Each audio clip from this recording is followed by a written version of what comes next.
Hello,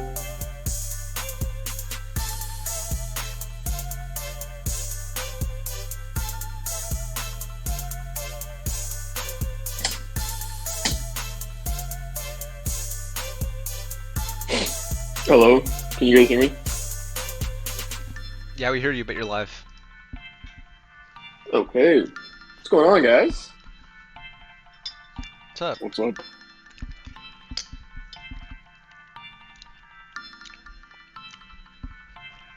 Happy to be here on such a momentous day as teams will either create or destroy. You have a We're pick? ready to see.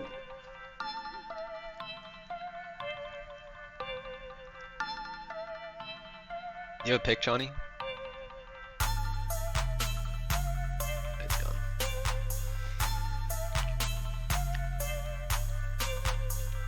He's got pick 12. Oh.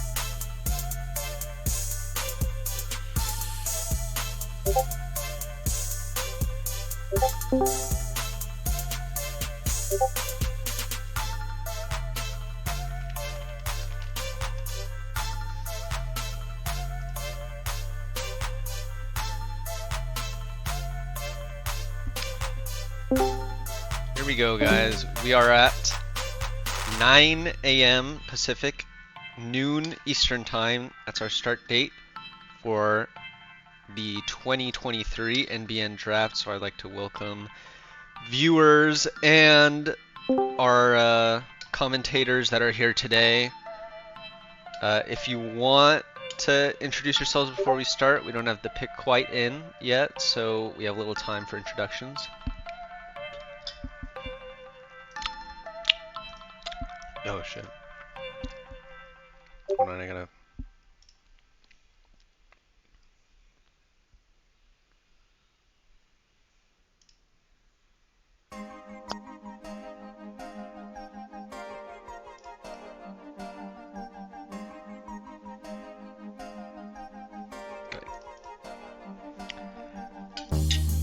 Is this thing on? Is this thing on? Am I good to talk? Yeah, you're on, bro.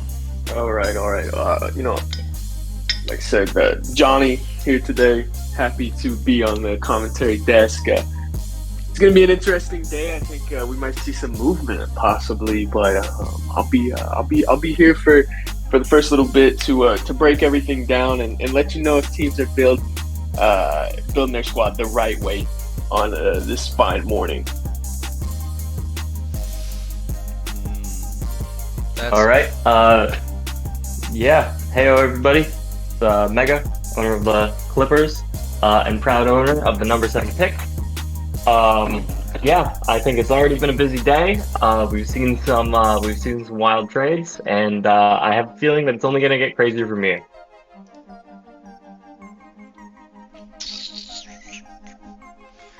All right, guys. With that,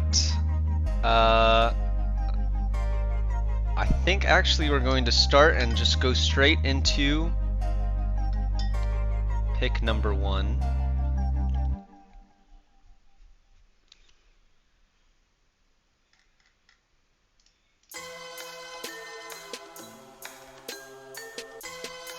I was slacking. Am I on? Yeah, hold on.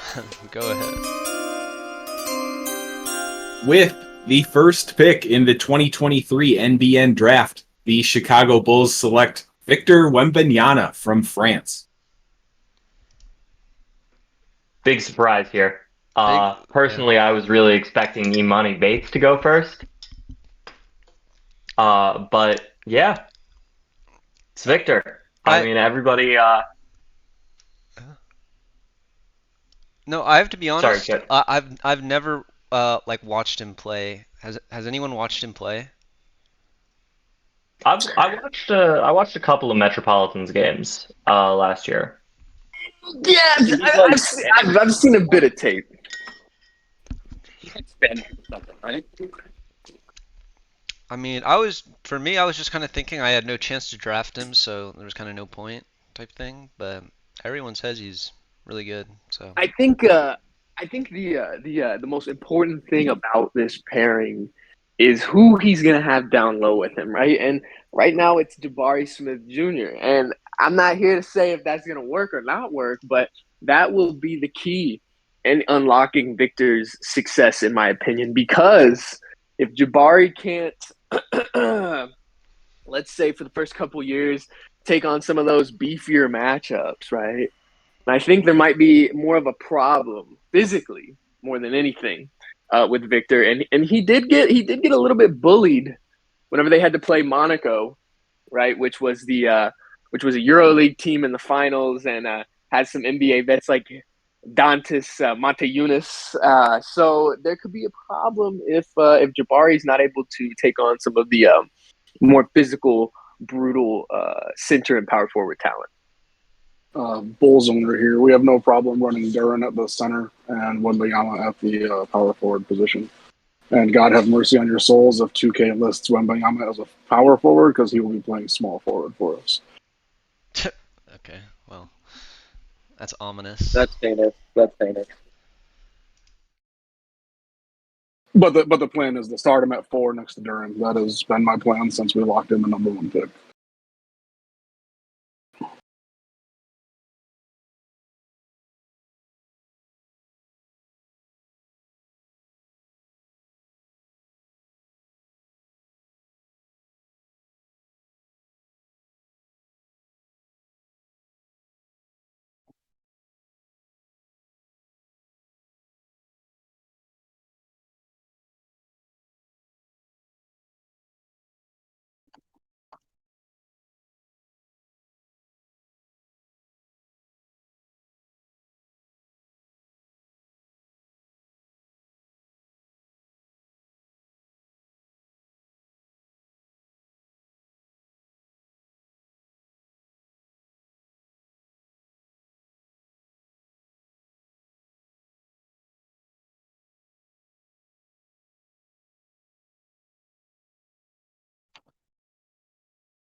With the second pick in the 2023 NBN Draft, the Charlotte Hornets select Scoot Henderson from the G League Ignite. Scoot Henderson, point guard from G League Ignite. This is the second person in a row to be drafted from the G League Ignite in the top 3 after last year's Jalen Green. Jalen Green was last year, right? Yes. No. No, incorrect. My bad. That was 2021. But Okay. I will say in regards to this pick, I think it was a little bit expected. I don't think in this league you can have a really formidable team without a elite guard running the show, or at least part of the show. And so with the Paolo Sengun pairing down there, I thought it made a lot of sense to take Scoot here. I didn't really have any reservations about anybody else. Good pick, though. Dynamic player. He will help speed up what is more of a slower paced offense. I think they're building something special in Charlotte, in my opinion. Okay. Yeah, I largely agree here, but I have a question for you guys. We've seen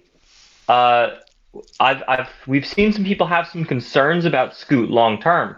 The league is trending more towards, bigger, longer players, especially in the guard position. And Scoot, his measurements have ranged from anywhere from, a light 6'4" to a tall 6'2". Do either of you guys perceive that as potentially being an issue going forward with Scoot? Nah, I don't. I think this is a developed trope that started coming in once we started getting the 6'8" guys and the 6'7" guys and whatever. But I mean, listen, if you told me I was going to get a prime Russell Westbrook, a prime Derrick Rose, I mean, who would care, right? So I think Scoot is going to be perfectly fine genetically, he's freak, man. Okay, dude is ripped as fuck. You know what I mean? And he's like only 19 or 20 years old.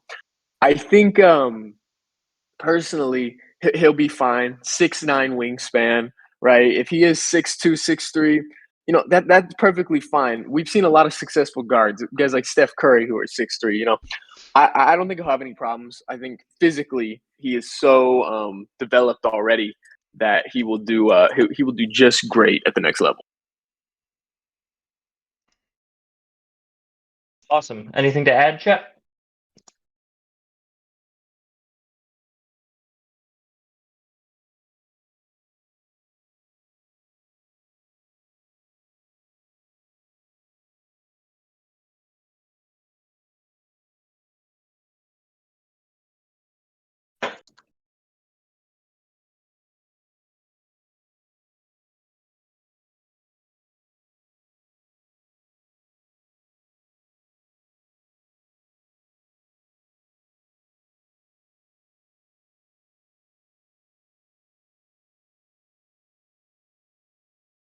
Yeah, no, I mean they listen. They're building it. They're building their team okay the right way. Okay, and with a couple bad years, a lot of luck.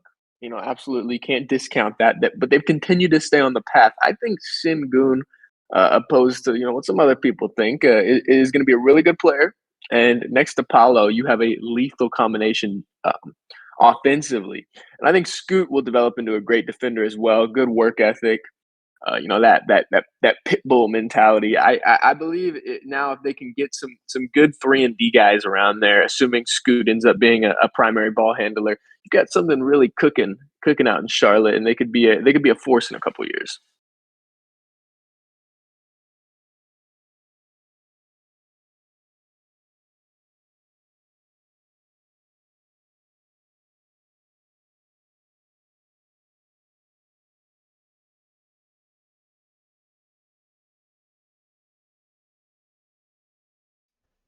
Oh, can you guys talk? Hey, can you hear us? We good?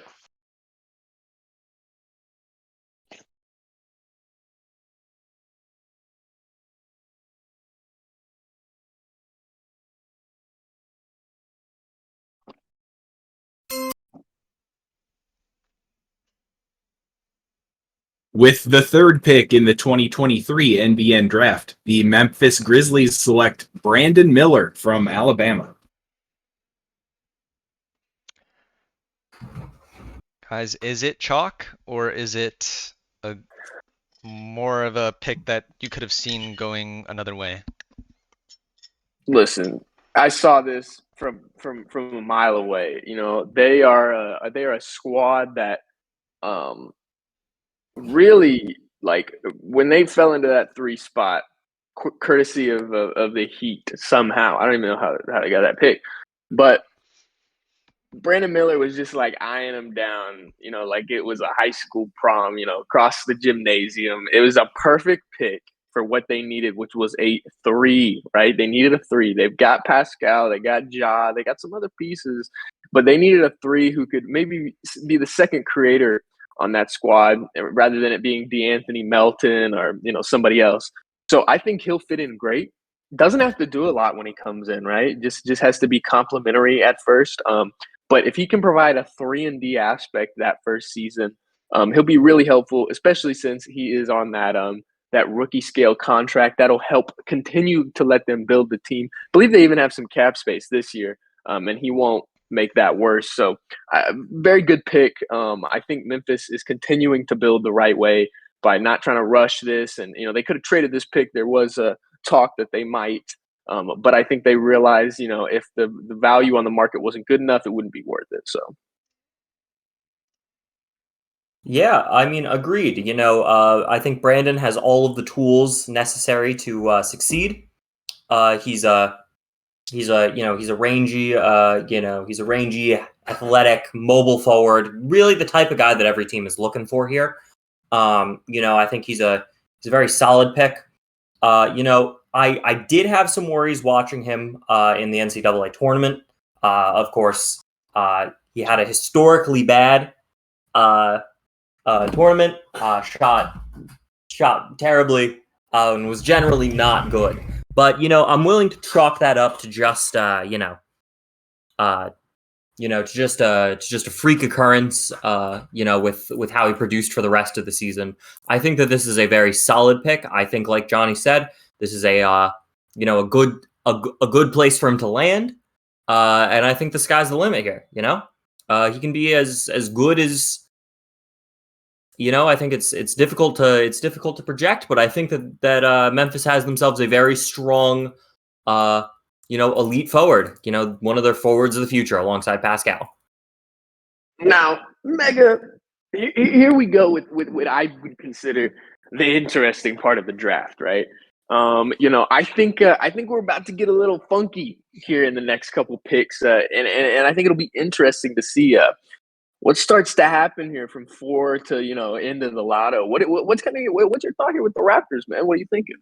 I mean, the Raptors have a lot of options they can go. A lot of people have been mocked here. You've got the Raptors, who are a bit of a blank slate developmentally. I think you could take a lot of picks if you're looking for upside. You can take somebody like one of the Thompsons. You could take Cam Whitmore, or you could go in a number of other directions. In my opinion, I've researched this part of the draft a pretty decent amount.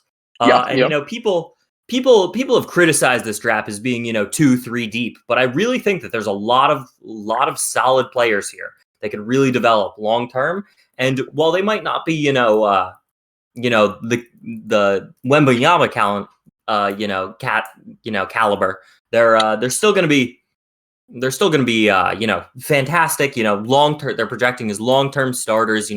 These elite guys that you need to win a championship. And so I think that this is going to be very interesting next couple of picks. Yeah, I think if you're the Raptors right here, okay, I better not see a wing pop up when this pick comes in, because that is not what they need. They need a ball handler, right? Jaren Jackson Jr., a great piece, right? Okay, Kuminga, we could be a great piece. And then after that, man, it's pretty dry, So I think with a team like this, I'd love to see an Osser, a Sear Thompson pick. This is kind of a wing-heavy area with the Hendricks, with the Walkers of the world. But I'd be very disappointed if I saw a wing here if I was a Raptors fan, because I just don't think that's what they need developmentally. I think they need a guy who can take control, who can move the ball around, play make, and that's what I'm looking for them to do here at this 4 slot. But that's just my opinion. Yeah. I get where you're coming from. I think I disagree a little bit. I'm always a big proponent of talent over fit. I think that there's, if you truly believe in a guy, at number 4, I think that, you take him and you figure it out afterwards. I think, honestly, besides, Jaren Jackson Jr. and, Onyeka Okongwu, I don't think that there's anybody really on the Raptors that's like untouchable. You can always trade. The Raptors have a lot of assets to, maneuver with. And I think really just whatever you think is going to be the most value here, you go for.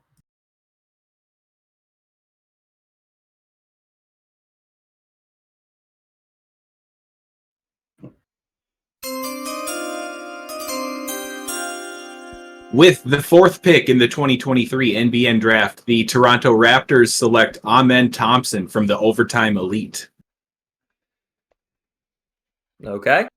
So this is what you were saying, right, Johnny? You wanted ball handlers, right? Well, did you just say Amin was the one that was drafted? Yeah. Yeah. Okay. Yeah, I'm not gonna lie to you. I think there's I can't remember, was Amin or Asir the one that was more projected to be a point guard. I think it was one was more of a wing fit, one was more of a guard fit.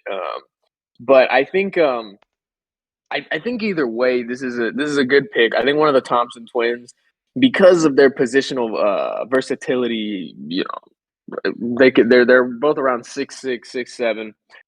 move him a lot of different positions, and I think that's what Toronto needs. I get take the best available, but I think in a way these could be the best available, right? Very high IQ guys, good passers. Obviously, they're shooting. That's the big, what if? And if that doesn't work out, man, you got Kevin Knox on your team. So I think if they can develop their shooting and get that to a level that's formidable, I think you have a really, really good, versatile player that can fit on any team. So Yeah, I think that this is, like we were saying, this is a high upside guy. He's going to come into the league probably top 1% athlete. He's hyper athletic. He's got a lot of the skills that teams are looking for nowadays, even if they are a little bit raw. There are some questions about whether he'll be able to do it at the next level. After he's one of the first prospects to come out of OTE. So we'll see about that. I think that it's a pick that isn't without some risk. I think if the shooting doesn't come along, and some of the more pessimistic projections happen, this might be a bumpy ride. But I think that the upside here is worth that risk. yeah, and sorry, I had a miss call right there. This is Amin is the one that is more of the playmaker, which is good that the Raptors scouted that. But I think he'll fit in great, and if he can end up being their big guard, right? That's what everybody's getting hot and bothered over, is that big 6'7", 6'8" guard, guys like the Giddey, the Cunningham, et cetera, et cetera. I think this could be a really, really foundational pick, assuming he ends up being that point guard. But if he ends up being a shooting guard wing, not the worst thing ever. But man, he could really help be a foundational piece in this Raptors offense. So I will say this, with Amen Thompson, it's really going to depend on where he lands actually on a real team. Because if he goes to a team like the Pistons, in real life, his development's going to be extremely screwed. But yeah, I mean, it's definitely a best player available pick. I do like it. If he goes to a team like the Rockets, he's going to thrive and he's going to have a good development. But it's really just going to depend on that. Why do you think the Pistons are a bad developmental place, but the Rockets are a good one? Because the Rockets are missing a distributor. They can throw him basically at the small forward position and let him distribute to Kevin Porter and Jalen Green, versus I think for the Pistons, Cade and Ivy both need the ball in their hands, and so will Amen. Okay. And it's just going to be taking touches away. And let's not forget, I know the Rockets have a bad reputation IRL, but I mean, new coaching staff, right?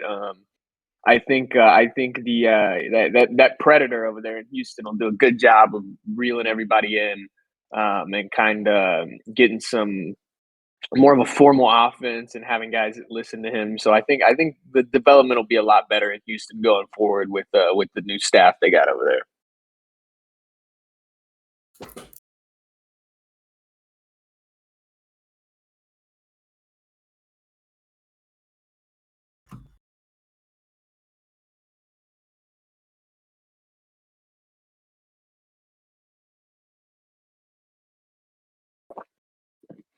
Well, you can't really, like, here's the thing. You have to look at some of the more intangible things from those overtime elite games, all right? Because, they were playing against your uncle and the dude at the LA Fitness. So that's not really a good way to, they put up 25, who cares, right? Or they, if they got half their points off dunks, whatever. Huh? Well, regardless of stats, right? Okay, when you're looking at the Thompson twins, okay, it's about the intangible things, right? The vision, the playmaking, like the decision making, and there was a lot of good pieces, right? I say pieces because again, we didn't see them at a super high competition level, right? But it's with any prospect. If you think those things are legit, okay, they're going to be a good NBA player. If you think it was fluky and because of the league, they're not going to be a good player. So you kind of have to take that risk there with either of these guys. But we saw some intangible things over the last year that I think were really intriguing about both of the twins. And then obviously Amin showed more of that playmaking side. He had the ball in his hands more. And then Asir kind of was a complementary piece when they would play in those games. So I think, again, it's like with any prospect. If you believe the stuff we saw was legit, they're going to be a good player. If not, they're not. But that's what GMs have to do every year. Agreed. Thank you, Johnny. And we're getting some responses from the peanut gallery here. People are having difficulty figuring out who's who. So I think it would be prime time for all of us to go back and reintroduce ourselves, just to get people refamiliarized with our voice. Okay. How about you start? Yeah, so for everybody, I am Mega, owner of the LA Clippers, owner of the 7 overall draft pick. Which we are coming up soon on, by the way. Yep. Give me the term. I'm Cheppy, and CF, just say a quick sentence about your team. Hey guys, CF here, owner of the Pistons, best board of directors member. You guys know. Yeah, that's it. Do they know? They know. Do you guys think that there are people in the league that don't know who the board of directors are? Yes. Yeah. About Some- owners. I don't actually. Oh, owners? know. Probably I'm not. sorry. I don't know. Yes, it is what it is. Yeah. There's a bit of a holdup with the 5th pick. It's not in yet, but you know that the way that our draft works is that we go until the pick window would close as if everyone had took the 10 minutes. So actually, the Orlando Magic have until 12:50 Eastern time to make their pick. Yeah. Are you So we got anticipating some, the Magic to milk the clock? yeah, I see it. The Magic have always been a one of the more trying to fly under the radar teams in the league. I feel they've been working behind the scenes on a lot of things, building a quietly good team. But they have their moment in the spotlight. So I say why not Did you extend just that say for as long as quietly good possible. team? Well, they're not like good, but like they've been building well. They They've been doing suck. some good pieces. Do they have more We're than one too good early player? into the draft to start roasting people. Let's actually talk about this trade that came through, trade number 9, because I didn't get a chance to look at it because I was doing this stuff. But We got let's- some time now. I think it's a Yeah. good place. Mm. I'll go first. I'll let people bounce off me. Well, could you read it out first? Yeah. So we got right here Portland receiving Spencer Dinwiddie, JaVale McGee, Saban Lee, and pick 20. Houston gets Yusuf Nurkic and Terry Rozier. Now, Lance made a good trade for once. Good job, Lance. I'll start with Houston. I think this was a great move for Houston. Simply put, they're in a very tough to manage situation with how their cap is set and how their assets are, right? They don't have a lot of assets. So they have to make calculated moves and kind of get creative. And I think Yusuf and Terry will really elevate this team and be super helpful, especially considering that JaVale and Dinwiddie were kind of very in fluctuation all year. On Portland's side of things, I wish I saw more of a sense of direction. Maybe this will be the first one. I'd like to know what they're going to do. Yusuf and Terry not as much as Yusuf, but was kind of, these were 2 assets that they were shopping for a while, and they do get a first out of this. I'd like to see that. If they can flip Dinwiddie for more assets, I think that would be interesting. But I'm hoping that this starts a chain of direction for Portland that we can kind of see, a shift. Yeah, agreed. We've been seeing Portland trend towards a bit of a soft rebuild ever since the Dame trade last year, and I think that this is the start of a longer domino effect. I think it's fair value. You know, you're getting a solid first for some guys that for some older guys who, have, some solid role players. I have a question for you all. What do you think that this means for Karl Anthony Towns' future in Portland? Do we think that he's long for do we think that he's long for Rip City, or do we think he's on the move? Well, they Portland traded needs to Damian get value. Lillard for Karl Anthony Towns, right? So that was their signal that they are going to start a sort of rebuilding, retooling process. And usually when a team in the NBN does that, it takes about a year for them to realize that they're kind of bored, so they want to make more trades. So usually that guy that they trade for is one of the first to go. So I would say Karl Anthony Towns still has another team in him for sure. We also have to recognize the fact that Cat is 1 year away from being a dreaded unrestricted free agent. And shout out to everyone on free agency committee. No one wants to go through that process with their star. It is a miserable time. So I wouldn't be surprised if we start seeing Cat's name in the trade block. Yeah, I think I don't know, man, because I wish if they were gonna rebuild, I wish they would have just traded Dame for assets. I think you could have gotten more than if they end up flipping Cat. I mean, what's everybody's opinion on that? I think I can chime in real quickly just Yeah. because I'm obviously on the receiving end of this. But before the trade was made, I think the difference between Dame and Cat overall was like 1 or 2. Cat is obviously younger, and I think that was the reason why Portland made the trade. Now, after the trade deadline, Dame went off and jumped +4, +5 since then. So, I mean, I see why Portland did it. They went with a younger guy and lowballed his extension offer. So I didn't understand. So, but yeah, he's definitely going to be on the market and most likely traded in the next few months. Yeah, I mean, when you look at the low ball and everything like that, first off, I think doing that was stupid because now the guy is looking at you guys like, you don't value him, which maybe they didn't as much. But I think he's going to get traded. I do. I think they have to, right? Because you turn around and you lose Cat for nothing. You just essentially traded Dame for nothing. And you can't do that. That's too much of a loss of assets, right? So I think he'll get moved sometime, whether it's beginning of the year, maybe after free agency. But I think I'm just hoping. I'm hoping we see a sense of direction. It's tough for Portland though because they don't have their picks, man. They really were really hot and bothered about Dennis Schroeder a couple years ago and decided to move that 2026 and.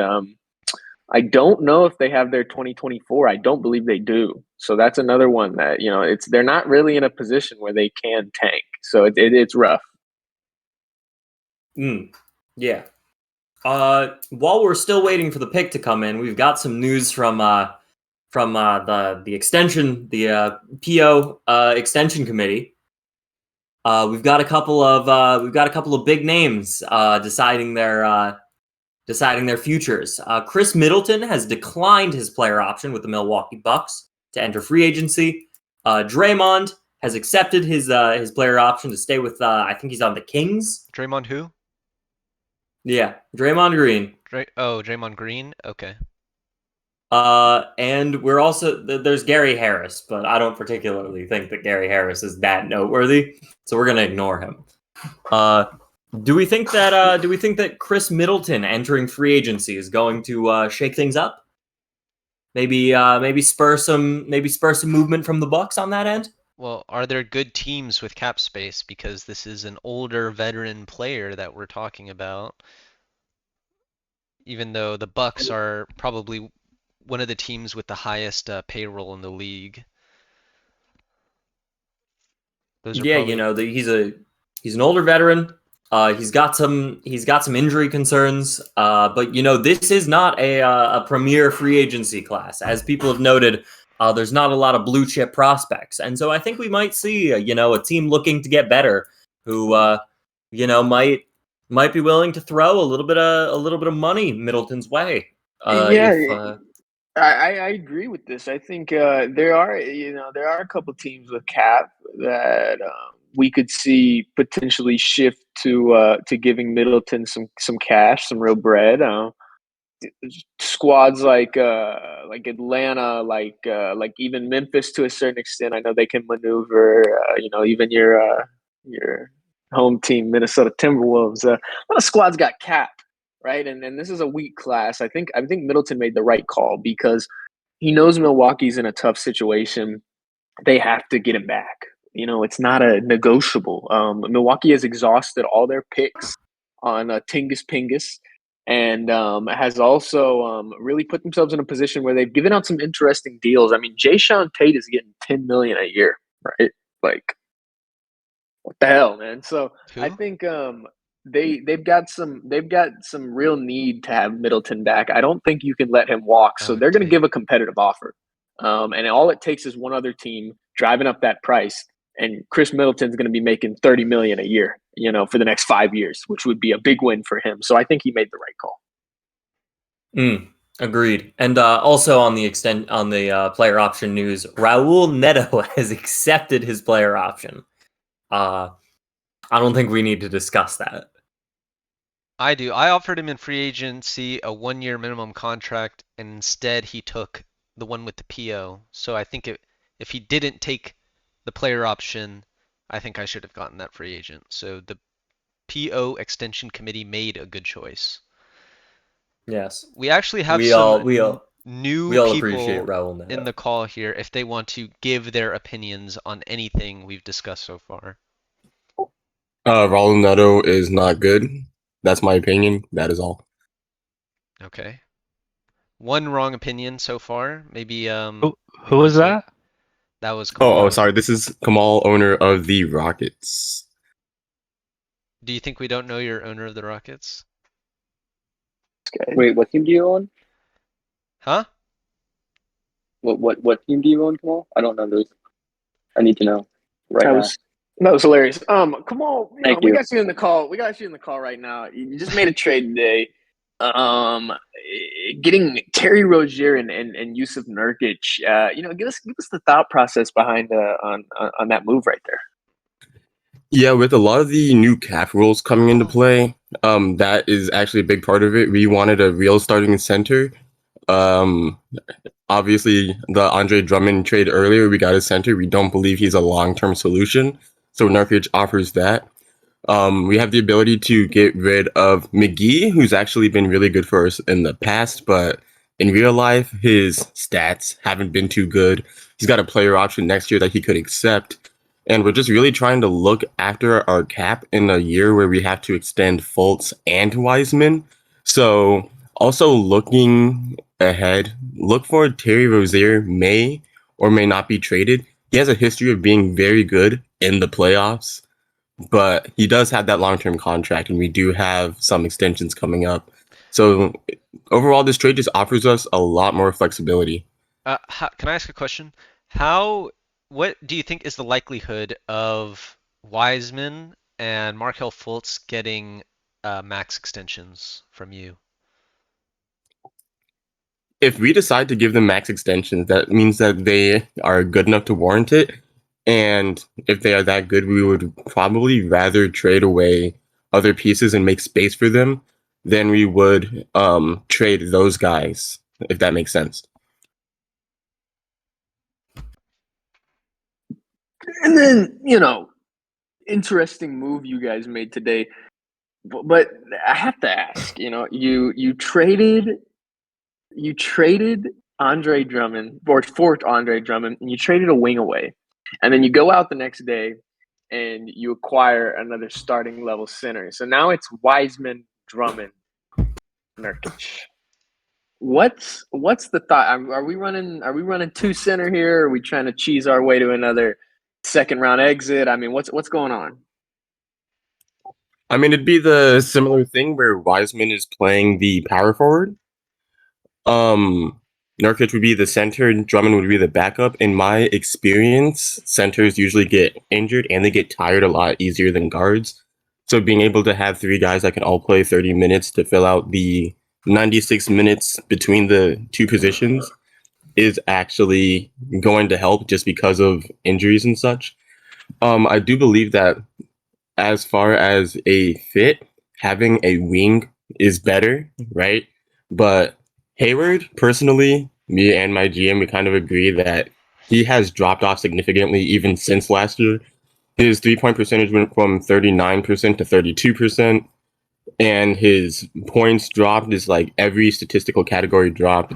He's 33. Next year, he's going to be 34, while Drummond is 28. So age has a big role into it as far as longevity. So overall, especially since, like I said, we have the extensions coming up next year, we think it's easier to trade those players next year, Drummond, than it is to trade Hayward if it were to come to it. But hopefully, hopefully Drummond actually ends up being good, or maybe gets traded to a team where he can go back to his double-double status instead of playing behind Vucevic. He will not. I will just say that. As a guy that watched him for 6 years, 7 years, he is not good. You know, as a guy who knows guys, I'm not sure that's a possibility anymore. And he actually just came out and said that he likes Chicago and he's planning on staying there, IRL. So I don't see him getting moved. But you know, I like the thought process behind the trade. I definitely think you guys got better today. I'd like to propose an open-ended question as we wait here for the Magic's pick. What's the direction with this Magic roster that we think they should be going? They've got some interesting pieces. Desmond Bain, Jordan Poole. They kind of got a mishmash and have done a pretty good job. They executed a really good Porzingis trade to get some picks.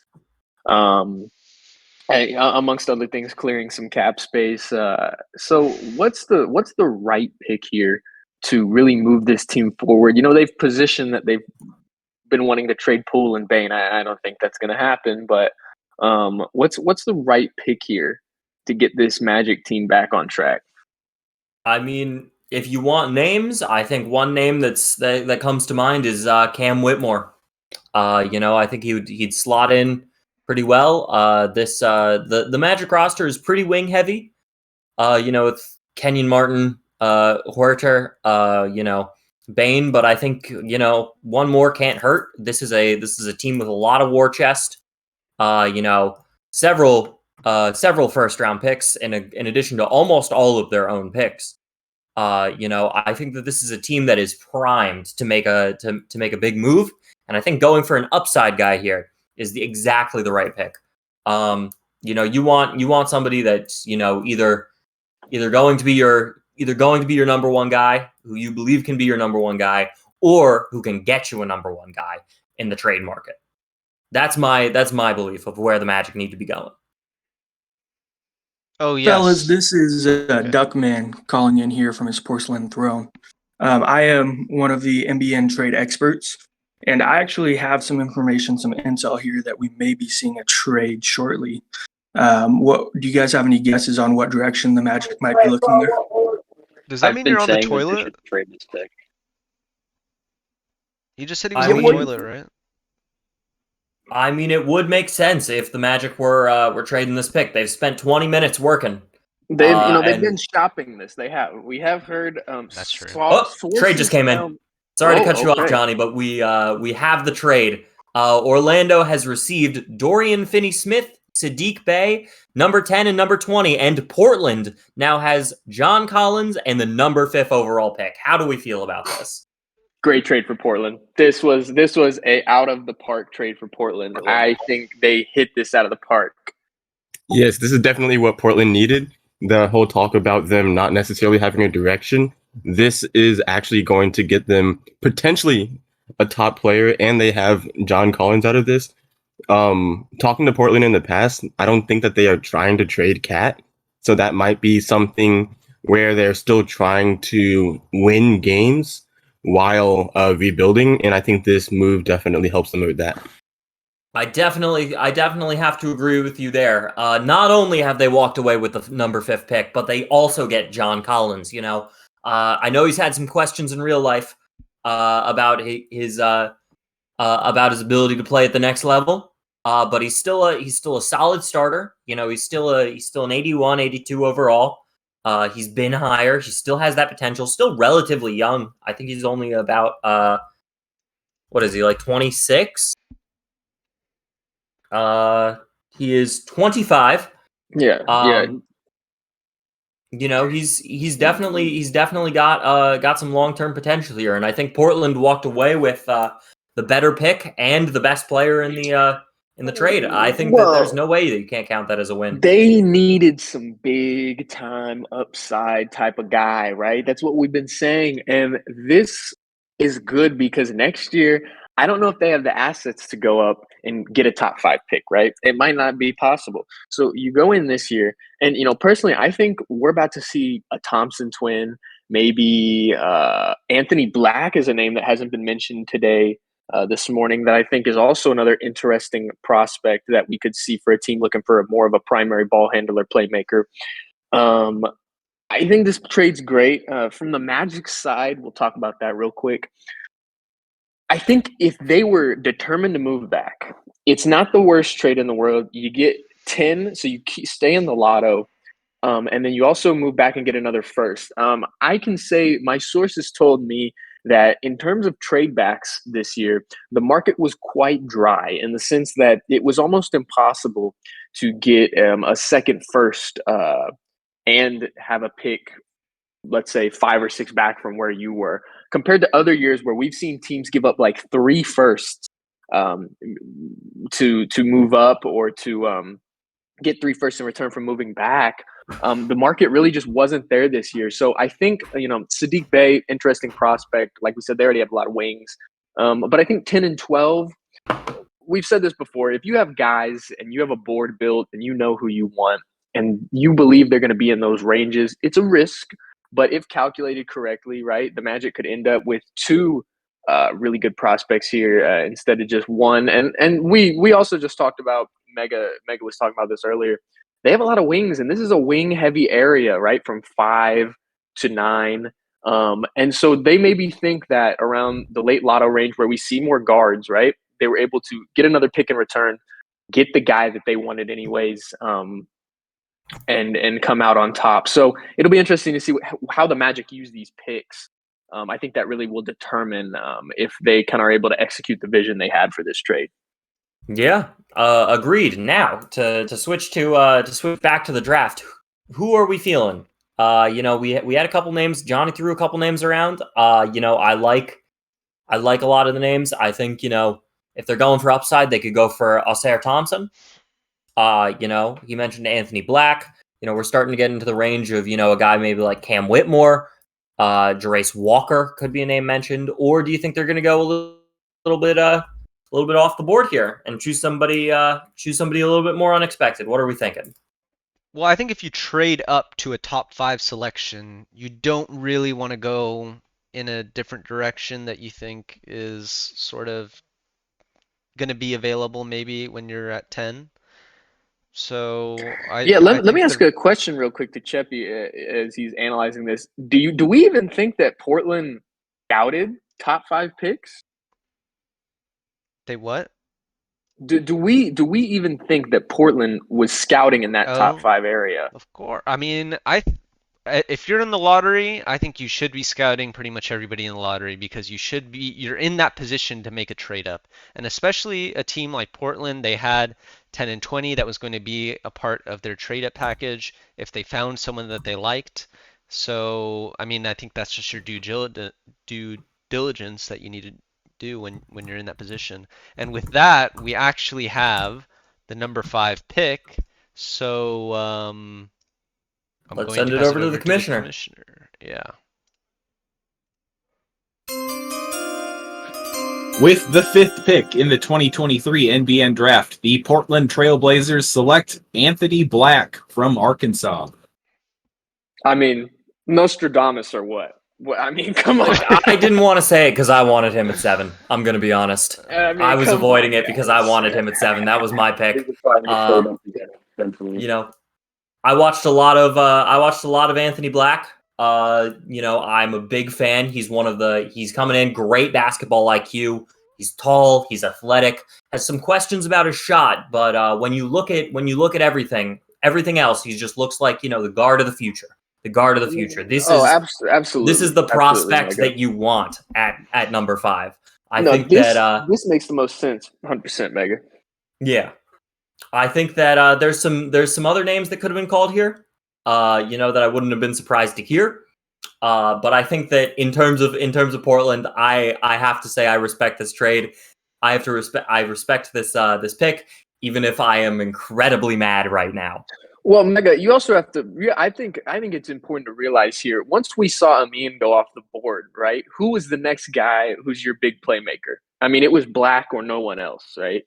So I think it was almost like a dead giveaway when Portland traded up here. They wanted a playmaker, right? And Anthony Black was the next big guy. He's been kind of shifting up and down, right? Up and down draft boards for a while. But obviously, you scouted him a bit. One of the things I was most impressed by was this dude is a pesky off-ball defender. Like we're talking like game-changing off-ball defender, right? And that's one of those things that I believe translates to the next level regardless, right? Your ability to anticipate a pass, right? Your ability to put yourself in the right spot. That type of stuff is harder to teach guys who are not as defensively inept, or not inept, sorry, trying to think of the word right here, but defensive prowess. So I believe that that's something that is really big and will help Portland, right? When you're drafting these guys, sometimes you can start to draft a number of guys who aren't really good off-ball team defenders, and Black is one of the best ones in this draft. And I think, like you said, his shot's got to develop. He had some good moments driving to the rim. We saw some good off-ball movement from him as well. The playmaking is there. It's not at the level of a guy like Josh Giddey when he was coming out, but it still is really good. And like you said, they're building a big team with this as kind of their starting piece. So I think this is an amazing pick. This is who I thought was going to be the pick when they moved up. This is definitely interesting though, because Black going this high shifts some other guys down. Yeah, I mean, there's some questions. You know, we got. You know, I agree with your statements about defense. I had Anthony Black as the second best defender in this class behind Jarace Walker, outside of like Wembanyama, but like I didn't really scout Wembanyama. We got another trade. Right here. Sorry to cut you off. Sacramento is receiving Cam Thomas and Chris Boucher. And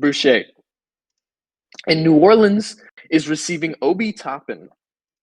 And Boston's 2023 first, which is pick 24 currently. Now, I will let Mega speak on this. I'm more surprised so that the Pelicans, who were very pompous about the value of Cam Thomas and Chris Boucher, decided to give up both of them for Obi Toppin and pick 24. Mega, what's your opinion on this? Yeah, I mean, I think this seems about fair value. You know, I've watched a lot of Chris Boucher in my life, Le Bloc Québécois, as he is known up in Canada. You know, he's a good player. Cam Thomas, you know, still exciting, still young, even if he does have some long-term questions about his ability to, you know, be a contributing player. You know, I think that this is about fair value. You know, I like this pick for both sides. You know, the Pelicans have expressed an interest in, you know, stocking up and starting to go younger. Get a guy like Obi Toppin, who, you know, don't know how high his ceiling is, but you know, he's definitely interests a couple people. You know, he could still have some gas in the tank. You get a late first, which, you know, in the late first, you know, it's quantity over quality here. You know, you want the maximum amount of chances to hit. And so I don't think it's ever a bad thing to get a pick like that. For Sacramento, I do really like this. You know, this is a team that is constantly shaking up their roster.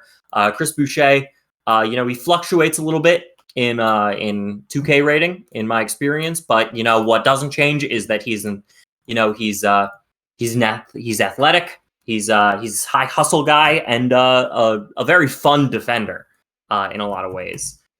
He's currently he's currently a 79. And he's good rotational piece. Good rotational especially piece. for a 80 team block. that just traded Mitchell Robinson, by the way. Yeah, you just trade Mitchell Robinson. You want a guy. You have Draymond coming back for another year, so you want a guy to put next to him and Sabonis. Especially Sabonis, not the best defender. So you want somebody that can come in there and take up some minutes against some of your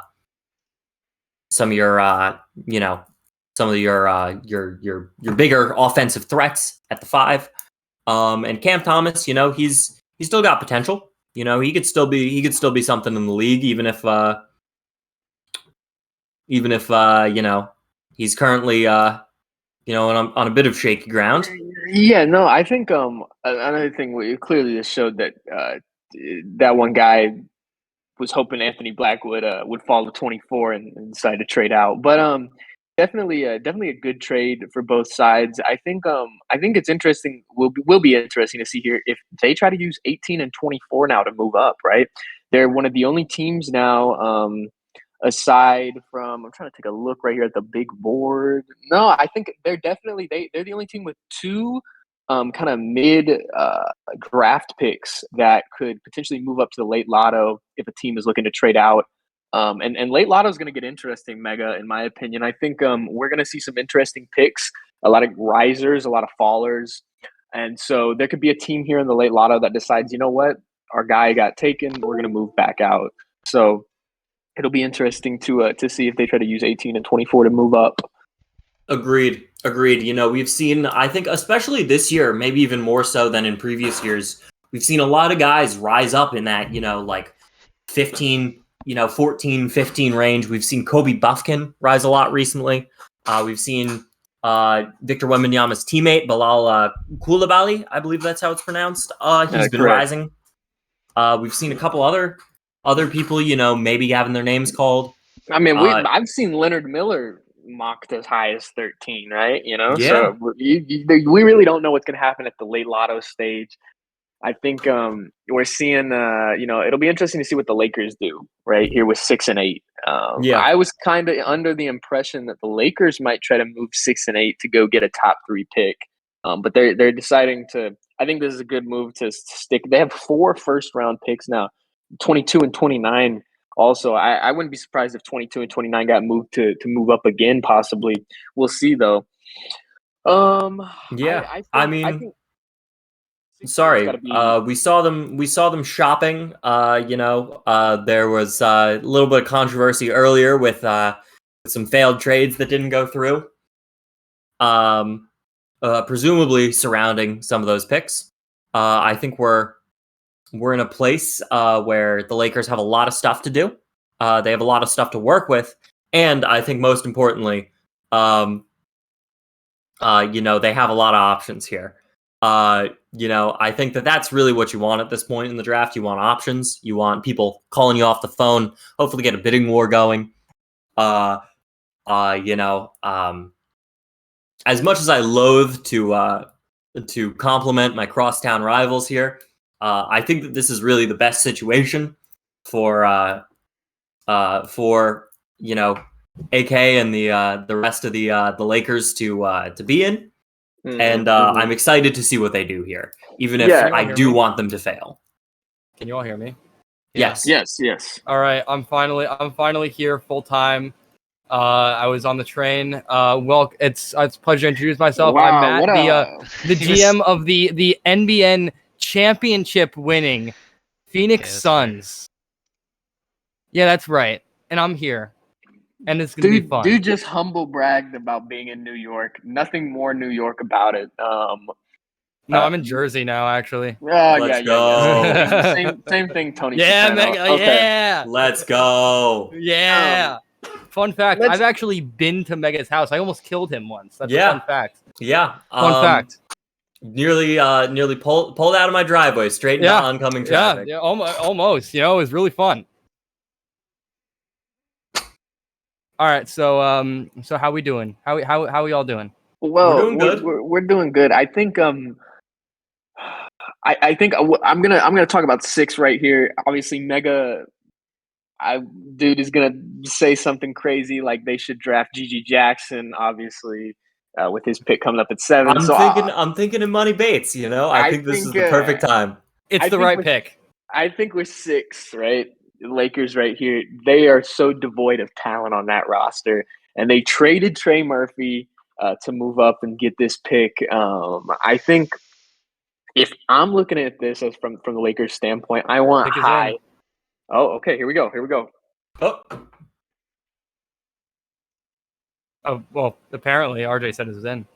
Okay. all right. Well, I guess we'll take a little bit for the it's getting shipped to the commissioner's house currently. the as we league speak, office has to process league it. office. Of course. But They're still I using think- AOL dial-up. You know, it takes a while. I think you got to go high upside right here. I think a Thompson twin wouldn't be a bad pick. The last playmaker was kind of taken. I think Cam Whitmore is another guy that would be a good pick here. I think I think you go with Sar. I think I would think a Thompson twin is going to be a really good pick right here. Unfortunately, have to kind of strategize against Mega right here. I think you also have to think about who would Mega take at 7, right? We have the pick. I'm sorry. Okay. Let's Okay, go let's hear to the commissioner. With the 6th pick in the 2023 NBN Draft, the Los Angeles Lakers select Cam Whitmore from Villanova. Unsurprising. Yeah. I think that's a reasonable pick. You know, he's a high upside guy. You know, probably a more consensus pick there. You know, I think that it's a good time. He's good. You know, fun player. You know, good wing, and you know, I don't think it's a terrible pick. Good. Yeah, no, I agree. I don't think there's anything to say. I don't think there's much to say about this other than the fact that it's a good pick. Talented guy. He showed the most creation that we saw at a lot of the forward prospects in the mid lotto range. There was a lot of potential that he could potentially develop into a real creator. And I think that's something that's valuable. His floor is 3 and D, which is great. You love to see that. Obviously, sometimes it doesn't work out for the best. Josh Jackson being a prime example of that. Sorry, Chuck. I think this is a good pick. I think it's interesting because did they think that potentially Mega wanted him at 7? Right? Is that the reason they took him here instead of at 8? It's going to be interesting to see what Mega does here at 7. But I think this is a good pick. I'm interested to see who they take at 8. Really, more so than anything, to see what they pair him with. We could see a guard go at 8 potentially, if they think they don't want to take another wing. But I'll kind of move to Matt here, as Mega is in the war room currently. What are we looking at 7 for the Clippers? I'm thinking potentially a Thompson twin here. I think a Thompson twin too. So originally, we were kind of trying to see what every pick would go before number 17. And so what we thought was, we didn't think Anthony Black was going to go that high. We really liked Anthony Black, but we were kind of hoping and praying that like he was going to fall.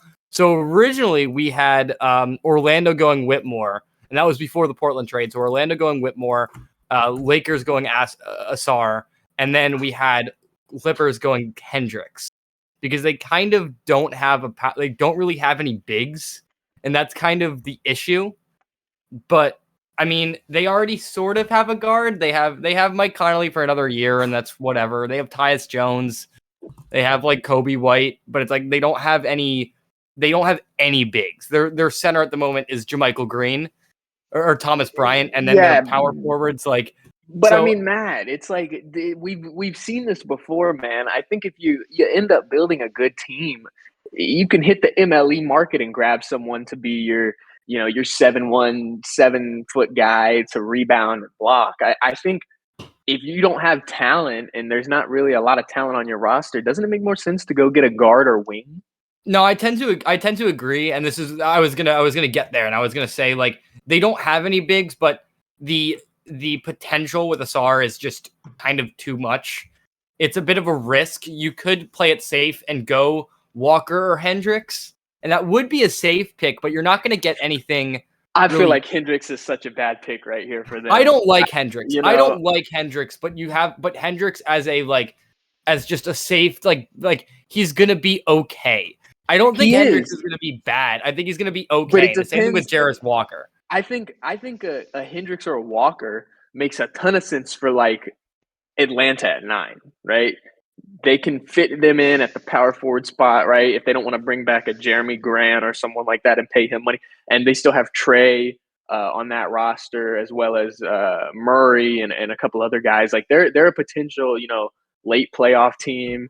And I think Hendricks or a Walker fits in really well right there. I don't know if I like Hendricks or Walker at 7 here. Like you're still, and if you're the Clippers, right? The problem is they don't have any of their picks, right, for the next like 3, actually till like 2028.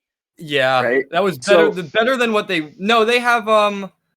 They have They've swaps. 2025. They have some swaps and stuff. There's some swaps, but here's the thing: if you get this high, right, Mega lucked out that the Thunder were really bad, right, and so he was going to get a pretty high pick. I think you have to take potential because I don't know if you're the Clippers, you're not guaranteed to get back up over the next couple years into this high of the lottery, right? So I think you have to go with potential here, the highest potential guy, because if you hit, you have a core piece, right, and it makes it easier to get back to contention. I tend to agree. I think the Thompson. I think Asir is the best pick right here out of the guys that we have seen, because I know he's more of the wing of the Twins, kind of the off-ball guy, but he still had a lot of playmaking capabilities, some that we kind of saw that could end up translating into him being, I don't want to say I'm not comparing them, but when your best case scenario when you draft one of these wings, these 6'7" guys is the Paul George, right? Who's a jack of all trades. So I think Asir is the best pick here, personally, in my opinion. If they wanted to take one of the guards that we were looking at late lotto high, I don't think that's the worst case scenario. If you think, hey, that's the guy we want. That doesn't make sense. I think it does. If you have a guy that you think, okay, we love the tape on him, right? And there was no trade backs, you got to get the guy you think's going to work, right? For better or for worse. I don't know. I don't think it's worth going for one of the guards here. I think it makes more sense if you're not gonna go Asar. Like I think they are gonna go Asar. I think Mega's gonna go Asar. I think it makes sense they just need a franchise guy and they can get that with Asar potentially. I mean, that's the risk with him. But I think after that, you're just go just Jarris Walker. Go Hendricks. I mean, it's just if you can't, I didn't like this pick. I was specifically talking to our front office. I was talking about the 2 picks that I just did not like where the teams were at. I didn't like Orlando's pick, and Orlando traded out of that pick for a reason. They were left in a really bad place with that pick, and I don't really like where Mega's at with this pick, but I think if you're going to go anyone, it's Asar.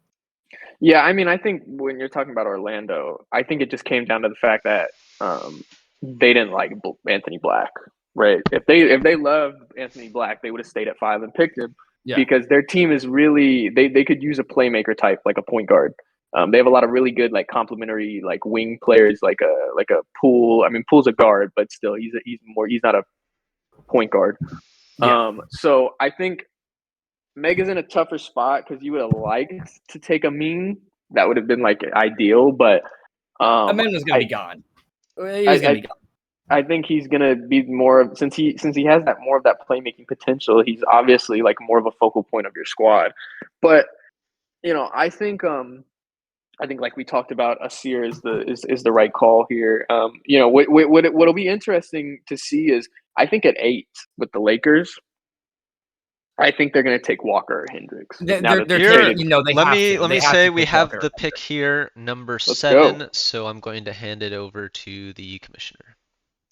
Can I announce it? No. No. With the 7th pick in the 2023 NBN Draft, the Los Angeles Clippers select Jarris Walker from the University of Houston. You know, Matt, Okay.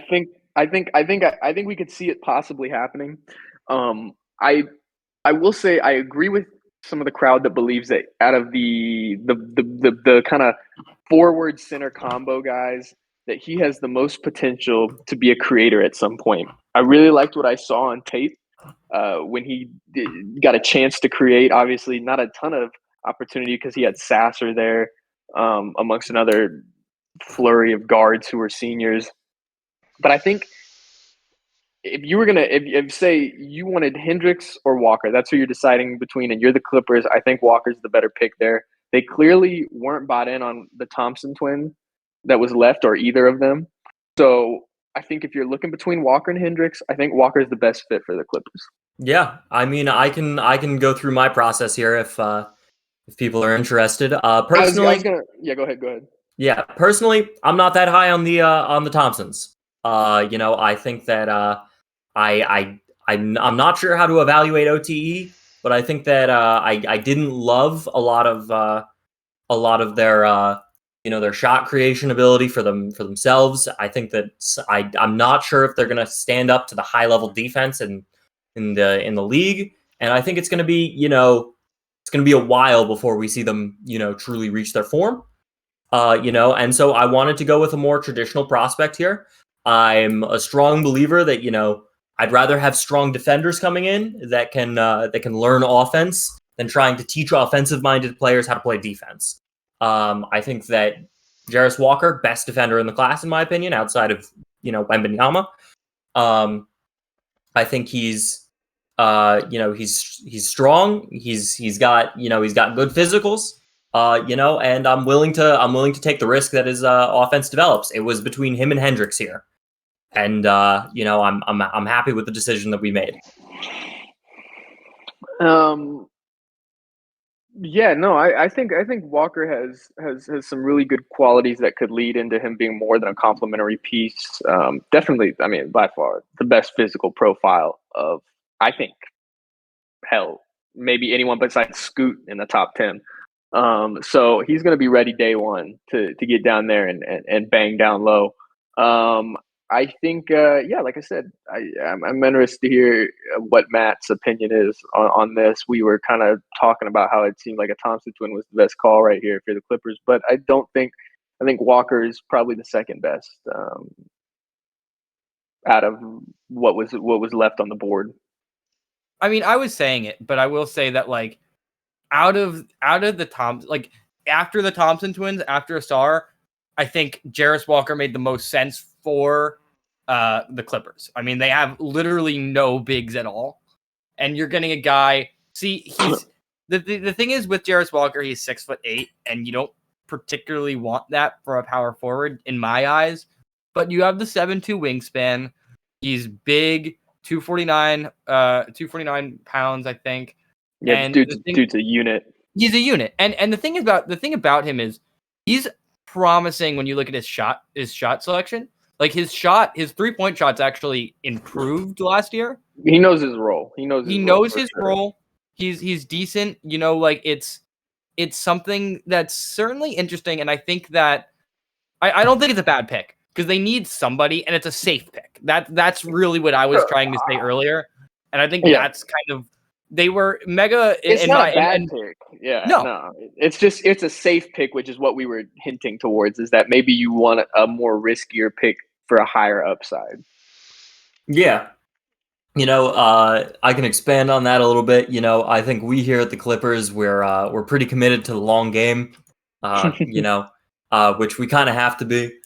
After we traded, Kawhi and Paul George, we went through a few years of floundering, not really knowing. Eric Gordon for a pick swap in 2028. Yo, that was terrible. That was an objectively terrible trade, and that's what happens when you try to compete with a roster that isn't ready to compete.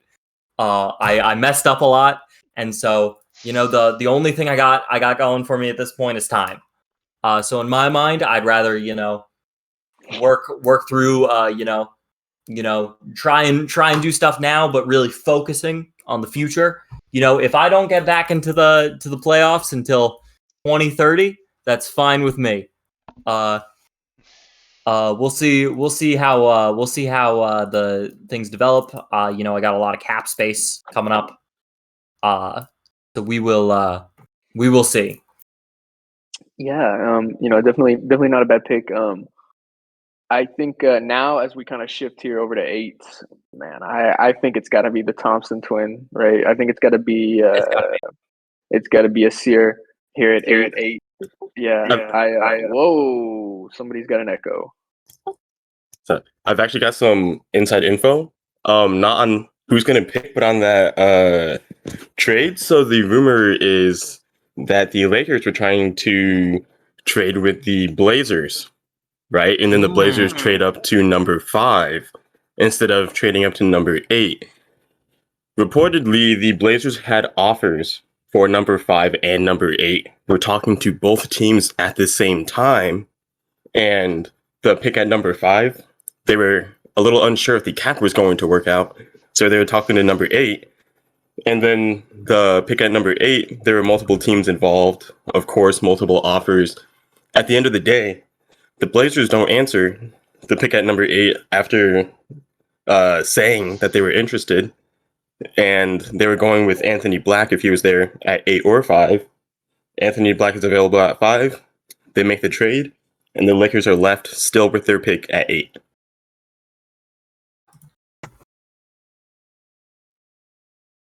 Where'd you hear this rumor? Not rumors. It's factual. I'm not sure if I can disclose my source, but they are very close to the situation. The source, trust me. Office. It's very, very close. But we have some counter testimony from the Lakers owner, and he's saying that you're wrong. Wow. My source You just is got called somebody. out. My source is somebody very close to the Portland front office, not from the Lakers front office. So it's Lance. All right, we have the next pick. I'm going to hand it over to the commissioner. With the 8th pick in the 2023 NBN Draft, the Los Angeles Lakers select Bilal Koulibaly from France. Oh my God, they did it! Wow. They did it. God. It's the first one. Oh my God.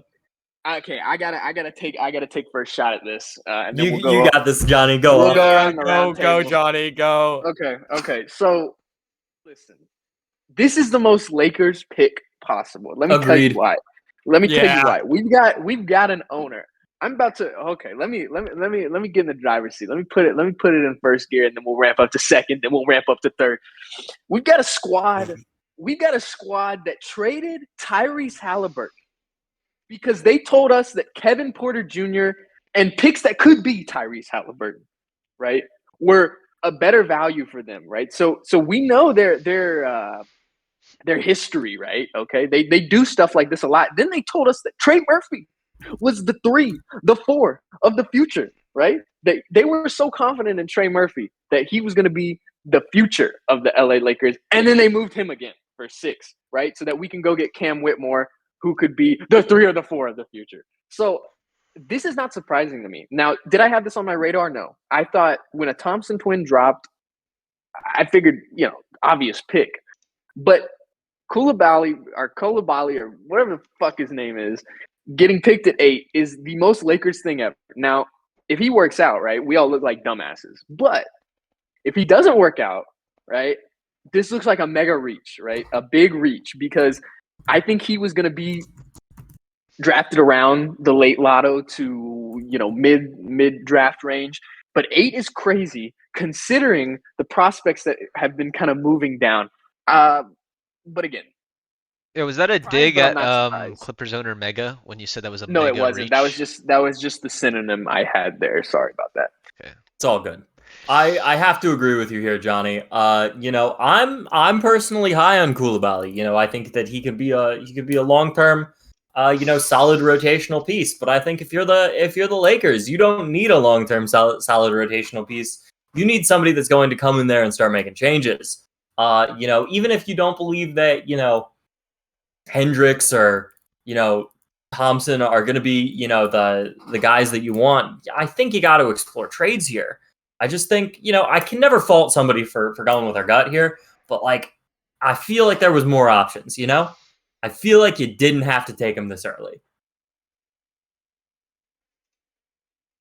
If they believe in him, I'm willing to give them the benefit of the doubt. You know what? I mean, listen, if Wemby says that he should be top 10, then like we should just trust in Wemby, Like that's all I gotta say. Didn't Giannis try saying that his brother should be really good at, and Alex Antetokounmpo, it just needs time. He just needs time. He'll be better than Giannis. I just don't think the Lakers are going to have this guy long enough to even see him develop. He'll probably be traded in a year. I think that's a reasonable. We have pick 9 in from the Hawks. So I wonder who this is going to be. Commissioner. With the 9th pick in the 2023 NBN Draft, the Atlanta Hawks select Taylor Hendricks from UCF. What? I'm telling you guys, Auxerre, nobody wants him. I think What? This isn't a bad pick. This isn't a bad pick. Let me explain something. I think the fact is Atlanta still is pretty good, right? They've got some really good pieces. They made the playoffs last year. Hendricks fits what they need on the wing because I don't think they want to pay Jeremy Grant. And if that's the case, Hendricks is immaculate at the 4 spot. Also, if they want to re-sign Vucevic, right, they had to get a better defender at the 4. They had to get a better defender, a guy who's a rim protector, kind of someone who can hang around, play the role to what essentially for years and years people wanted next to Jokic, which was a rim defending 4. It's kind of what Jaren Jackson Jr. played when Valanciunas was next to him. So I think this is actually a really good pick. I think this is who they probably wanted, and I don't think a Thompson twin dropping changed anything for them. They have a lot of really interesting wing process. Not interesting, but they have one of the Murray twins, and then they also have RJ Barrett. So I don't think they wanted a Thompson twin just based on the fact that he maybe doesn't fit their long-term vision. Are they going to re-sign RJ? He's restricted. Are they re-signing RJ? That's the question. I think they will because he'll come back at a discounted price. Maybe. I mean, I think I don't know if RJ is going to come back at as discounted as you think he is. That's what I'll say. We'll see. I think that this is a good pick. I think that Hendricks was the other guy I was looking at number 7. I don't know. I think so that's why that's why I don't like this pick. I think he's good. He could be better on defense, but he's got the skills to be a two-way player. I think that this is a reasonable pick. I don't think that it's going to be earth-shattering, but I don't think that it's going to be something that we look back on and make fun of. Yeah, potentially. I'm not sure. I think that the Hawks have done good. I commend I commend the new front office, the new ownership, KVL. I commend them first draft. I think that solid. I mean, it's fine. I don't like the thing with Hendricks. I mean, he's projected to be a decent 3-point shooter in the league. He's younger, but I mean, I don't really like his defense. I mean, he should have kind of been the guy on a UCF team that was just not good. So I don't know. I'm just not a huge fan of this. We just had another trade. Thought we'd drop it real quick. Orlando and Indiana. Indiana receives Kenyon Martin Jr. A 2024 second, and Orlando gets pick 27 and O'Shea Brissett. I think this is a magnificent trade for the Magic. Interested to hear what you guys think. Yeah, I agree. You're getting another pick at the end of the first, and you get O'Shea Brissett, who I'm going to be honest, I think that he's underrated. I think he's an underrated guy. He's got a little bit of a weird size profile, but he's hyper athletic. I've seen him play live a couple times. One of my favorite players to watch. in terms of athleticism, showmanship. He's solid on both ends. I think that Orlando got a good one, and I think that I think that they got him for a pretty low price. Yeah, I think it's fine. I think it's a fine trade. That's my view. Orlando, if you would like to trade O'Shea Brissett, my line is available. I would give you a second for him. A second? That's okay. Okay. He's Okay. like a reasonable second. It's O'Shea. No, I would agree. It's O'Shea Brissett. He's a fun guy. I agree. He's one of my I'm personal. Surprised we're wasting breath on him. I'm not gonna lie. He's my Sandru Mamukelashvili. Okay, that's valid. That's true. Him and Celtics legend Max Christie. Those are my two guys. If I know you just re-signed him, but like, come on, Atlanta. I know I just kind of shit talked you for making that Hendricks trade, but like, if you're interested in trading Sandro Mamukelashvili to me, I mean, give me a ring. Like that's my guy. That's he's got up a next. ring. I'm telling you. Mamu is he's gonna be that 1-2 with Wembanyama and the Spurs. I mean, that's gonna be crazy next year. All right. That's gonna be crazy. Nobody's talking about that right there. Is that Mamu at the 4, Wemby at the 5? Now that's good. So who are we feeling here for the Magic? Thompson is obviously this is a Thompson twin. I don't think this is a Thompson twin because they clearly didn't like who was at 5 after Amin got picked, right, by the Raptors. So this makes me believe that, I think 5 wouldn't have been a bad place to take Amin. You know what I'm saying? Asir. I don't think 5 would have been a bad place to take Asir. So if they didn't take Asir at 5, right? I think they're more likely to take a guard here at 10. I don't know. I think my options are we could see Asir. I buy that they felt like, if they felt like the Twins were equivalent enough that either worked, they could have taken the risk, just move back and grab the other one. I think we could see a guy like Kobe Buffkin here. I think that'd be an interesting pick. Still a guard, still an electric guy. HKD said that he had some prospects in mind. He had some prospects that he liked at 10. We were potentially trying to trade up, but he said that he had a couple of guys that he liked at 10. So that's what I'll say right now. Yeah. I think really any way they go here won't be a bad pick unless Leonard Miller might be a crazy, But I think for the most part, we're gonna see a pick that will be good regardless, because I don't think Jordan Poole's like that much of a cornerstone. I think he's a good player, but I think Bane is probably their best player. And then they've got a couple other pieces, but it's not like a set in stone roster. So I think they're going to take what they probably think is the highest upside guy here at 10. And I'm interested to see, but I don't think there's really a bad call here. I'm actually more interested to see what the Jazz do at 11. I'm not going to lie. Grady Dick, baby. Man, that would be such an on-brand pick for the Jazz. It makes so much sense. Considering it needs to happen. I love Shu, and I don't have no problems with the Jazz, but this is a team that doesn't get talked about a lot, but has had Donovan Mitchell at the forefront for all 3 years, and continues to just kind of be in that late lotto to early lotto range. And I don't like, at what point do you seriously try to make the playoffs, right?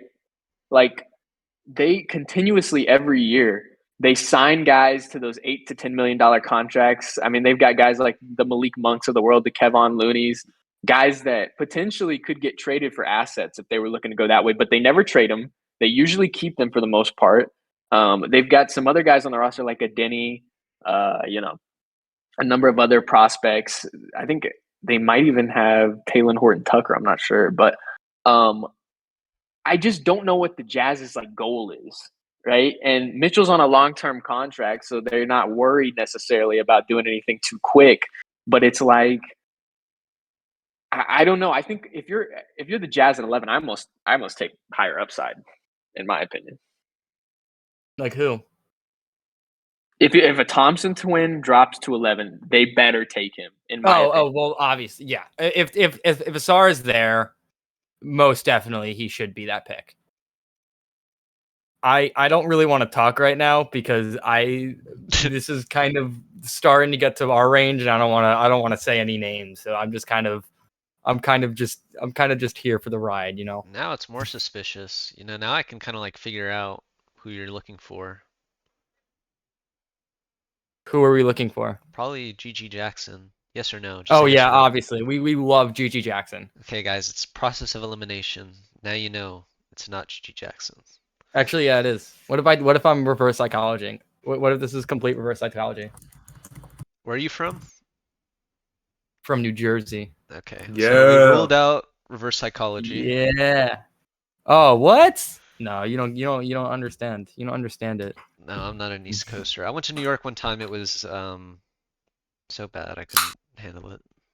I just slept over in New York. I was in New York. He Google mapped to see where the closest In-N-Out was and saw Texas, and he broke down. You know, In-N-Out is overrated. That's my take. Agreed. Well, yes, but It's it's good. good. It's good for like it's cheap. It's Yes. cheap. It's good. You know that's the thing with In-N-Out. you want to know what's actually overrated? It's Five Guys, right? If you're What? a Five No. Guys fan, you're a fucking Terrible, idiot, okay? terrible opinion. Don't. No.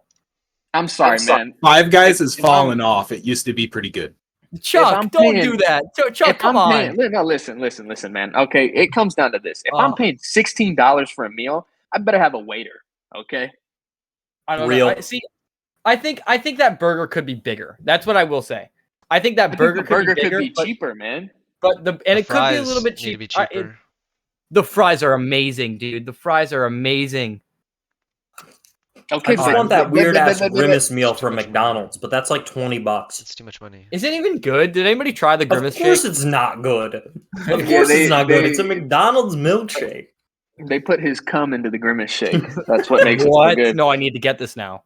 Okay. Back to what we were saying. HKD. I think he's working here again. I think he's working. I think he's working again. I asked. He said he didn't like Tyus Jones. Which is Hey, what do sad. you want for Tyus Jones, Mega? I don't know. Give me a lottery pick. I'll give you a kiss. Maybe? Come on. Like Kiss in 3 seconds. fine. Deal.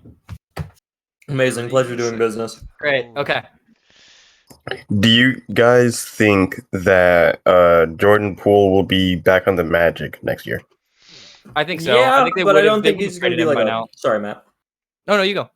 Okay. I think he's going to be back, but I also don't think that he's going to be that impactful. I think we've seen the peak of Jordan Poole. I think he'll be back because the down season he sort of had will probably let him get him back on a cheaper deal. But I don't think that should stop them from taking who they want here. Oh, right. I forgot he's a free agent. I said they would have traded him by now, but I forgot he's a free agent. Yeah. I still think he'll be back. I kind of agree with that. I mean, I don't think we're at the peak of Jordan Poole. I think Jordan Poole kind of had an off year. All right, guys, we for the have most pick part. 10, so I'm just going to hand it over to the commissioner real quick so we can get to that. With the 10th pick in the 2023 NBN Draft, the Orlando Magic select Asar Thompson from the Overtime Elite. All right. Okay. Yeah. Solid pick. You're going upside here. I think I had them drafting us. I had Asar going in mine. Let's see. When we did our mock draft, I had Asar going to the Lakers on that after Whitmore at 6. So I think this is a pretty good pick. You're going upside. There are some concerns, obviously, with OTE, glorified high school league. But I think just the overall intangibles of just being athletic is good. And that's what I'll say about Asar. Yeah. I mean, from what I've seen, he's got good vision. He's got good court vision. He could be the playmaker. He's not as good an athlete as his brother. Which I think is something that some people don't realize. they're not identical. Amen is definitely the more athletic brother, players. but I will say, Auxerre seems to have a more fixable shooting. Yes. Shooting form, which is good. I think Because- it's so funny that they both average 7.9 assists per game. Like both of them average 7.9 assists. I think that's just kind of comical. But I think Asar has a much more fixable jump shot. The only problem, and this is with both the Asar twins, and I think this is why I think Amen can succeed more. And I think it depends on where they go in the draft, like in the draft in real life, to just kind of see that, because it's going to depend on what teams gives them a chance. If they're going to a team that is just shit and is just going to give them a bunch of shots, I think they have the potential to be really good because they'll just be the guy from day one. But I'm not sure if they go to a team that already has established players that they're going to be as good. The problem with the Thompson twins in my eyes is that, like, if they're going to be good, they have to be the guy. All right, And that's guys, why I think actually we have the 11th pick already, so Great we're gonna go to the Dick, commissioner for that. Grady Dick. With the 11th pick in the 2023 NBN Draft, the Utah Jazz select Grady Dick from Kansas University. They selected Grady Dick. Yeah! What a pick. Great pick. What a pick. Yeah, start playing the air horns.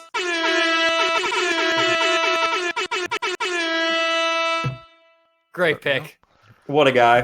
What a guy. We love Grady. Some people will criticize you and say, this guy, you're drafting another white boy shooter. But Dick you know is what? the Of pick. the white boy shooters, I think that Grady Dick is actually one of the better ones that we've seen. Let me go into Grady. Let me go into Dick here. Go into the Dick. Go into the Dick. Go into him. I think what we need to know about Grady is that the first thing that gives me a lot of hope for this man is the fact that his defense is not terrible. He is not a liability on defense. But it's good. Yeah, it's fine. It is nothing to write home about, but he will not be hunted on defense like the rest of the white boy shooters. Yes. He is reasonably tall. He's got 6'7". There's concerns about his wingspan. There's concerns about his athleticism. Wingspan is the issue. But I think that you're getting a guy that's going to shoot. Maybe he can be like Davis Bertans if Davis Bertans was what we all thought Davis Bertans was going to be when he got that contract. I think that it's a reasonable pick. I don't hate it. There was a part of me that scouted him, thinking that it would be really funny to take him at 7. I'm glad I didn't do it, but I think it's a good pick. I don't think he is the Jazz are the type of franchise that I feel needs some stability. Need to get their guys. They have Donovan Mitchell still. They have Donovan Mitchell still, right? They do indeed have. They still have Donovan Mitchell still. They've got a couple of rotation players. They really just need people to build around Mitchell. And I think that if you're going to build around Mitchell, Grady Dick is a solid choice. Solid Dick right here. Does anybody know? I don't know. Do they play Mitchell or Ivy at point guard? Like, what did they do last year? I think it's Ivy at point guard. Is it Ivy at point guard then Mitchell at shooting guard? That makes sense. Okay. They needed a small forward option. Their small forward right now is what? Like Malik Monk, I think. Malik Beasley. Yeah. Which is like that's fine. That's not bad at all, actually. Now that I'm looking at it, it's not that bad. But like, they got a guy who's pretty decent, 6'7", 6'8". You can't play a power forward. He's not big enough. But I mean, he's gonna be a decent guy off the bench that's gonna be able to just kind of stand in one place and shoot some threes in the beginning of his career. That's what I'll say. He is solid enough that I can understand the pick. I personally probably wouldn't have done it, but I don't think that this is the worst pick. That You had to do it. You had to do it. It's the most Utah player ever. This man looks like a Mormon. I will say that. I really want him to go to Utah in real life too. I think it would be so funny. It would be so funny, and I could see that happening. But I don't know. I think it's a pretty decent pick. I was kind of expecting this to happen. And that's why, yeah, I'm fine with it. Again, there are some concerns about his wingspan, only being 6'8". He's like 204 pounds for someone that's 6'7", which like it's not great. It's not amazing. And his athleticism's kind of but as I was saying, I mean, he's gonna be a guy who's gonna be able to just do his role very well from the beginning. Like he's literally just going to stand in their corner and shoot some threes. And I think that's fine. You always need a guy to do that, and he's gonna be pretty good at that. I wish I had watched Letterkenny more recently, so I would have a bunch of Dick family jokes. But I can't remember any of them off the top of my head. I forgot them too. I watched that a while back. Well, it's fine. It's a good pick. It's okay. That's kind of the thing with Grady Dick. It's just like, okay. The same thing with like Corey Kispert. That's very much how I value Grady Dick. It's like Corey Kispert. I think Dick has a stronger case for higher upside. Yeah, because Kispert was a junior, I think, when he got drafted. Yeah, but I think he's the type of guy that I could see Grady developing into a solid scorer at all levels. If he can get league average defense, he can be a solid type of guy. I think it's a pretty. I wouldn't even say safe pick because there's some concerns with his athleticism, but like I don't really see, like, in my eyes, I don't really see him being like a bad player. I also don't really see him being like a great player. All right, guys, we have pick 12 here, so I'm going to hand it over to the commissioner. With the 12th pick in the 2023 NBN Draft, the Minnesota Timberwolves select Kobe Buffkin from the University of Michigan. Okay. Unsurprising. Kobe, this is a little bit lower than I expected Kobe to go. He's been rising a lot in recent days. From what I've read, he apparently had some pretty good showings. No, I heard that too. I think that he's a guy that's risen a lot this year. He's an electric guard. Really has all the right tools for a real long-term starter. I think of the people left available, he's the highest upside. And I think that he's a solid choice for Minnesota. They're a team that has a lot of holes, but also has a lot of, solid talent. I'm a little concerned about his fit next to De'Aaron Fox, but I think if that 1-2 man game could be something that's at least worth trying, and I think the talent's good enough to make the pick work. But I understand what you're saying. I don't strongly disagree, but I just disagree. Yeah, that's I think he's fine. I'm not gonna lie, I didn't really scout and he was in our draft range, but like I never really thought of like him as the guy that like we were gonna go for. So I'm just like, he's okay. I did a little bit of scouting, obviously. Like I watched like a few Michigan games last year, and he was okay.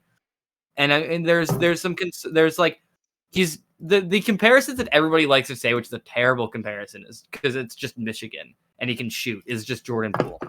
But it's just a bad comparison.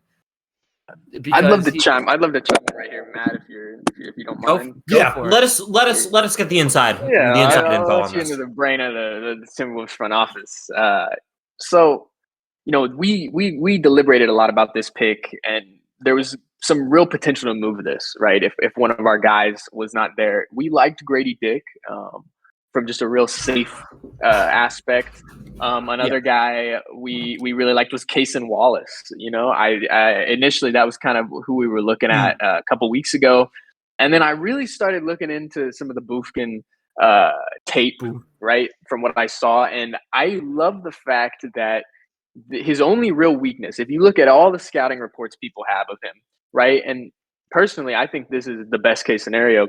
His real weakness people talked about was his physicalness, right? Like he needs to gain weight. He needs to do like this or that. Then you kind of look at like the cons on his game, and there's not that many. Sorry. Yeah, exactly. There's no real cons. Like offensively, really good at finishing. There's a little bit of work to be done there, but for the most part, a good finisher. He's a great shooter. Really good defender, which I think is underrated. Like he is super good at on-ball defense. Again, needs to get a little bit bigger in order to be able to get around screens a little bit better at the next level. But other than that, like he's really good at help defense as well. We saw a lot of positives in his game, and I think for a team like us, we've got guys like Malcolm Brogdon and De'Aaron Fox, but our bench is pretty devoid right now. We're kind of resetting it after a pretty depthless year last year. So we liked what we saw. We didn't feel like the downside on him was that big.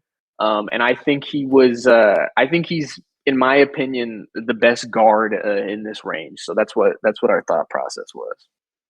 Fair. Yeah, I think he's a solid pick. I think that there's real potential that, when it comes to the NBA, we see him go higher than this, and I'm excited to see how he develops. I think this is a solid pick. Agree. I think at this point in the draft, you have a lot of solid. You're kind of getting a lot of solid picks. I think this is very similar to the Grady Dick pick, and in the sense of like just kind of being a safer pick, and you're not. It's nothing too insane, but it's nothing too bad. Like I said at the outset, I have to say, a lot of people criticize this draft for being, 3 deep, 2 deep, 3 deep. I think that there's a lot of really, really solid players in here. I think that this mid-lotto, this is one of the most excited years I've been for sort of the mid-lotto in a couple of years. I know. I don't. I like it. I like it. I think that there's going to be a lot of solid role players. And I think that there's going to be a lot of guys that, aren't necessarily stars, but are, could be the 4th, 5th best option on a serious contender. No, I agree with that. I agree with that. And I think that, there are a lot of people that are going to be exciting long-term, guys. And I'm a little bit more optimistic on this draft than some other people. I think that's fine. I think that's you're right. It's gonna be role players, but in terms of like being very excited for like role players, I don't know. I'm excited for a lot of these guys. I don't know. Like last year with like Jalen Williams, like I was so high on Jalen Williams, and that was a lot. That was like a mid lottery guy. We got him. The Suns last year. We got him at 15. And he went 11, but I mean, that was a guy I was really excited for, but there's not many guys like that are going to be like, that I'm really excited for like, this is going to be a guy who's going to be a rookie of the year type of guy. And I don't know. That's just me. If you don't mind me chiming in, kind of switching gears, I'd like to kind of talk about the Heat a little bit, if you guys don't mind. They have the next pick, right? They do, and I think this is an interesting team because they got ravaged by that Jimmy Butler free agent signing, right? Their whole team was built around this kind of idea of supporting Jimmy, and then he ends up leaving, and they were in limbo last year, and it sucks because had they still had their pick, right, they would have had a top 3 pick. Didn't end up happening. They're lucky, though, that they still do have a lotto pick because the Grizzlies were not able to make playoffs courtesy of this guy. But I think it's pretty interesting right here because I feel like they should go really high upside. And I'm just curious to see what they do here because I wouldn't be surprised if they went with a safer pick, but I'm interested to hear what you guys think. I'm not going to say anything. I feel like there's a couple options. I mean, people are waiting. The highest upside guy is probably Leonard Miller. If they want to go that option. I mean, would you be mad at Keontae George right here? I would be a little mad at Keontae George. I think in terms of upside, that's not the best. You don't think he has a good upside? I think that he has a fine upside. I just think his chances of seriously reaching like something that's like game changing is too low. I think they go guard here. I really think they go guard here. You look at this team. They have Bam already. They have a few like small forward options like Miles Bridges. Fuck him, but they do have Miles Bridges. It's Miles Bridges, Bam, and Hero. That's it. Yeah, everything else is there's nothing there. There's nothing else there, but like they really need a guard, in my eyes. And that's what I'm saying. I'll say this. I don't think Cason Wallace would be a bad pick here, but I don't know if it's the right pick because I think he is such, again, like I mentioned when I was talking about Bufkin, Cason Wallace is going to be a good player. Like I think the floor is so high for him. He might be the best on-ball defender in this draft of any of the guards. And I think he's a good shooter, good playmaker, right? The only thing people have talked about is his creation ability going to translate? And that's something that, time will tell. But I think his floor is so high. Like initially, I was kind of thinking he might fall. And if he did, a team like, pre-Doncic trade, a team like Dallas would have been a great team. Now, they traded into 15, right? Yeah, okay, sorry about that. Never mind. So I meant the Spurs whenever they had 15, right? And if they didn't want to re-sign quickly, Cason would have been a great pick for them. So I kind of thought maybe a contender might take him or a playoff team. But, I mean, listen, I won't be mad if Cason's the pick here just based on the fact that he would fit really well with Hero at the 1. And if his best case scenario ends up happening where he's able to create a little bit, you've got a really, really high level role player, I think, who can fit on any team. You've got Marcus Smart Light, Yeah, but better, in my opinion, I think his shooting is already better, and his decision making is super good. Like his decision making is really, really, really high level. He was a bright spot on what was an otherwise really underwhelming Kentucky team, which seems to happen more often than not. But Cason Wallace is a guy I like here. I wouldn't be mad at Keontae George. If they pick Nick Smith Jr., I'm sending a drone strike at Miami. I mean, the guards here, I think it's got to be Keontae or Cason. There could be a couple other people. I could see. I like Cason. I really like Cason. If you have a pick and Cason is still on the board, message me. I will trade you for it. You can get. I don't know. I just like. I don't think Jordan Hawkins is a good pick right here because that's like maybe so. Could Shafino? Shafino, I hate. So I'm biased. I think Shafino's terrible. I think he's Johnny Davis 2.0 in my opinion. Okay. And so I don't think he's a good I don't think his risk is even worth it enough to take him at 13 in the lotto. Like I didn't like a lot of what I saw from Keontae. I know he's dealing with an injury, but I think there's enough there that he is still worth it compared to someone like Nick Smith Jr. I didn't like what I saw, and the analysis on him was like, well, this dude was really good in high school. Like, we have to look at his high school tape. Like, what are you talking about, dude? If I'm looking at your high school tape because your college tape was so bad, that puts me so off of you. Like, I think there's still a potential for him or whatever, but I think he is not even worth a late lotto like he was projected to be a month or two ago. So I will say that like there are a few players like that have actually turned out to be pretty decent. I think the biggest example is like Michael Porter Jr. You know what I mean? Okay, but that was injury related. You know what I'm saying? Yeah, but still, I mean, it's there have been players like that have worked out. Like Nick Smith went to college and was just bad. Like there was no and I get that Arkansas team had a lot of freshmen and and whatnot. But that like, Arkansas team basically just imploded. I don't really Yeah. blame Nick Smith for that. I think that's just no, absolutely not. But also, you got to realize, like, this team, they made it to the Sweet 16. They beat Kansas, like, and in my opinion, they made a good run in March Madness, and I don't think it was because of Nick Smith Jr. I think it was because of other pieces. You get what I'm saying? No, I understand what you're saying. I think when they got it together, he wasn't part of that, which makes I me don't- even more concerned. Yeah, I don't particularly love him either, but like I'm not that mad about that. I mean, he had some good performances against some pretty decent teams. I mean, Kentucky was kind of interesting last year, but I mean, he did score 25 against that Kentucky team last year. He had some pretty decent performances in teams like Oklahoma, and I mean, he's an interesting pick. He's kind of, I don't love him, but at the same time, like, I'm not that mad. I have a question for you all. If the Heat, first off, is anybody from the Heat online to make this pick? That's an interesting question. That is a question that I'm currently asking myself. I will say about this. My time to pick was at 12:50, so they've got however many minutes until, I think, what is it, 10 or 15 minutes between picks? I think 10. 10, yeah. So their pick is due in about 7 minutes. I don't know if they're on.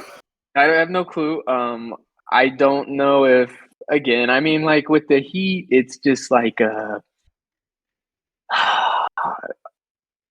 I think if Jalen Hood-Schifino and Nick Smith Jr. don't pop up here, they're gonna. It's any other pick is not that bad. In my opinion. I could see them going outside of looking for a guard here and just looking for upside. Maybe a guy like Derek Lively. No. Looking for a trade for Bam. Not with Bam. I'll tell you, trade Bam. Underrated guy that I'll put in here just in case, and I don't think it'd be a terrible pick. He was late lotto for a while, then he's kind of back in the mid-draft range. Bryce Sensabaugh wouldn't be the worst pick here. I know his defensive downside is massive, but he was one of the most efficient scorers in college basketball last year at a high volume. A very good point. At a high volume, but on a very bad Ohio State team. No, absolutely. But I don't care how bad your team is. If you're shooting 50% from the field, right, on like high volume, that means something to me, because how many guys do we see put up 20 a game on bad efficiency on bad teams? Like, and we say, well, look at the potential, man. Like, he put up 20. Like, once he gets a better team, he'll be more efficient. Like, that doesn't always work like that. Like, to see Bryce put up good numbers on really, really good efficiency, even though the team was bad, makes me confident in his ability to at least be like a spark plug level player off the bench, worst case scenario. I don't think he'll be terrible. I don't know if he'll ever be a starter, because if his defense ends up being as bad as if he can't lock in and focus on that side of the ball to at least be a decent off-ball defender, like, that was his problem.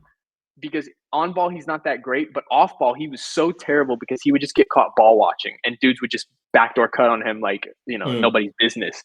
So if he ends up being a passable defender, he's a starter in this league, 100%. Like, I'm confident of that. But the risk there is his defense, like, no doubt.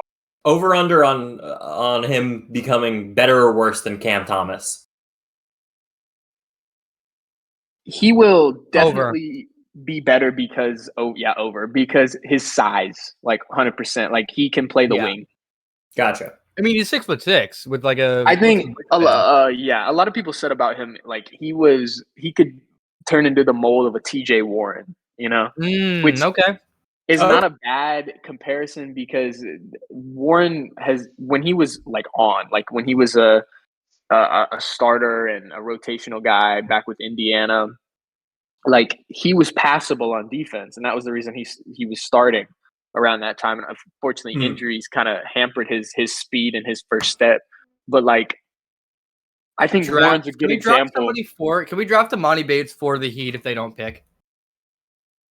I think that's a genius idea. I think we should draft Amani Bates for the Heat if they don't make if they don't make a pick.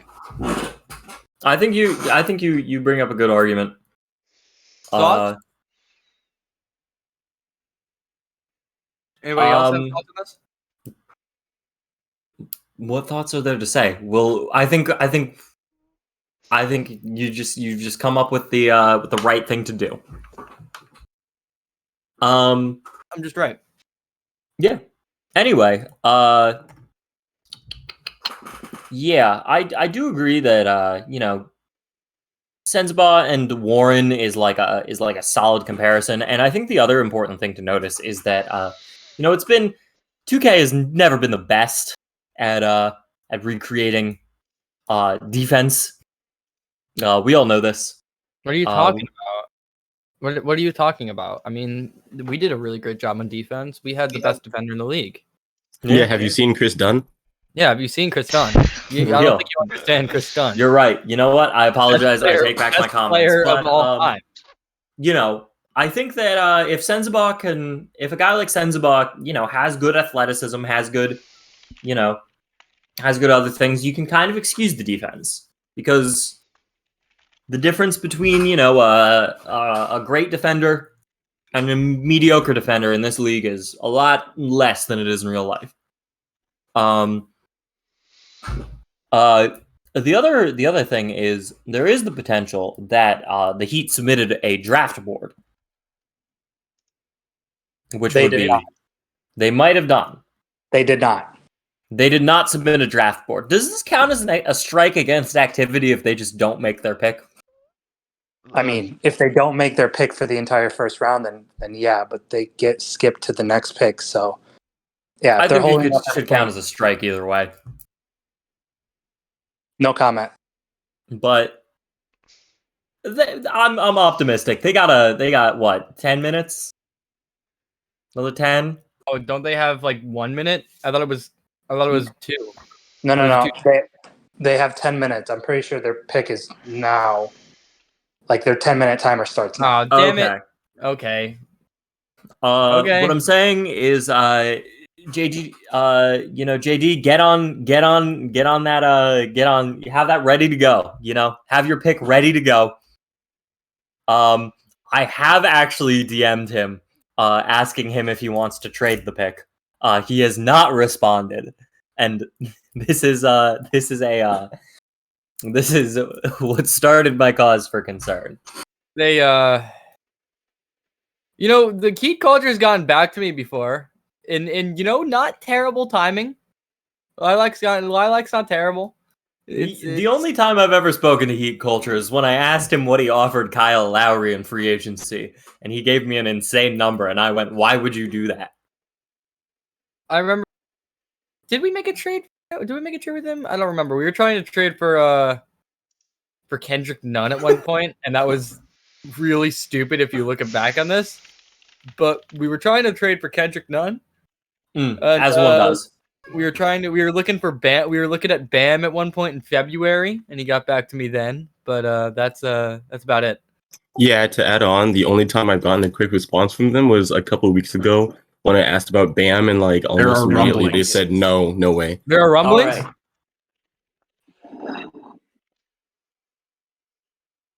Have we heard signs of life? We have. That's it though. So we've heard signs of life. Somebody's gonna make the pick. We're good. While we wait for this to go, I will be taking a step back. I don't know what we're gonna do here, but I'm sure we'll figure some way to fill the time. I'm just gonna play noises.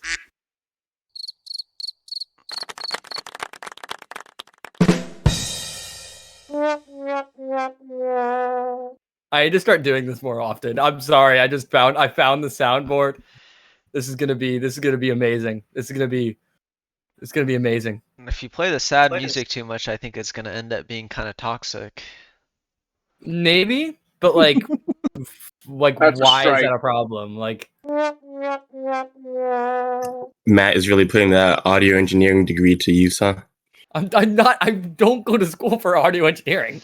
Yeah. Okay. Whatever you say, liberal.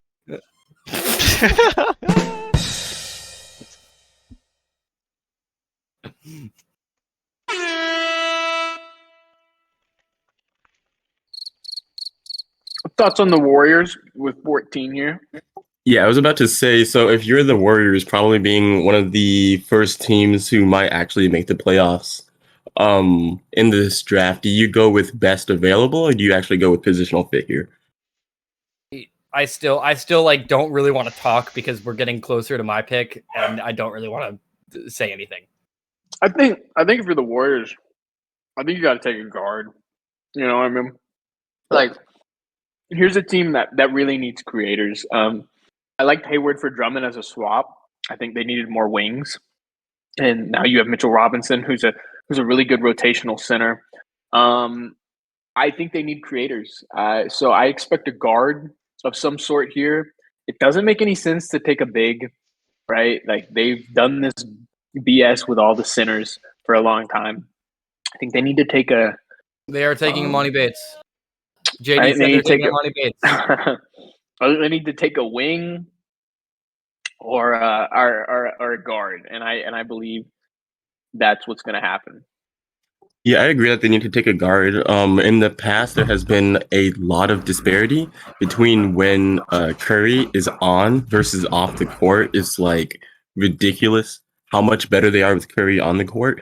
I've said for a while that they should probably trade for a backup playmaker and not just rely on the one, rather than having Marcus Smart, who's better than people think he is on stream defensively, but they still need a playmaker. And I think they should draft a guy who could possibly do that and maybe play number 2 next to Steph. And maybe, right, in 5 or 6 years, if Steph ever decides to retire, he could be the next playmaker for the team. Yeah, more so, something that they've had a problem with for a while. They have a lot of shooters. Like, they'll surround Steph with shooters, which is great. But at the same time, the IRL Warriors have always had at least one or two guys who can dribble, like a Poole, like a Sean Livingston. Like there was always a couple guys who could be secondary ball handlers. Draymond's kind of one, but I don't really count him because he doesn't create for himself. So they've had a real problem where if Steph goes off or if Steph's getting quad teamed in the corner, Buddy Hield and Dylan Brooks weren't able to create for themselves. And that was one of their big problems last year. So I expect a guy who can run an offense here.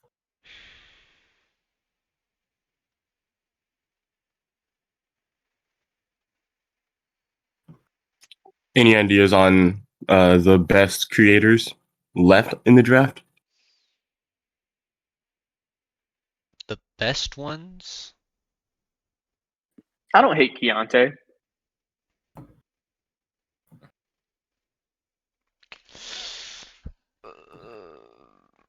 Keontae, maybe. Yeah, Keontae. I think Keontae would be a good pick. He has some concerns, obviously, but like guys you take in this range are either kind of like really low floor or really high ceiling, and I think it's tough because he could really end up being a bust. But I think it's worth it because his build is really good from a physical standpoint. You really gotta hope, and that's with a lot of these guys coming out of college is like you gotta hope he becomes efficient because his efficiency in decision making with shots was like awful. Like I'm gonna. Sorry, you go. Well, go ahead. I said I think I'm gonna trust Baylor guys. Like there are certain colleges that like I just trust they're gonna be like they can just be solid guys, and Baylor's one of those teams that I just tend to. I tend to just kind of trust in that like Scott Drew's a very good head coach. He tends to mold his players pretty well into like decent enough NBA players. So I think that I'm gonna give him the benefit of the doubt. He needs to improve a little bit of efficiency, but like I trust people from Baylor. Like same thing with like Sohan like last year. Sohan? Oh, never mind. I thought you were talking about Obi Toppin. That's my bad. We could talk about that trade again because I was listening in, but I wasn't there to talk about that. So I do want to kind of mention that trade. New Orleans is making a bit of a gamble on what's going to happen to Obi Toppin in this offseason. I think a lot of people know the Knicks are actively kind of shopping to look for a star, in a sense. The Knicks are a very good team. I'm saying this as a Knicks fan, so I'm biased, but like the Knicks were a good team, but they just needed one player more. And they're trying to actively shop a lot of their younger guys like Quickly, Toppin, or Grimes potentially into a better team. Because at the moment, Toppin doesn't really get that much playing time. I mean, he gets decent amount of playing time, but off the bench for Julius Randle, he's not getting that much. The thought process is going to get more of a role. If he were to get traded, he would actually be a very good. I think he can actually improve into a lot better of a player and has a lot more upside. Here's my problem. He will never be an average defender. It's never going to happen. He's gotten better. He's gotten better. I don't care how good he gets IRL. The dude's defensive stats on 2K are like looking at like a red stoplight on a 6-lane like fucking road. Like he has so many bad stats that I think he's good in like a 10 to 15 minute bench spurt in a way, but like you can never really use him in the playoffs because of how bad his defense is. Like he will get targeted. It's 110%. Like especially if you have him guarding wings, dude. Like, and wing defenders are like so key now. You got to have like, speaking of the Suns, you got three, really good defenders, and two of them were Mikal and Kawhi, who were like elite wing defenders. So I mean, yeah, I don't know, dude. I think he's a good bench piece, but like he's never gonna be your starter. I don't know. As long as that you're. All right, we have the pick. Oh my god! We'll go to the commissioner. Heat Culture has just messaged me back on my trade request and said no. After he already chose the pick. With the 13th pick in the 2023 NBN Draft, the Miami Heat select Keontae George from Baylor University. Okay. What I say? Okay. I'm not surprised by this. I think they needed to take a higher upside guy here. Keontae could end up being a bust, like we said, but he's got the physical tools, and so I think he'll be a good pick. Yeah, I think he's solid. I think he's got the upside. I'm a little bit lower on him than I think a lot of people are, but I think that if there's a situation for him to be in, it's gonna be this one. Like Miami is gonna give him an opportunity, and I think it's a solid pick. No, I tend to agree. I think George is fine. He's okay. He's upside. That's kind of what you're getting him. He's only he just turned 19. So I mean, there's still a lot for him. He's 6'4". Does anybody know his wingspan? We don't have his wingspan, so I don't know his wingspan. Does anybody know his wingspan? I can look it up. I'm sure. Did he get measured? I had him 13 in my board. I think he's fine. There is the issue with he's 185, 6'4", 185. So he's a little bit. He's on the skinnier side. I'm trying to find the wingspan here. I don't think you can find the wingspan. I think we tried to find the wingspan. You can't find the wingspan. Just look on the NBA draft, Google NBA draft combine, and then click on their measurements. No, but I think I don't know. Let me see.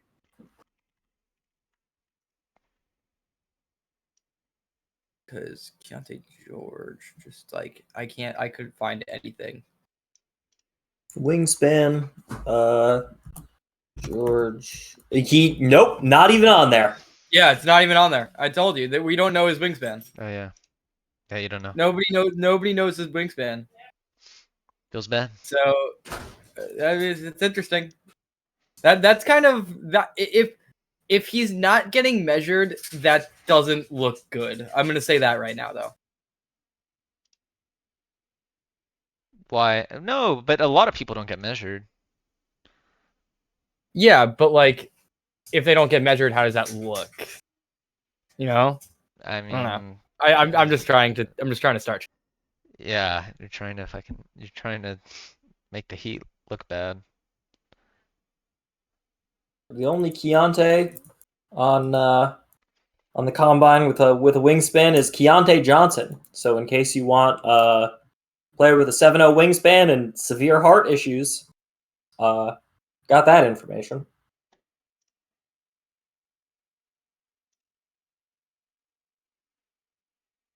All right, we have pick 14, so I'm gonna hand it over to the commissioner. With the 14th pick in the 2023 NBN Draft, the Golden State Warriors select Kason Wallace from Kentucky. Okay, great pick. This is what we Great expected. pick. Great pick. I kept trying to trade for a lottery pick to pick up Kason. I was so hoping he would fall. I didn't want to say anything. Great pick. I think Good pick. Kason Wallace built like a linebacker. I mean, he's a point guard that all of us in the Suns really liked him. And he's a pure hustle guy. You know, he's got the defense. He's got, you know, he's not the worst scorer. You know, he should have some solid. Teach somebody offense than teach somebody defense. We were talking about that earlier, but it's like I much rather prefer going with better defensive players because there's nothing that's bad about his defense. He's one of the best defenders in this draft. I mean, he's very good. I really like him, but he does have to improve his offense a little bit.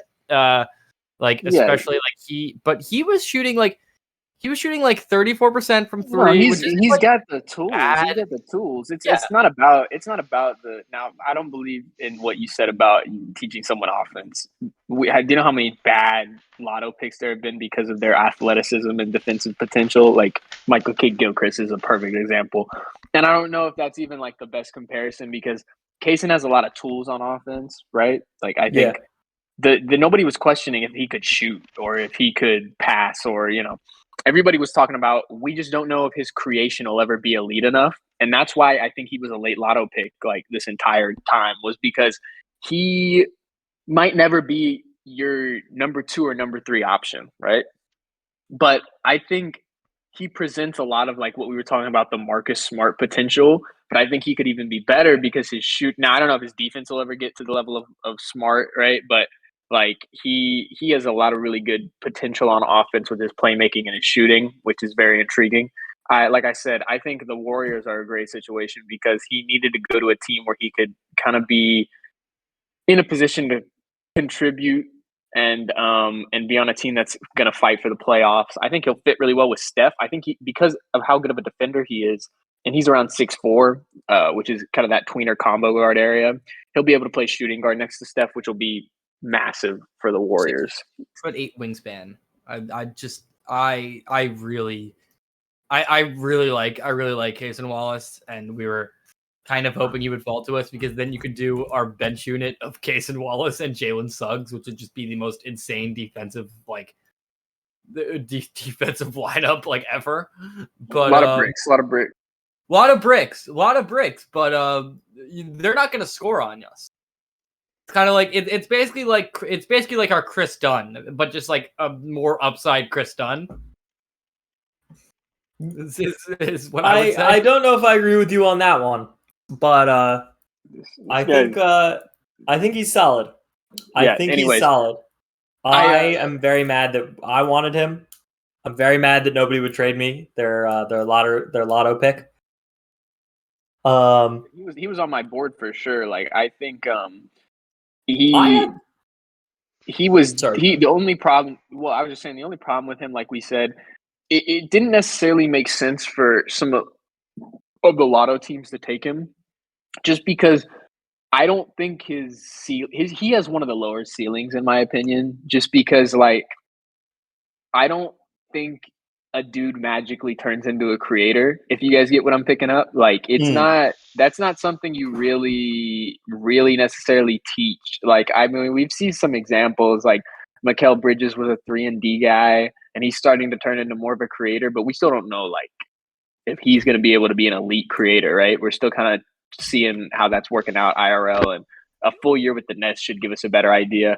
But I think you don't teach being a creator to the level that you can be the number one option. And if you're a really bad team, it does make sense to go for guys who, hey, we think, Anthony Black can be our number one ball handler, et cetera, or Scoot Henderson, So there's levels to this, but he was definitely not going to go out of lotto in my opinion. Like I think someone was going to take him, whether it was the Hawks or the Warriors. So yeah, real interesting. I'm interested to see what Dallas does at 15 actually coming up here. There was a world in which I took Kason Wallace at number 7. That would have been an awful pick. I'm so glad it was pretty bad. But if there was nobody left, like I really didn't want to pick a Thompson. I really didn't want to pick a Thompson. That's fair. And Kason was fourth. Was right after the Hendricks Black Walker combo and Whitmore. Sorry, just not to cut you off, but yeah, no. With Dallas right here, are we gonna see? I actually don't know what we're gonna see. I think with Dallas's new direction, I think we might see a guy like Leonard Miller. I think they need upside. They've got a lot of high potential pieces, but I think if you're Dallas, you want somebody. You just traded away your big star. You want somebody that can come in and have that potential. Might as well swing on the biggest home run in the draft. Biggest home run pick. Chris Murray here. Chris Murray. I can see it. Terrible pick in my opinion. I don't know. I can see it. Actually, Matt's opinion doesn't matter because he's 2 picks out here. But going Chris Murray, baby. Yeah. I think I'm gonna be honest here. I think Whitehead. Gigi Jackson actually. If you're the Mavericks, right? I think LaMelo and Jalen Green creates an interesting stopgap right there. MPG, like they have no. Outside of Kessler, right? And he's not a point of attack defender. They have no defense from what they got in that package, and so this becomes an interesting process here because a lot of these guys in the mid range are not great defenders, and I don't think they should take Lively just because I think there's too much overlap there. I don't think him and Kessler can play together long term. Yeah. Jordan Hawkins wouldn't be a bad pick. His floor is really high. He's the best shooter in this draft, 100%. It's not even close. His ability to take the catch and shoot 3 is insane. Like at the clip he could. And he's a great defender. I think his problem, and this is the same thing with Kaysen, man, is like he's not a good creator, and part of that was because the offense UConn ran was so poised with sets that there was no need for him to create. Right, there was no need for him to create. So it's a skill that maybe could develop, but you don't bank on it, right? That's not what you're banking on. All right, guys. Actually, we have pick 15 here, so I'm gonna hand it over to the commissioner. With the 15th pick in the 2023 NBN Draft, the Dallas Mavericks select Trace Jackson Davis from Indiana University. Oh my gosh, I hate the Mavericks, dude. This is so on brand. What? All right. What? 39th overall ranked person on Sam Vecini's big board, Trace Jackson Davis. Listen, I love Dallas. I love TJ. I love TJD. Nah, bro. I love him, but like not here. I don't know why he's going in the top 20. Why the hell is Trace Jackson Davis going in the top 20? Dude, I was joking. I was joking when I said they should go Gigi Jackson or Chris Murray. They went even worse.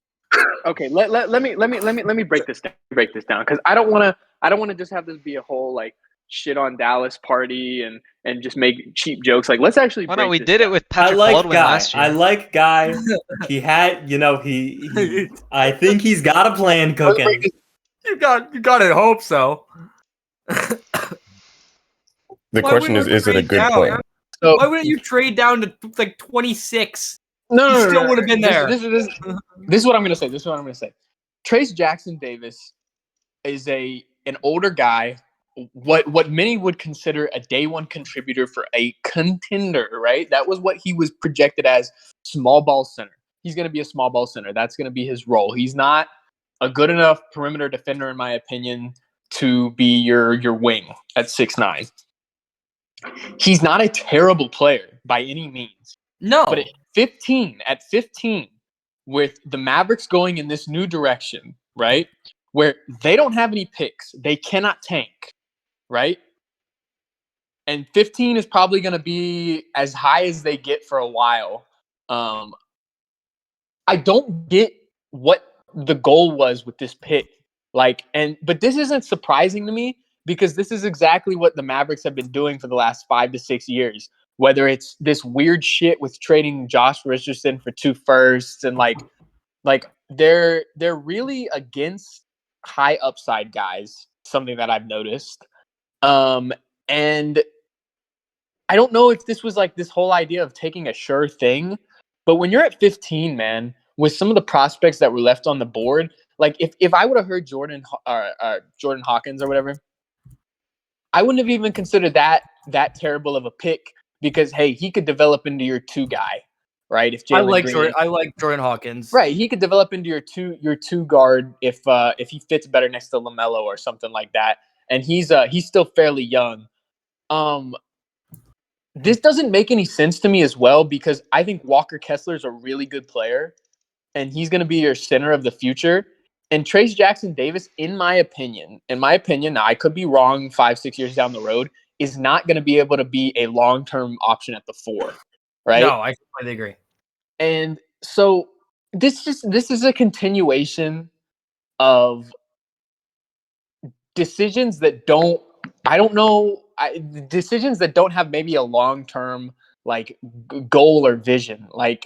And I don't know, in some cases teams can have a defense, but when Dallas has made a lot of these types of moves with the Brunson trade, the Josh Richardson trade, a number of other moves, at some point it becomes you don't get the benefit of the doubt when you consistently do things like this. Now, 3-4 years down the road, Trace Jackson Davis could be a really good player, and we could be completely wrong. But I mean, you could have said that about Anthony Bennett in 2013, right? You could have said that about a number of other guys. I don't know, man. This isn't surprising, though. This isn't surprising. Can I say something? I mean, again, everybody's saying like you could have traded back, and I completely agree.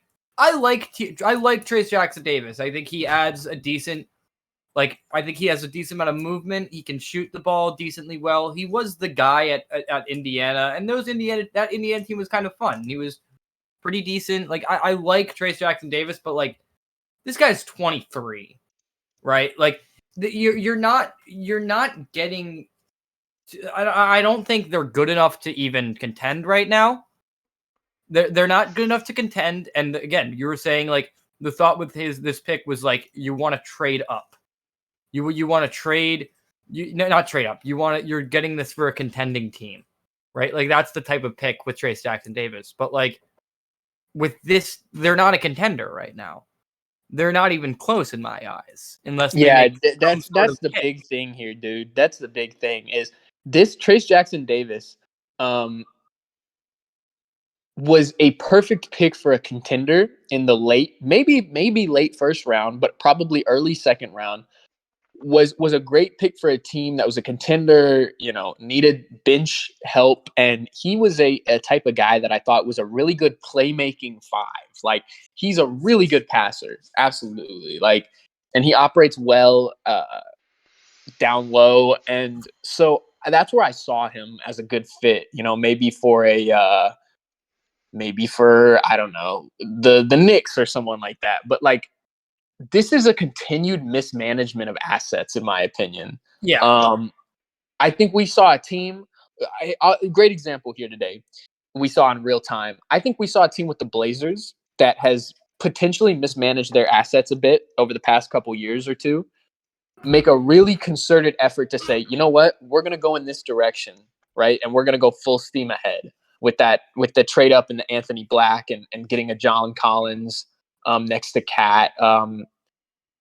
So there's always time to correct course, right? But when you continue to do the same thing over and over again and it doesn't work, right? That's like the quote goes, that's the definition of insanity. And the Mavs continue to do stuff like this over and over again, and I don't understand it because it doesn't work, right? The greatest example was this last year with Luka. We saw that was one of the worst teams I have ever seen on stream without their number one option. I don't think it'll get any worse. Like they were playing like Hamidou Diallo like 35 minutes a game. Like that's the situation you put yourself in. I don't care if we would have been decent with Doncic. Like if your team is put into that position when your number one guy is out, that is a mismanagement of your roster, of your assets, and everything else. So here's the thing. They've shown in the past that they don't know how to build a team correctly. But the greatest example was they made the finals year one with Doncic. And they saw the formula was good centers, some decent 3-and-D guys around him, and a good point guard, a good creating point guard. And then they continue to stray away from that year after year, the next 2 years. And then now to expect them to understand how to build a roster around their new horde of assets or players, is just comical. I don't think it's going to get any better. I have absolutely zero clue what's going to happen when they have to max LaMelo, or give Jalen Green a big contract, and then they don't have any cap space and they don't have any picks. I don't know. The outlook is very bleak, and this I wish because I don't want to hate Dallas, but I wish this pick would have been better because it would have given me more confidence that they were starting to move in the right direction post Luka. Yeah, I think that I appreciate Guy. He's always been one of my favorite people to deal with in this league. He's a good guy, and I think he's always a fun person to shop picks with. I just can't give this a good grade. I think he could have had it earlier. It just speaks to me of a lack of direction, as you were saying, Johnny. And I think that is the most damaging thing in NBN especially, is a lot of guys try and come in and they try to sort of have it all.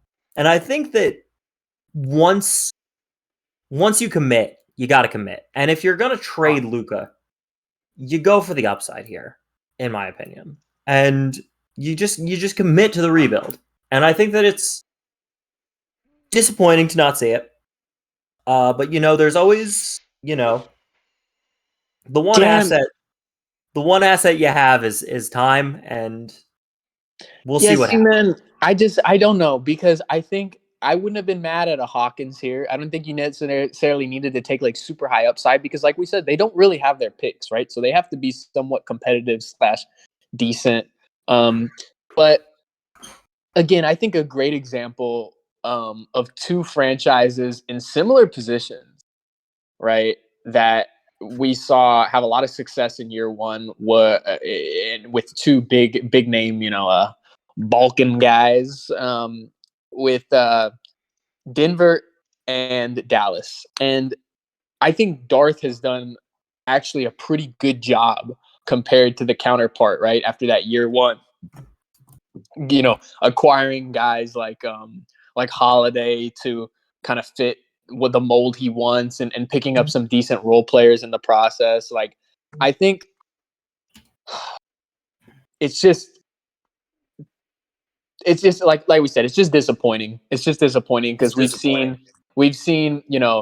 from I think the very first thing that kind of started this path was that John Wall trade, as silly as it sounds, not having the self-awareness to realize that what was making your engine go was the fact that you had a 1-2 combo. And then the rationale being, well, we have Brunson still, and giving Brunson a contract, and then moving Brunson for Kelly Oubre and Mitchell Robinson. I mean, just think about that. That was rough. On that guy note, we who- have the next pick up, Let's- so yeah, I let's have to hear it. hand Oh, it we to didn't even talk about this at all. All right. Okay, pick 16. Here we go. Love you, Raptors. With the 16th pick in the 2023 NBN Draft, the Toronto Raptors select Jordan Hawkins from the University of Connecticut. Yeah, I don't hate this pick. I don't hate this pick. Let's go. Okay. He's a let's put Matt on mute. He doesn't need to be talking. Yeah. Let's say I think with the Raptors, they clearly got their what they believe is their playmaker of the future. Hawkins is still he's around 21, I believe. Just turned 21. So he's not super old. The best catch and shoot guy in this draft, 100%. And if you're kind of looking at the bare bones configuration of their team, Jaren Jackson, a Kuminga, then you slot in Hawkins at that 2, Amin at the 1. I think they're starting to really come together with some good pieces. And with these later picks, I don't think it's the worst thing to not always shoot high upside, because we've seen it with guys like a Desmond Bain, right? Like that dude is a really good basketball player, regardless of the fact that he was in college for however many years. So I don't always think you have to go crazy high upside when you're one of these kind of early lotto teams. Yeah, I agree here. I think that the Raptors are in a good spot. You know, they have Jaren Jackson Jr. Like you said, they have a lot of people. I'm pulling up their roster right now because I do want to see. Hold on, I'm having a little bit of trouble. Found their roster. They have a decent amount of cap space coming up. In 2020, in next free agency, which is projected to be pretty decent. They will have a decent amount of cap space to play with, and I think that could be the blueprint that Chris is going for here. You know, try and build the foundation, and then lure a big name in free agency. And I think that is a perfectly fair way to build a team. We've seen it successful in the past. You know, we saw it work with. I mean, that's basically how the Suns were built. You know, they got Kawhi. I just wanted to say right here real quick, coming up with the Suns pick. So yeah, I think just to close off on the Raptors, great pick, no problem with it. You could argue they should have went higher upside, but I think Hawkins will be a good player in the long term. Yeah. With the Suns right here, the NBN champion Suns. Yeah. Whatever, man. Okay, Chris Dunn merchant. We're not interested. I believe I wouldn't be surprised if we see a big here. I believe that Precious and Jalen Smith were kind of the backups there. Not terrible or whatever, but I think we saw when Ayton went out, right? Precious How that was amazing. That was a problem. Yeah, no, Precious was great for the role he played. But I think you would like to hopefully maybe as their cap starts to get crunched up a little bit over the next couple years, maybe consider, you know, I think if you're going to ship a guy out, you might want to ship out Ayton. So I think a good pick right here, in my opinion, you know, they could go wing or guard here, but I think they have a lot of guard prospects. I think a really good move right here would be either to take a bigger wing, or I think they'll take Derek Lively here. Yeah, I think that's the pretty clear pick here. Lively has fallen a little bit from where I think a lot of people expected him to go a little higher. I think that this is best case scenario for the Suns. You know, you get a big guy who's going to be able to contribute while still having a decent amount of upside. And you know, you have the perfect guy that can slot in, fill a need for them in a team that doesn't really have a ton of needs. I think it's just too good of a match to pass up. Yeah, no, and I think Lively fell because you look at the teams ahead of you know, in the lotto and ahead of the Suns. I think there was an argument maybe that at 16, Raptors take Lively, pair him with Triple J, but I also don't know if that's the direction they wanted to go. Lively is more of a guy you take when all 4 of your other guys can create and can make something happen on offense, because he is right now like there's potential with his 3-point shot developing at some point and some other assets of his game. But like, let's just be honest, like the dude, it struggled to get 6 or 8 points in a game, but he's defensively is really, really good. Yeah. At protecting the rim and switching off of pick and rolls and stuff. So I think he'd be a good pick for the Suns here.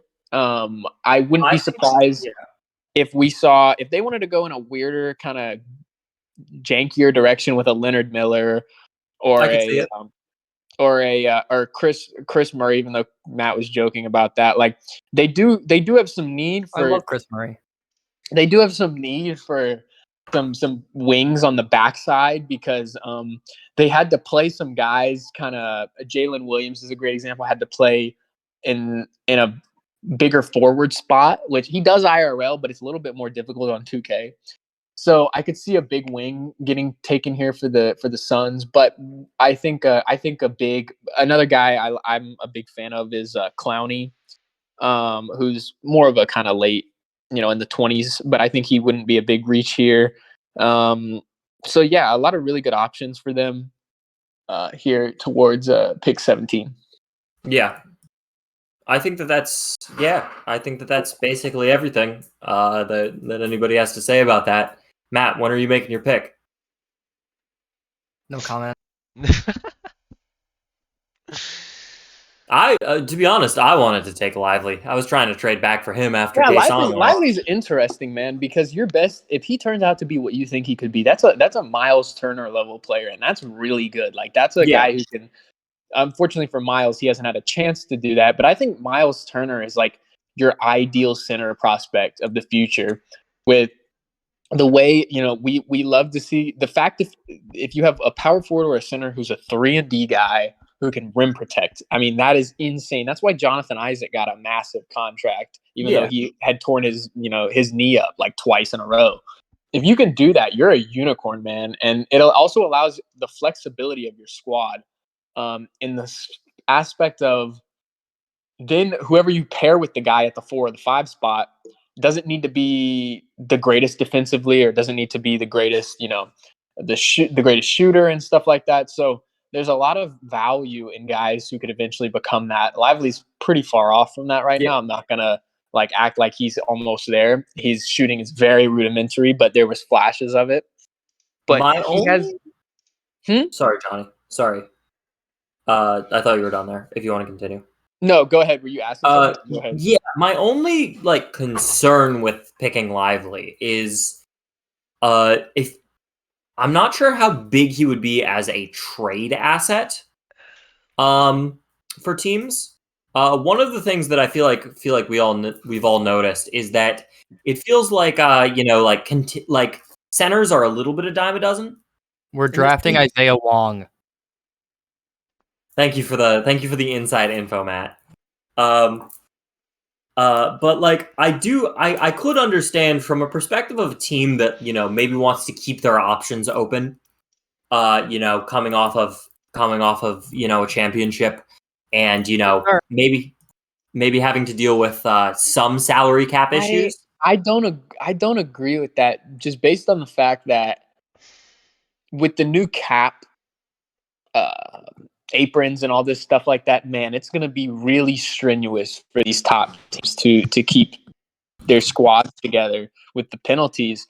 And I think the draft now, so we saw it, we've seen it with teams deciding, who are in a cap crunch, like, hey, let me get back into the draft so I can get a controllable contract. Like, if you're a team like the Suns with guys like Suggs and Jalen Williams down the road at some point, you want to draft a guy, in my opinion, that you think can be a rotation player, because that's really what's going to matter for you when you're trying to keep your team together. Like, I don't think they need to go continue trading for stuff. They have a really good squad that they just need to keep together.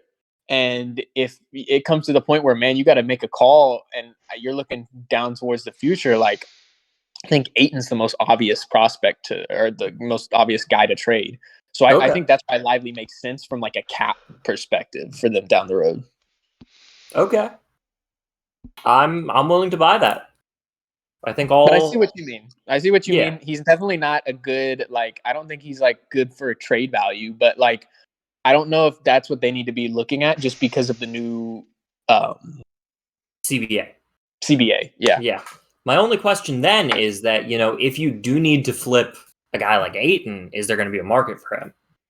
No, there will be. And if they flip Ayton, it won't be for like, man, let's get back a ton of assets. It's like so we can clear the cap and pay the rest of our guys. And so I think they'll get something for him. They'll probably, I would imagine they'd move Ayton. This, of course, is assuming a guy like Lively ends up being rotational and you can use him on stream. But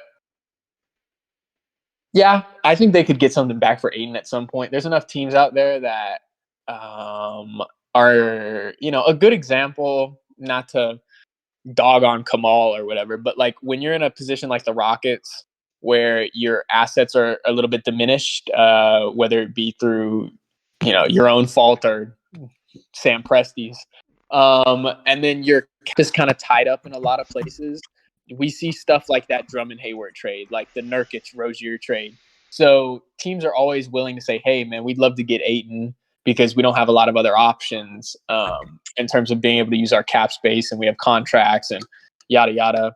And so yeah, I think there's some potential there to get something back for Ayton if they go that direction. Okay. Yeah, I'd love to have Ayton if I didn't just trade for 2 centers. All right, But we got no, the, he's the definitely next like the pick. type of guy. We're good. All right, we got the next pick. I'm going to give it to the commissioner. With the 17th pick in the 2023 NBN Draft, the world champion Phoenix Suns select Derek Lively from Duke University. Unsurprising. Yeah, so this is we all knew that it was coming. This is Megan, what we don't thought. act like I didn't. Don't act like you didn't know. Okay, I did actually know because I tried trading for this pick to get Lively, and they said no, we're taking Lively. Yeah, I think this just confirms what we kind of, regardless of if we knew or didn't know, this kind of confirms what we thought the Suns' thought process was. Like, this dude is, it will be a great fit on a squad where he doesn't have to do much but complement the other 4 guys he's playing with, and he does that really well. Did that really well at Duke. Kind of knew his role, right? Like a lot of guys don't know their role. Lively was fully aware of his limitations on offense, and I think that should be really good for the Suns. So that's basically, yeah. I mean, we got to a point where like we saw like he's what 7'2". He's like 7 foot. He's 7 foot 7'1" with a 7'7" wingspan. I mean, that's just 2K cheese right there. That's kind of what we were going for. This is the guy that's kind of being able to just play right away, and that's kind of why we were going with that. We just wanted Lively a lot. We had him. Chuck had him 10 on our big board. He was our 13th ranked prospect. Chuck had him 10. I had him 14. I mean, we really liked Derek Lively, and this just makes sense. We have a backup. We have another backup big now, and a backup big that's just going to be a elite rim protector like from the start. So like that's kind of that's why we went there. Why do you think he averaged 5 points? Yeah, at Duke. Yeah. Was it 5 or? Oh yeah, it was 5. I mean, well, maybe 6, but the whole thing with it was 5.2. I mean, Lively, if I recall correctly, that Duke team was interesting. It wasn't really a great year for Duke basketball last year, and honestly, he seemed to sort of pick it up towards the end of the year. But I mean, we're not really looking for a guy to really score the ball that much. We already have scorers. We have our future scorers. We have D-Book. We have Kawhi Leonard. We have Mikal. We have Jalen. We have Jalen Williams. Like we don't need scorers, and we also love our defense, as you guys could see. So I mean, that's kind of what we wanted there. We were just like, yeah, let's just get him. It was a very safe pick. I'll be honest, in my opinion, with Lively, he's just raw offensively. Like there's very few flashes we've seen of his skills that but you can't count on that stuff for developing. An interesting comparison that someone brought up recently is as a prospect. Now, regardless of what you think of this guy now after his NBA career, but as a prospect, he compares a lot to Willie Cauley-Stein with how his college career played out and his role in college. And Willie Cauley-Stein was a great prospect. Now, the idiots over at Sacramento thought he would fit well with Boogie, which made zero sense. But the point is, I think that's a really interesting comparison to draw, and one that I think makes sense for Lively. And I think he will be a pretty good rotational big. I expect him to have a long career, regardless of if he's elite or not. But we see guys like an Alex Lynn still be able to get a contract in the league year after year, just because of the ability to come in and defend the rim a little bit and whatnot. And especially, I think his ability, his athleticism per se, is really, really strong, and he might not be able to at the next level, but I think there's real potential that he can defend that pick and roll and switch and stuff like that.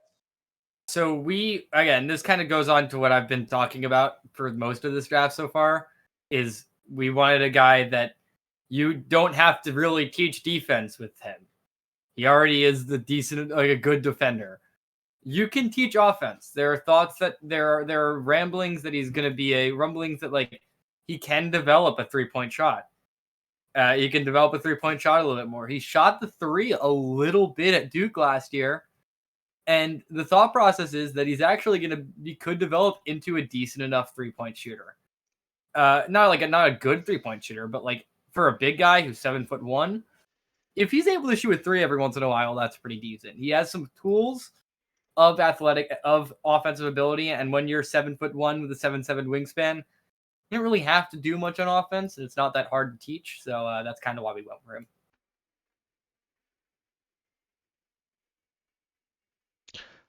Looking forward to pick 18. What do you guys think are good fits for the Pelicans?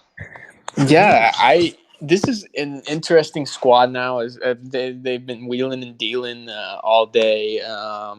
I think I wouldn't be surprised if we saw Leonard Miller or a man. It's getting into some interesting shooting guard forward guys here. Yeah, I wouldn't be mad at a Leonard Miller. They have 24 as well coming up in a couple picks. So I think for them, it really just comes down to like, what guy do you think a team like the Pistons or the Magic or the Jazz might take with 19, 20, 21. So I think Miller is definitely an option here. You know, we're starting to get to the point where you have to consider, a couple of guys, I think Sensbach, as we mentioned, could be an interesting option. We just had a trade as well. Ooh, let's talk about that. So Orlando is moving into 18 right here. And they are receiving Justin Lewis, shout out Avatar, Dominic Barlow in 18.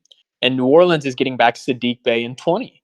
So moving back 2 spots and picking up Sadiq Bey. Okay, so you only make this trade if you know who the Pistons are going to pick, and if you really, really want this guy. Who are you getting fleeced out of? All right, well, he's silent. Well, so, I think this is interesting because it also means that the Pelicans clearly think that the guy they want here at 18 will be there at 20. And whoever the Magic want, they think the Pistons are going to take. I mean, this all could be a cat and mouse game, and everybody's thinking the wrong thing, but you never know. I think this is kind of I think Sadiq had a lot more potential like a year or two ago, and now he's like not as valued as he once was. But I think he could still be a rotational piece, but not too crazy of a trade back or trade up, in my opinion. Like, I don't think the value was anything too insane. So I'd have to say this is nothing crazy. I don't think I think it's pretty balanced. Not to mention, I'm not super high on Justin Lewis, but I mean, who knows? Maybe. Who knows? You never know. But I think You unmuted a couple of times during that. Do you have any opinions on being leapfrogged here? He can't say. Yeah. He can't yeah. say. I think Sad. with the Magic right here, who's after they traded Collins, what do their bigs look like? Let me check the Yeah, sheet. if you could check out real quick, just give me a good. I got you on that. We've got their bigs are they've got Charles Bassey. Did they trade Finney Smith? Or did they get Finney Smith? Actually, we gotta go to They got Finney Smith. the pick. Pick is 18. Oh, okay. Pick is in. All right. Leonard Miller, Let's go man. That's what I'm to it. saying. That's what I'm saying too. With the 18th pick in the 2023 NBN Draft, the Orlando Magic select Leonard Miller from the G League Ignite. Fuck, man. They got the best in the business right here, man. Damn it. That's like the fourth pick we predicted, man. Come on. So Come on.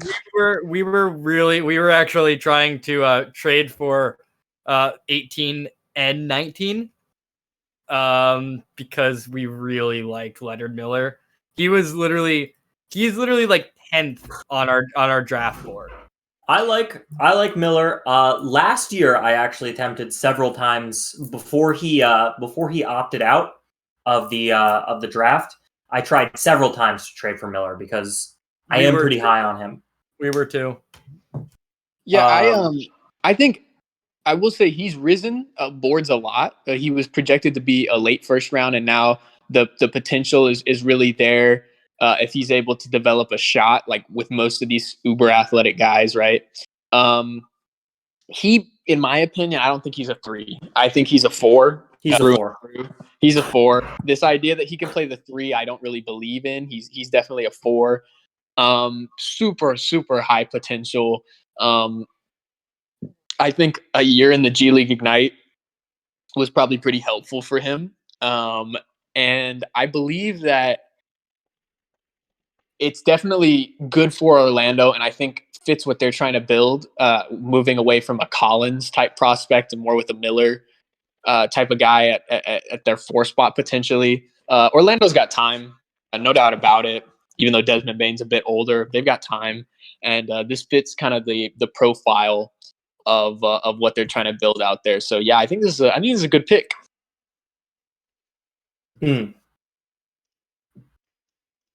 I just want to say I am extremely upset with the Pelicans for trading the pick and Orlando for taking my guy. That's an interesting comment from CF right there, because if you guys remember, a year ago, CF actually used his mid draft pick to take Usman Jang. So clearly, the Pistons big on taking super high upside guys. Seko Doumbouya. That was CF's second guy. He actually didn't want Miller. The last 2 picks, CF has gotten fleeced with his 2 guys. Yeah, no, I mean, I think it makes sense if you're the Pistons to want to take a big, because you'd like to have that be a kind of a by committee position. They're really their best option right now is Gafford, who they signed to an extension.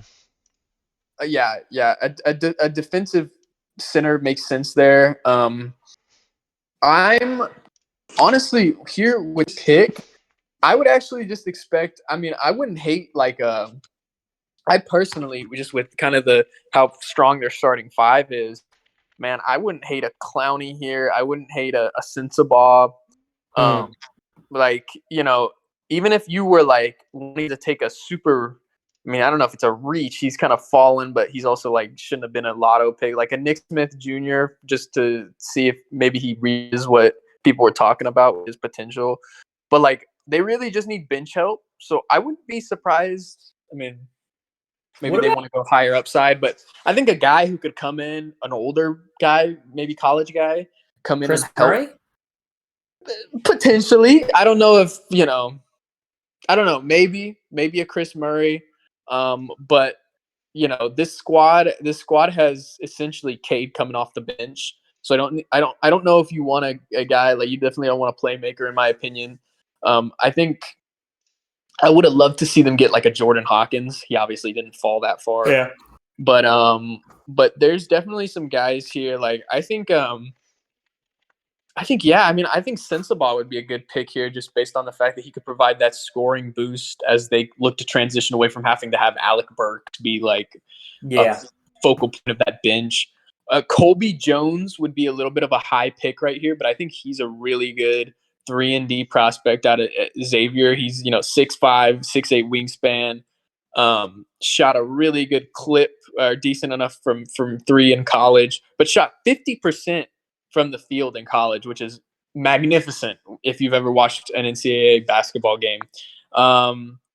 So yeah, I mean, Dariq Whitehead wouldn't be upset with that. I'm not super high on Jet Howard, but if that If they see it. if that U of M pride comes out, But yeah, I could definitely see all those. I think that you've hit the nail right on the head here. My only question is, I lied. I don't have any questions. I thought I was going to come up with something, and then I didn't. But you know what?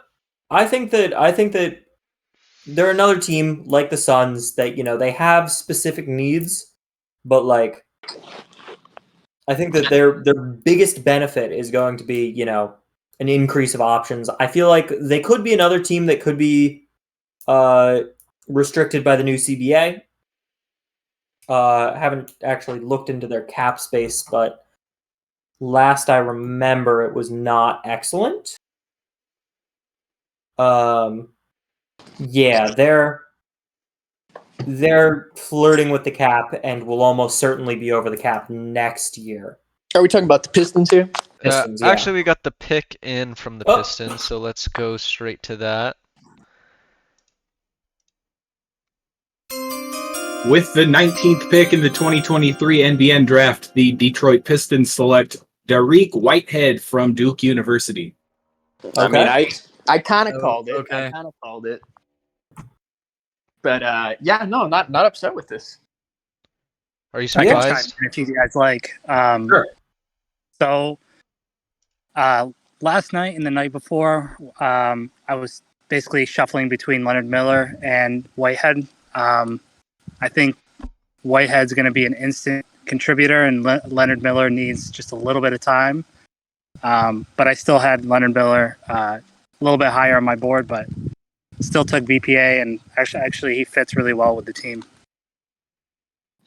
Yeah, no, I think Dariq is a great pick. I have always liked him. You're betting that he overcomes his injury problems, right?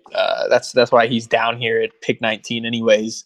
After being a super high prospect, so I'm interested to see if he's able to stay healthy for one, and also embrace a role of being he kind of did that at Duke a little bit. Their kind of weird offense where he's a catch and shoot guy, but definitely not a bad pick for the Pistons. Good guy to have next to Cade as he's kind of creating on that second unit. Yeah. Yeah, I think he's, I think the fit there is good. I think it's, I can't fault this pick. Anyway. Something to note real quick is that if they end up trading, I don't want to say they're gonna, but if they ended up trading Jimmy Butler per se, I think Dariq could be a guy who could step in if they decide they want more depth or they think Dame plus Edwards is good enough and they just whatever. If you want to move Jimmy or some of that, or maybe even I don't know. You never know. I think Dariq has a potential to be a starter. He has the profile to be one in the league, and I don't know if it'll be in 2 or 3 years or if he breaks out this year, but he kind of fits a mold that we've seen come out of Duke over the last couple of years with guys like Wendell Moore, I believe. and some other guys. So interesting pick here, and one that I think is pretty standard for the position there. Yeah. Up next, we have the Pelicans, who obviously moved back so that Orlando could snag Leonard Miller. Who do we think that they have going up here? Pick right now. Pelicans. Man, I have no idea anymore. I'm not gonna lie. I have no idea. I'm not gonna lie.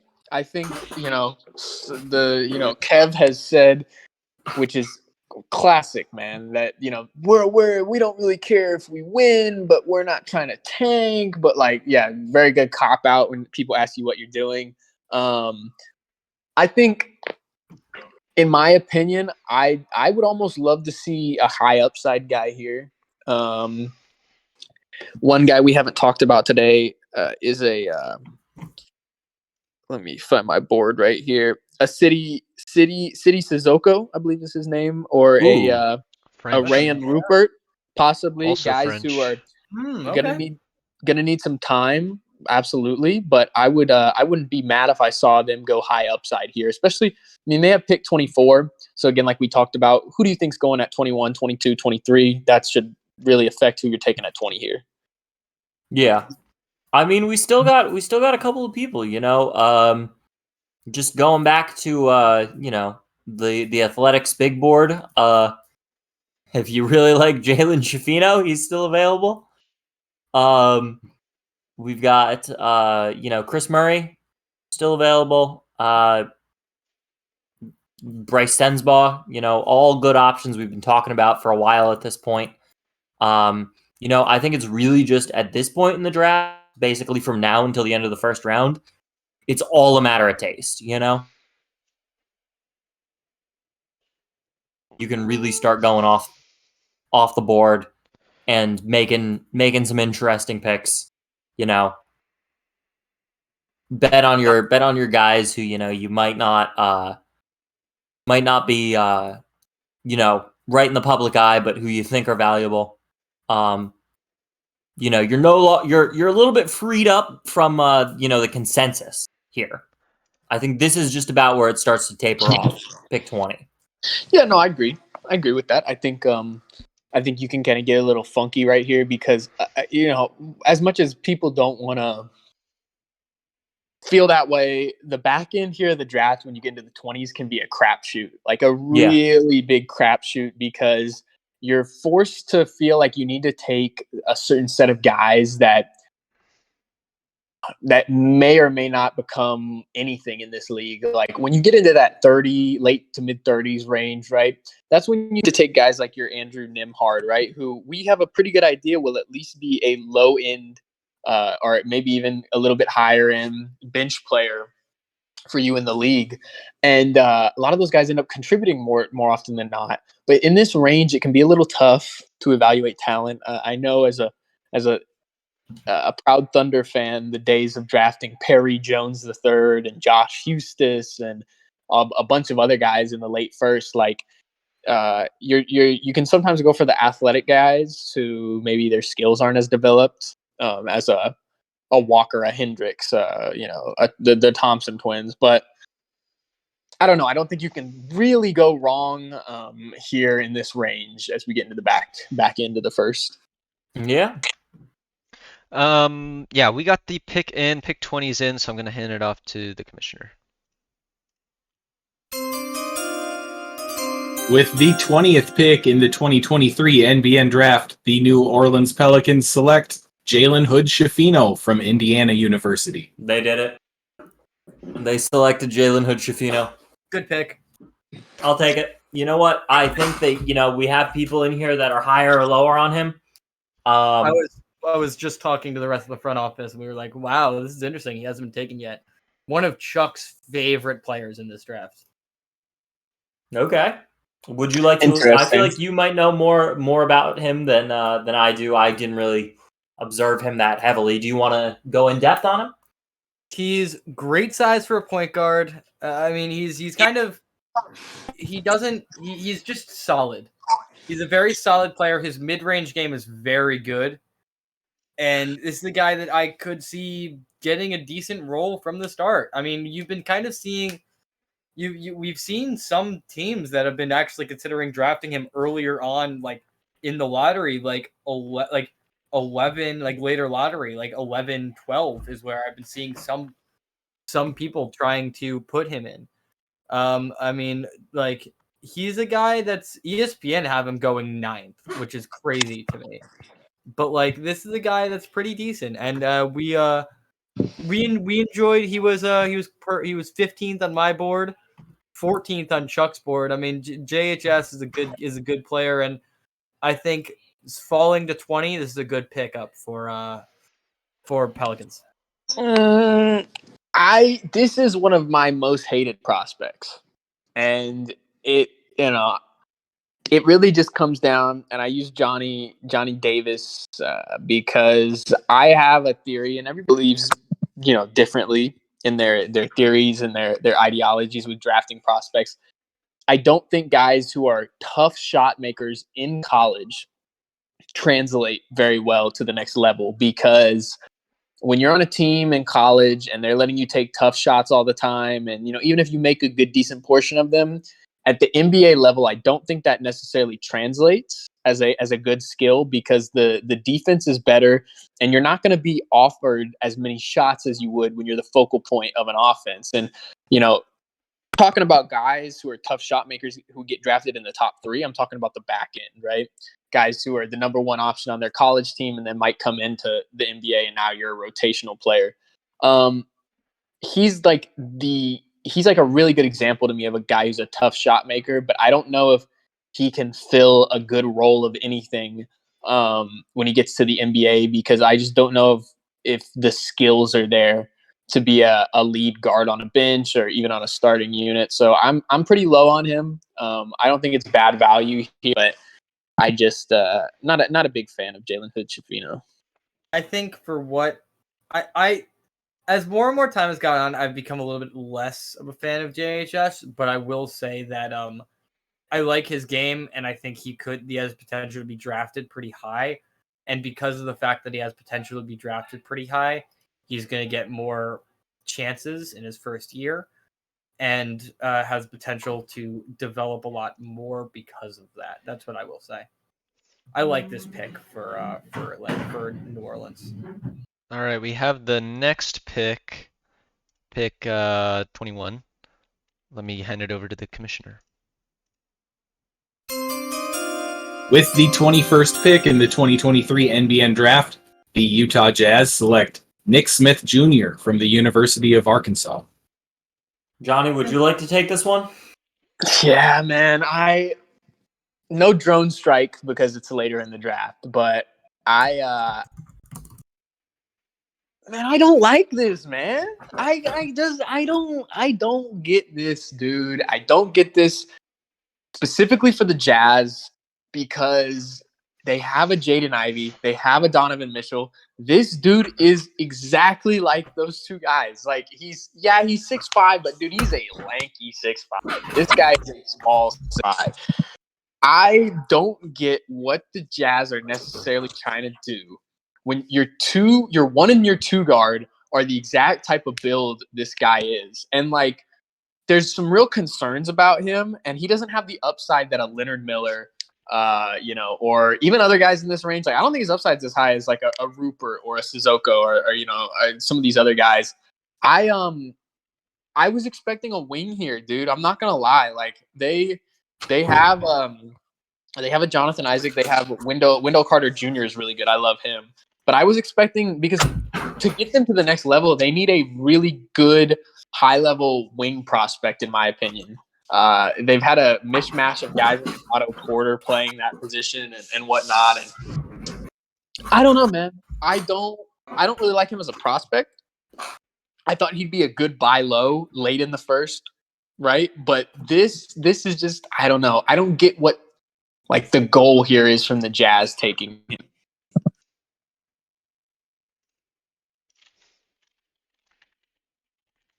I don't love him, but like at 22, it's whatever. I mean, I think the thought is like they're not really trying to go with like a or 21. Sorry, they're not trying to go with a like they're just going best player available.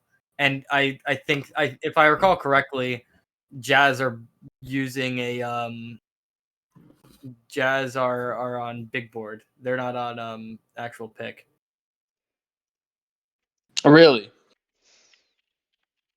I don't know if Oh yes, to say that. that is true. That is true. I don't think Shu is But- here. Yeah, but Shu isn't here.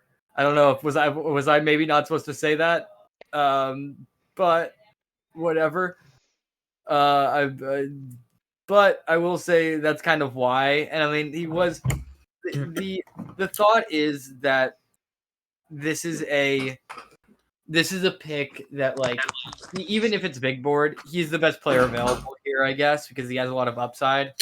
So he has potential. Yeah, but like I know you're not supposed to draft for fit when you're like not a playoff team, right? I get that. But do you not like how is he ever going to be like let's talk about too, like they haven't shown any willingness to trade Malik Monk yet, right? Like, and I know because sources have told me teams have offered on him and they've been pretty reluctant, right? So my question is like, what's the goal here where they have so many overlap of prospects that play exactly like him? They're just committed to being the second best team in the Los Angeles metropolitan area.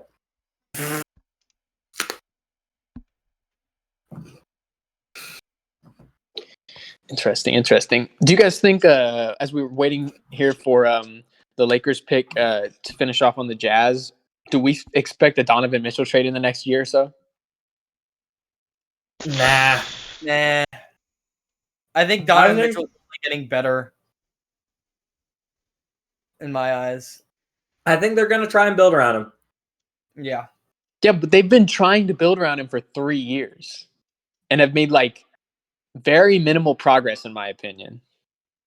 That's fair, but I don't know what you gain by trading him, you know? Yeah, exactly. They could commit to a legitimate rebuild, in my opinion. All right, so make a trade then. Make a trade right now. Go for it. I don't want Donovan Mitchell. No. I'm That's saying the like problem. make because the thing is with Donovan Mitchell's in a weird place because it really depends on how much you value him. Certain teams, and I'm assuming Utah is one of them since they have Donovan Mitchell, value Donovan Mitchell a lot higher than other teams, right? And they're gonna want a lot more than some teams are gonna want. He's in a weird place. Like, is he good enough to lead a team to a championship right now? Here's my thing. The reason I only like it would be encouraged by a Utah rebuild is because they have not traded any of their picks. Like I think they traded 1 second over the next 8 years. They have all their picks. With some other teams with guys where you're like, why are they holding on to him? Their pick situations are a little bit iffy. So it's like, yeah, you don't want to tank for a couple years, but my thing is like they continuously are in a area where they're like not bad enough to go 1, 2, or 3. But then it's that classic like Kimba, Bradley Beal range, right? And I know Donovan's pretty young still, but it gets to a certain point where it's like you have all your picks, right? Mitchell is like what, a 90 something right now, I believe. 90, yeah, something like that. Like his value is really, really good in my opinion for what it is right now. Like if you look at a team out there that has, I mean, there's a couple teams in that middle range that have some decent assets and picks. I mean, like, I don't know where Kyle's draft picks stand right now, but even, you know, just there's a number of teams out there that I think could offer decent packages, but I'm not sure completely. But I mean, no, it's something I'm just surprised here. I'll say this. I'm surprised Utah has not even shopped him like once in the past 3 years. I haven't ever heard of them seriously considering trading him. I will say this as well. So to chime off of that, I mean, I think Donovan Mitchell's value is as high as it's ever going to be now.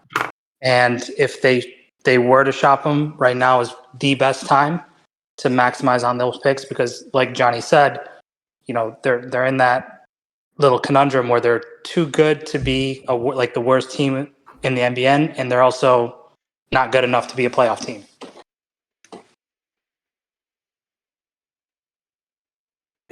I think that's fair. I think that there's some level where I respect it because it feels like there's a lot of teams trying to tank right now.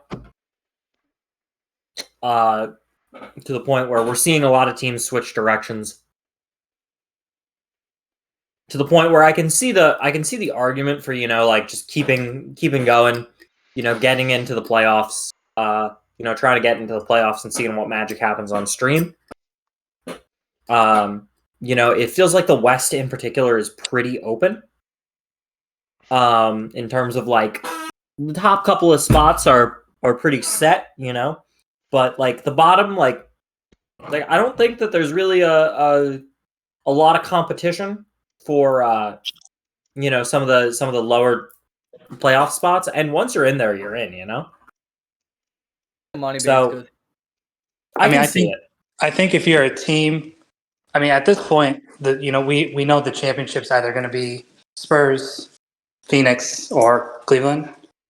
So if you're one of those teams, I'm surprised we're not seeing more teams make moves to just sell off what they have and start building. Yeah, let's talk for a second here. Like, let's not. Hey man, if you're content with a first or a second round exit every year, and whatever. But if we're talking about building a championship team, we've seen what it takes over the past couple of years because the champions have had similar builds where it's double 90s. One guy is like, whether it's it's been a wing with having Paul George or Kawhi or Booker or whatever, right? And then like, man, each of those teams has 290s at least, right? In addition to having bench depth, right? Like, it's not just, you can't just have like an elite starting unit and then no depth, right? Like from Jalen Williams to, the Cavs have like had Maxey coming off the bench. Just like tons of talent. You have to accumulate, and I just don't know what the Jazz are doing with this weird, like they have guys like Denny, and then they have Malik Monk, Kevon Looney, and Talen Horton Tucker, like, and they're all on like these weird like $8 to $10 million contracts, and I don't get why they wouldn't sell off some of those guys. Like, Monk had a fantastic year this past year in Sacramento, and I think he could have maybe fetched, I don't know now because the back end here, 28, 29, 30 is more building teams, but I think he could have fetched maybe a super early second or a late first or, whatever. And they haven't shown any willingness to like sell off some of those kind of older bench rotational pieces that are on decent contracts, like a Looney or whatever. And I don't get like what the goal is with holding on to guys like Kevon Looney or, like I think it makes sense to have maybe a retooling year and say, hey, we're going to kind of reconfigure next year, kind of go more in with Mitchell here. But it just seems like I can't really figure out what the goal is. Like this year, they were like kind of tanking and then started winning games. And now they ended up in the, the back end of the lotto. So I don't know. Interesting team that I think kind of almost gets forgotten about a lot of times. Yeah, no, I do agree with you. Although with the, you mentioned a little bit ago, the idea of, the formula for creating a team is depth. You got your 290s and, your solid rotational players. Do the Jazz have enough to maybe even consider, going out and trying to find another 90 overall? That's I was thinking about because I haven't dude, said anything but the perfect example would have been when Jaylen Brown was on the table. My sources tell me that they didn't even inquire with Boston. I think as I'm looking at this roster a little bit more, there's one thing, and I asked this a little bit earlier because I was curious as to what they do. When I was asking who they play at point guard, if they play Mitchell or they play Jaden Ivey at point guard, and they play Ivy at point guard. I don't really like Ivy at point guard. I think at one point they have nice young guys. Jaden Ivey's 19. Denny is what? I mean, 22. No, I I wouldn't right? really consider Denny like a nice good young guy. Yeah. prospect anymore. Do we consider but, Do we consider Josh Green like a good young guy? Yeah, What- Josh Green's a good rotational player, dude. Yeah. That's the problem. Their roster is filled with rotational guys, right?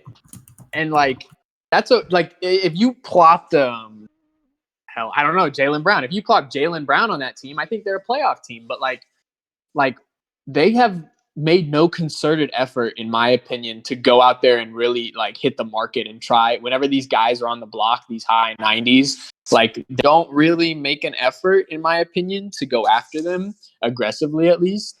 And like, I don't know if their hope is that Ivy or Nick Smith Jr. or like, maybe Grady Dick are going to turn into your second option. But like, I get wanting to build stuff slowly, but then like, dude, when they come in and they use like cap space on like a Malik Monk 5-year deal, like it's not a bad contract. It's a good contract actually. But like, yeah, but like, what's I don't understand the goal. And they've done this a couple years in a row. Like, yeah, I don't know if you guys remember, like when they had a 12 or 13 man rotation because they promised so many like low end bench guys minutes. Like, I've done that before. This team has a lot of picks. This team has a lot of picks. That's what I'm saying. And they could sell off some of these rotational guys for even more of a bigger war chest. And I don't get it. I think they trade Mitchell. The more and more I'm looking at this team, the more and more I think they try and trade Mitchell. All right, guys, we have pick 22 here, so I'm going to hand it over to the commission. Hey, Chuck. Low. With the 22nd pick in the 2023 NBN Draft, the Los Angeles Lakers select Noah Clowney from the University of Alabama. Okay. Whatever. Yeah, I don't hate this. Yeah, it's fine. I thought Clowney was actually, in my opinion, outside of Lively, I think he was the second best kind of defensive, your traditional center prospect. Super athletic, good engine, good motor. I liked him. I'm not super familiar because they've had so many moving parts in Los Angeles, but with their big man situation out there. But I think because they're so kind of devoid of everything at this moment, it just matters on taking the best prospect. But again, 6'10", 7'3" wingspan. Guy was, again, here you can see, showed some potential of some shooting from 3, but you're not banking on that. Yeah, I don't hate this. He made 3s in a game. I think that's just funny to me. Like this guy is actually kind of this is such a weird stat line. I'm like looking at his stat line right now. 22 points. A funky player, man.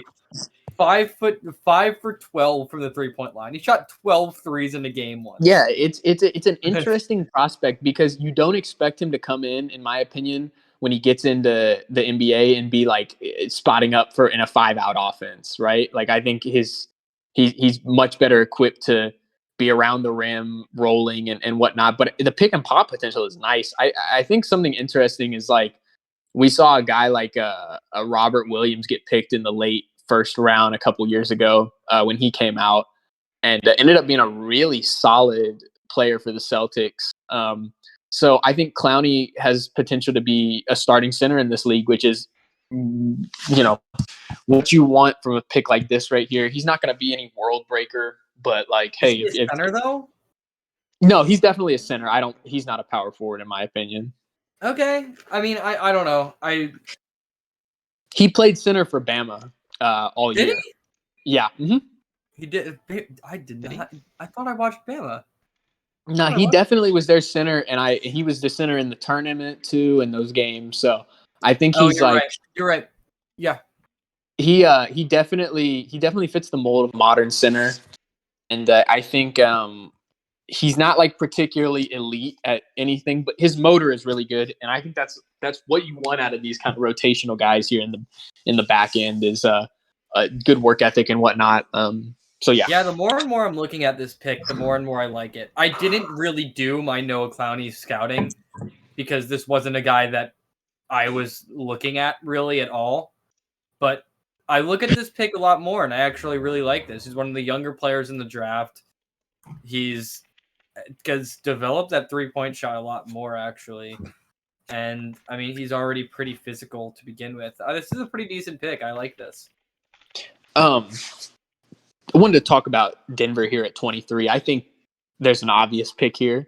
I don't know. Darth is sometimes a wild card to an extent with his decision making, so I'm not sure. But man, I think Bryce Sensabaugh makes so much sense at 23. That's what I'm thinking. That's what I'm thinking. I tend to agree. Like I think he's fallen. I think that he works with the Denver roster. They do like we've said from the get go, man. Like Denver is kind of the end of their bench is always like a little bit of a joke because it's like here's a dude who plays in Puerto Rico. Here's a guy that hasn't been in the league in 4 years. Bull gets 28 minutes. Like so, they're always like scrounging around, kind of the bargain bin. Like that. Don't disrespect Bull like that. Well, he might get cut from the Magic IRL, so I'm just saying. But wait, actually. Well, he's not. He's going to be on the chopping block as they continue to gather talent. Yeah. But anyways, he was pretty decent this year, though.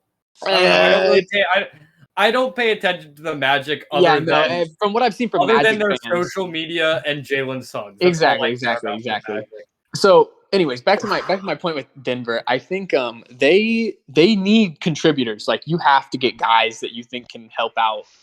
Because Holiday's getting a little bit older. DeMar is getting older. Jokic is still young, but their championship window is now, right? And it's going to be a little bit harder to compete with the Spurs and the Suns. But I mean, this is a Western Conference final team that wasn't able to get a real good shot because DeMar tore his ACL or his Achilles or whatever it was in that final series. So I think Sensabaugh makes a ton of sense for that bench, man, because I think what they lack, assuming I don't know if Bojan's a free agent.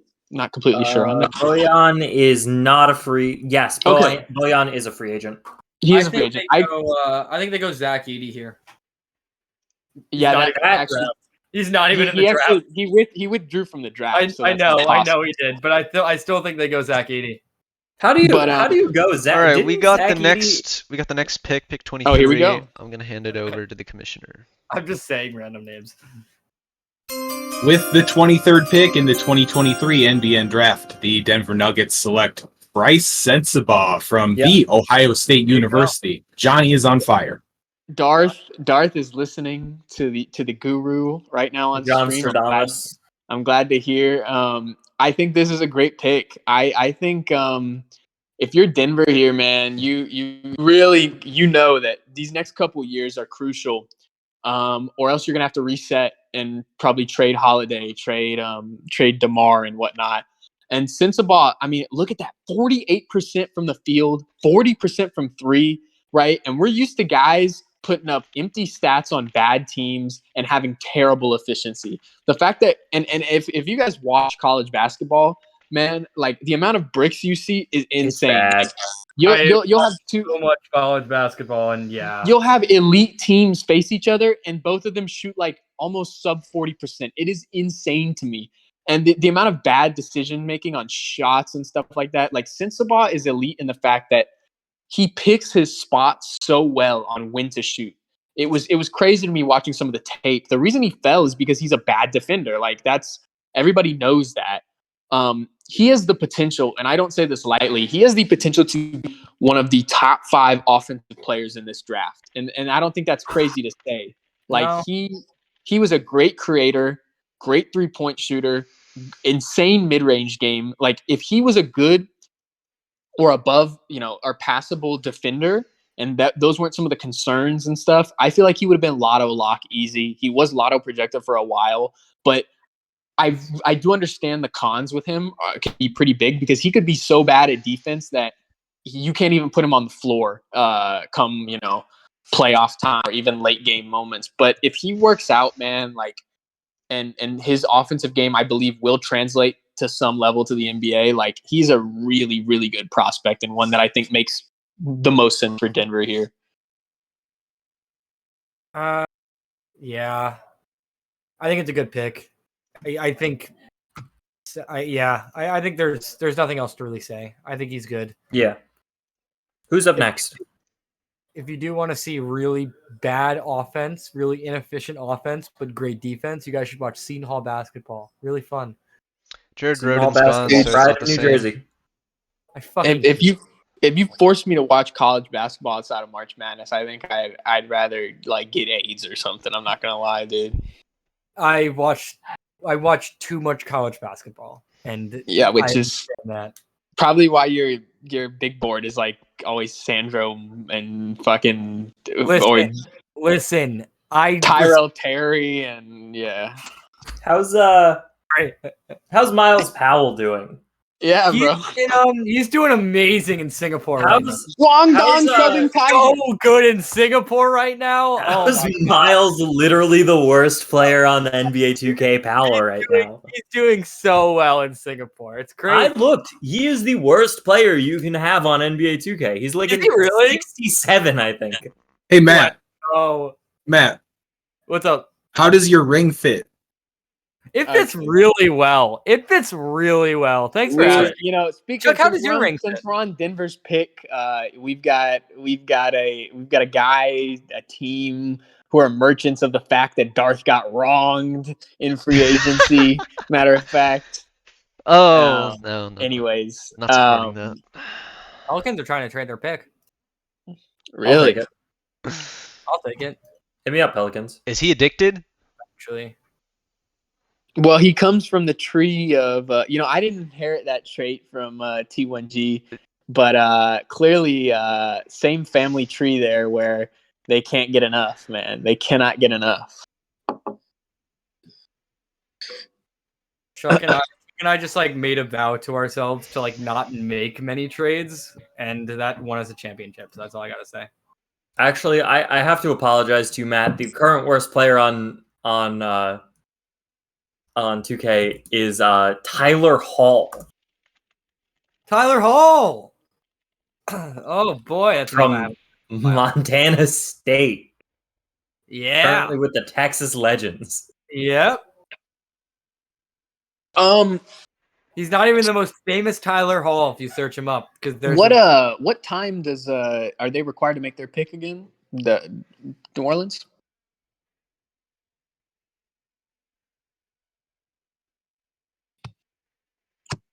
What's the time? At the hour. At the hour. Woof.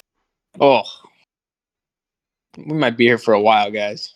Oh boy. No, didn't he Kev, say if you're 2 minutes in listening, his league post? Please make the pick. Just make it.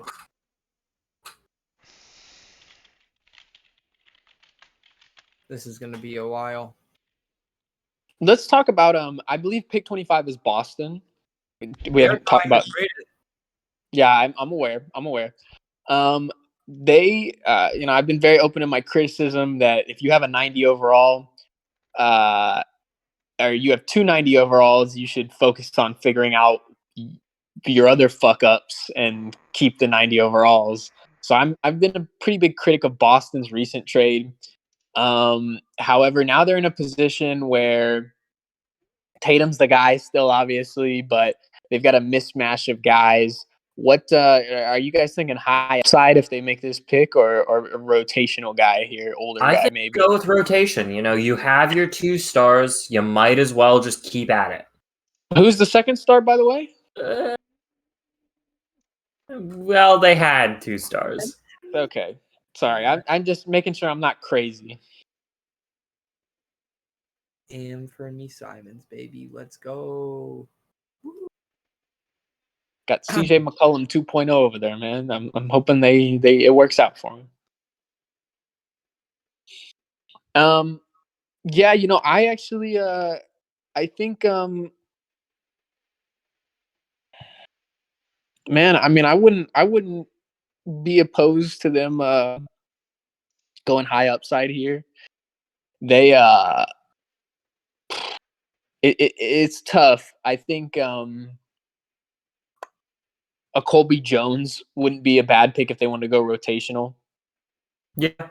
He's a really good prospect, really good shooter. Again, one of the few guys he played. I mean, just think about how crazy this is. He played 34 minutes a game, started for Xavier, averaged he shot 38% from three with 51% from the field. Like, think how crazy that is. That every time he took a shot, it Cody was. Jones has got that dog in him. It was really annoying. He was a bit of a dick at Xavier. Yeah, the only concerning thing about him was a really bad free throw percentage. Really bad. It was weird. It was weird, which makes me think that was more of a mental thing than anything. I think so.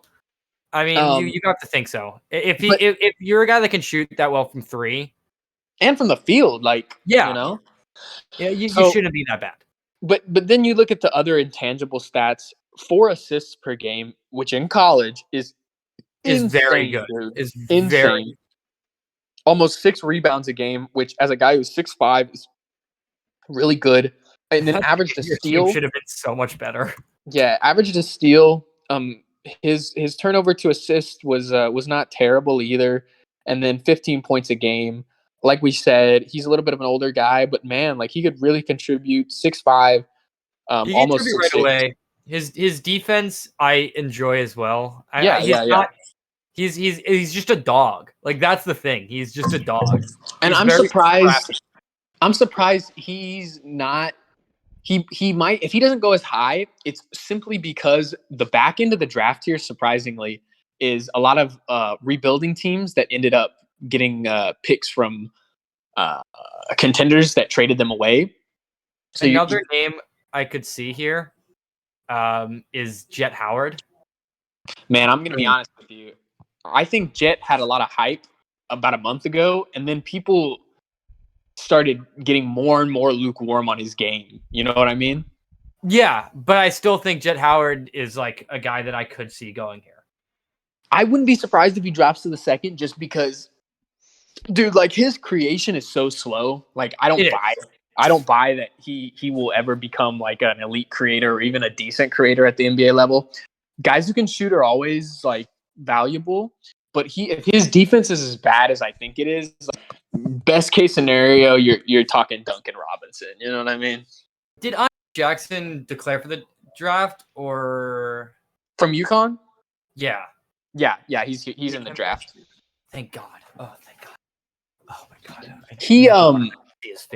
I don't know how his game's gonna translate, simply because I almost think he was more fit for college.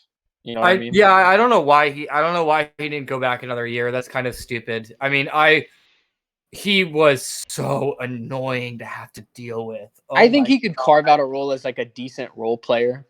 I mean, the thing is, he is a amazing defender. His athleticism is. He would be a first round arguably pick if it wasn't for his shot.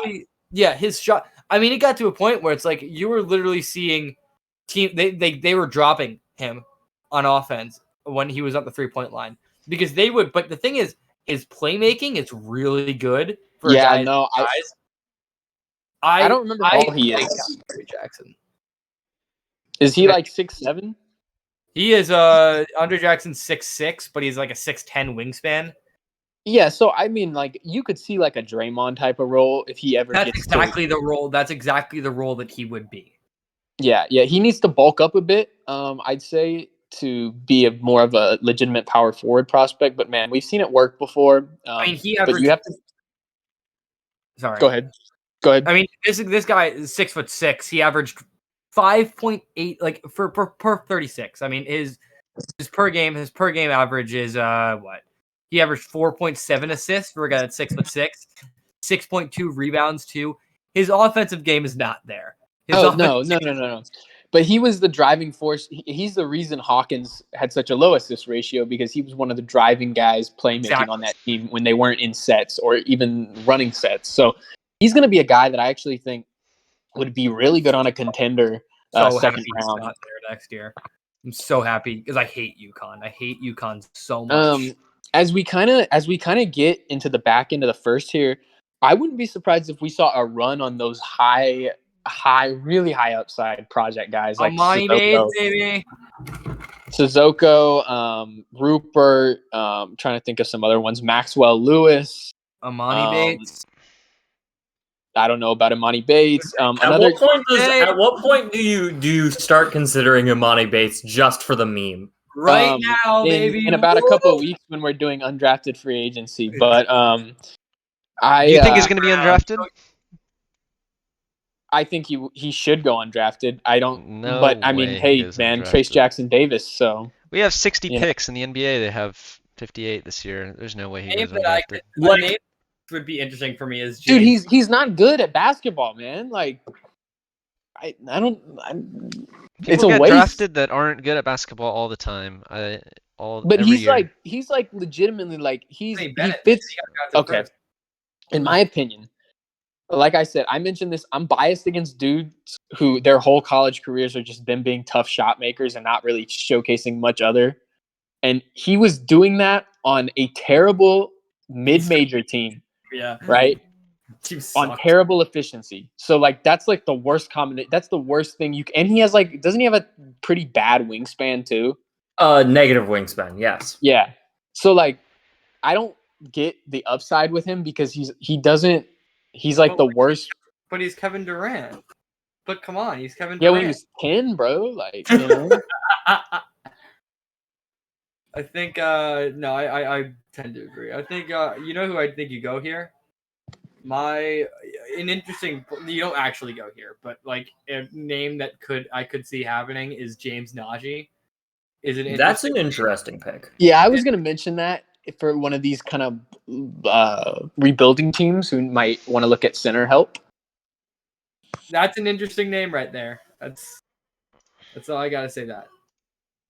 What's your guys' what's your guys' opinion on Maxwell Lewis here towards the back end? I like Maxwell Lewis. Lewis actually. I mean, he was pretty. Did pretty decent against good teams. I mean, he played Gonzaga twice, scored 20 points both times against Gonzaga. Do you think there's any level of defensive potential? Do you think it's a work ethic thing? I have no idea. I mean, 7-foot wingspan at 6'7" is nice, obviously. I mean, when you have a 7-foot wingspan and you're 6'7", there's always defensive potential. That's what I'll say. When you are 6'7" and you have and that was 7-foot wingspan, there's defensive potential. Okay, I think he'd be worth it here. Like Chicago, actually, Chicago would be a great place for him to land here at 28. They're Shaden, Jabari Smith, and Wembanyama is a really good start, and I think they really need to start looking towards wing prospects, complementary wing prospects, and I think Maxwell would be. I think Jet Howard actually makes sense for Bulls. Nah, man, I don't. You gotta get like, dude, because here's the thing: they need to take a couple of shots on POA defenders, in my opinion. Okay. No, not wrong. That's fair. I think Rupert as well with for Bulls. Yeah, dude, he's insane, man. Rupert at Bulls would be a really good pickup. 6'7", and 7'2", 7'2" wingspan. Yeah. His offense is dog shit, right? Oh, but horrific. But he presents a lot of upside, and if Sharp, Wembanyama are your 1-2 punch, then hey, what's the big deal if he ends up just being a rotational guy? You know. I'm still big on Sissoko, man. I love his game, dude. He's 6'6" and a half, 6'9" wingspan, and was just hit a growth spurt. So he has a lot of guard skills that are transferable, in my opinion. Played 29 minutes a game in the G League Ignite, and actually 44% from the field, and 31% from three is not that bad when you consider how badly most prospects shoot coming out of that 1 year buffer. 3 assists per game is not terrible with how the G League Ignite plays basketball. And so I think he's go now. He's a good prospect. I'm just naming names at this point. I'm so sorry. It's gotten to that point in the draft where I'm just like, we're just naming people. Mojave King, go Mojave King. I actually, on a half serious note, I do like Tristan Vucevic. I think is his name. Vukovic. Vukovic. Yeah. He's interesting, man. He's really interesting. Interesting. Yeah. He's one complaint that I see a lot of people talk about is he has a very low motor, which is a European thing occasionally, but it'll be interesting to see if that really affects his game. But he was cooking in the combine. Someone to take a shot on Marquise Noel. I really want someone to take a shot on Marquise Noel. I love him so much. I know he's 5'8", but I love him so much. 5'8". There's a couple of guys who, I still have my pick at 30. There's a couple of guys who I'm looking at that I'm just like, oh, it would be a bad idea to take these guys, but like I really want them on my team. Do you guys think I should just crowdsource my my 30th pick? How do we feel about that? And you think you've been crowdsourcing your decisions for the last 3 years? I basically have. Anyway, sorry about that. No, it's all good. What's your guys' opinions on Brandon Podziemski or whatever dude from Santa Clara? No I've heard a lot of good things about him. I'm not opposed to him.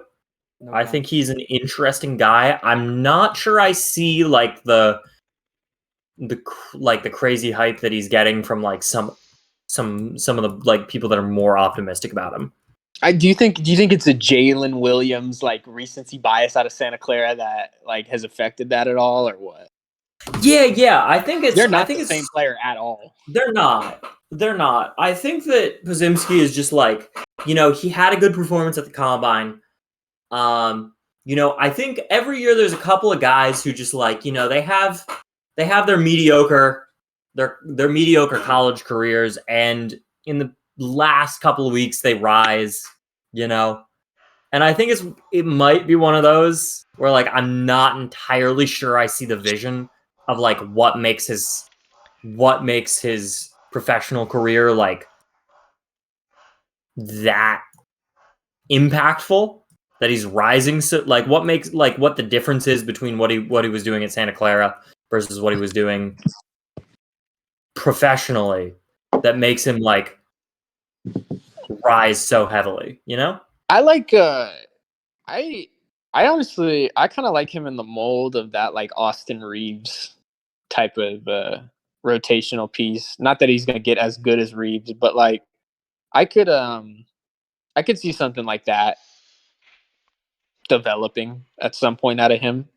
I don't know if he's defensively ever going to be there, but yeah, he's worth it in my opinion.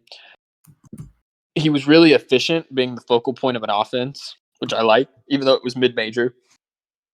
I think who said that? Matt? Anyways.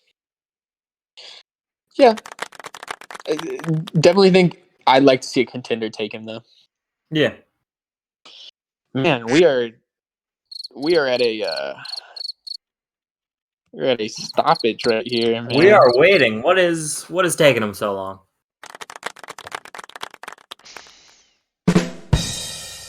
Oh God, we've gotten to the point in the night where individuals have discovered the Discord soundboard feature. Oh Lord. It's been a few times today. Yeah. And I believe if we can get through 24 right here, we can start to make some real They're progress. on the 10-minute timer now. We're getting close. I'd love to go make some brunch. Me too. Unfortunately, I'm tied to this chair. So, what do you guys think? Do you think that any of the previous picks that have been made could possibly be traded before the July 1st deadline? I think it's interesting now with the draft rights implementation. Any Pels picks, by the way? Go ahead. Oh, is it in? Or were you just saying? No. I was just saying any of the Pels picks are able. I think no. I don't think any of these will get traded. I think we might see one or two towards the back end. Back end maybe, but nothing like 18 and down. Yeah. unless I think there's always potential for Brandon Miller to get traded, but that only depends on if someone starts getting shopped again. If you guys get what I'm saying. Yeah, like a big name or something. Yeah. But nobody else here, it makes sense to trade the guy they just took. I do think it's interesting with Memphis. I don't think it's the worst idea for them to pull the trigger if someone on the market presents themselves. Like, if they want to go in, like all in on a Jimmy Butler or something like that. But yeah, other than that, I think everybody's going to stay put. I feel like there's a chance that maybe somebody who maybe their guy got picked right before them and they couldn't find a deal. Maybe then they find a better deal for that guy that they ended up picking that they didn't actually like that much.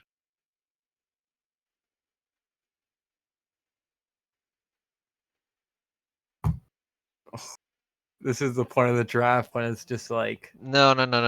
This is the best part of the draft because you're so in suspense, right? You guys are in suspense, right? oh boy. I mean, we can just start going through transactions starting from number 1, which I think we've only talked about recent transactions. What if we just Wasn't that like a week ago?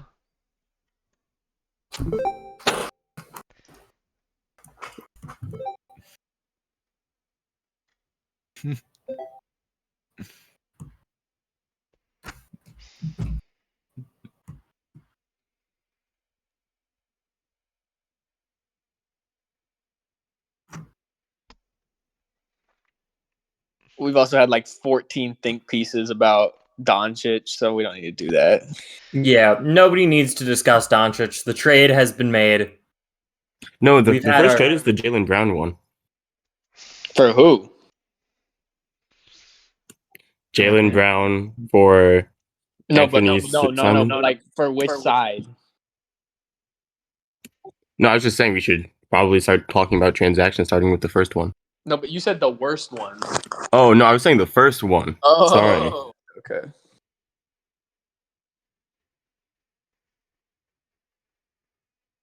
All right, I'm going to take a piss, man. Yeah, I don't think that there's any harm to coming away for a couple seconds, taking a little break.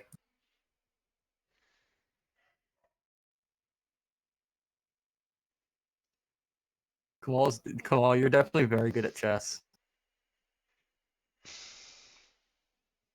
And I'm not.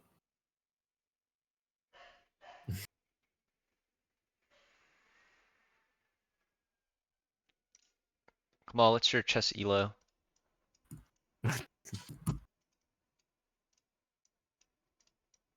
Oh fuck.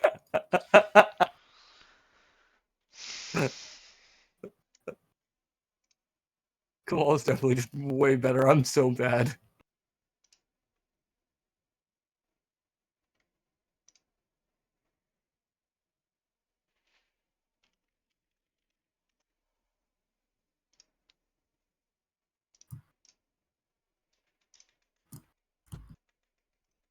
Wait, what just happened?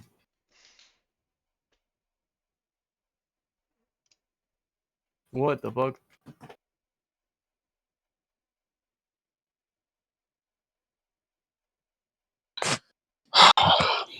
Still trade.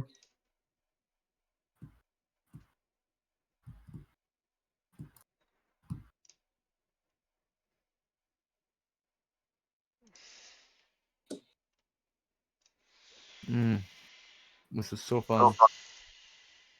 Who's winning? How do I get this chess thing off my screen, man? I'm getting upset. There's an I'm just... X button, probably. I don't know.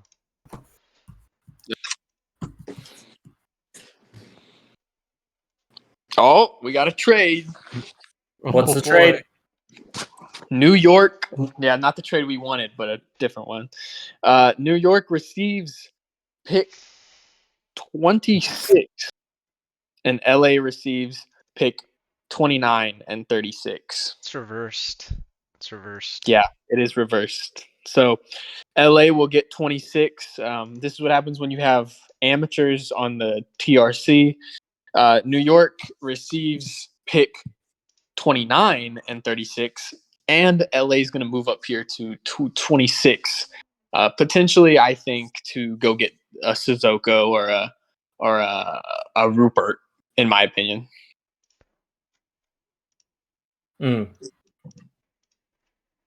I'm fine with that.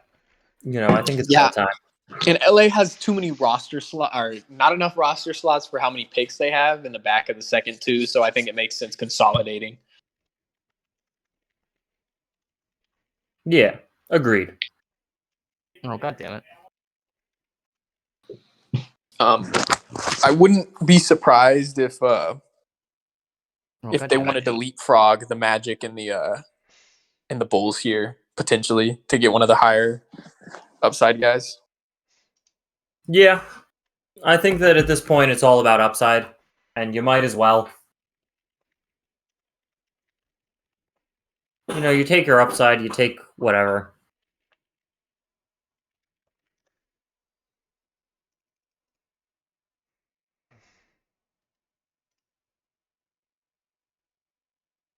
Can we talk about the dude with the biggest big board? It's taking the longest time. I'm sorry. I just Real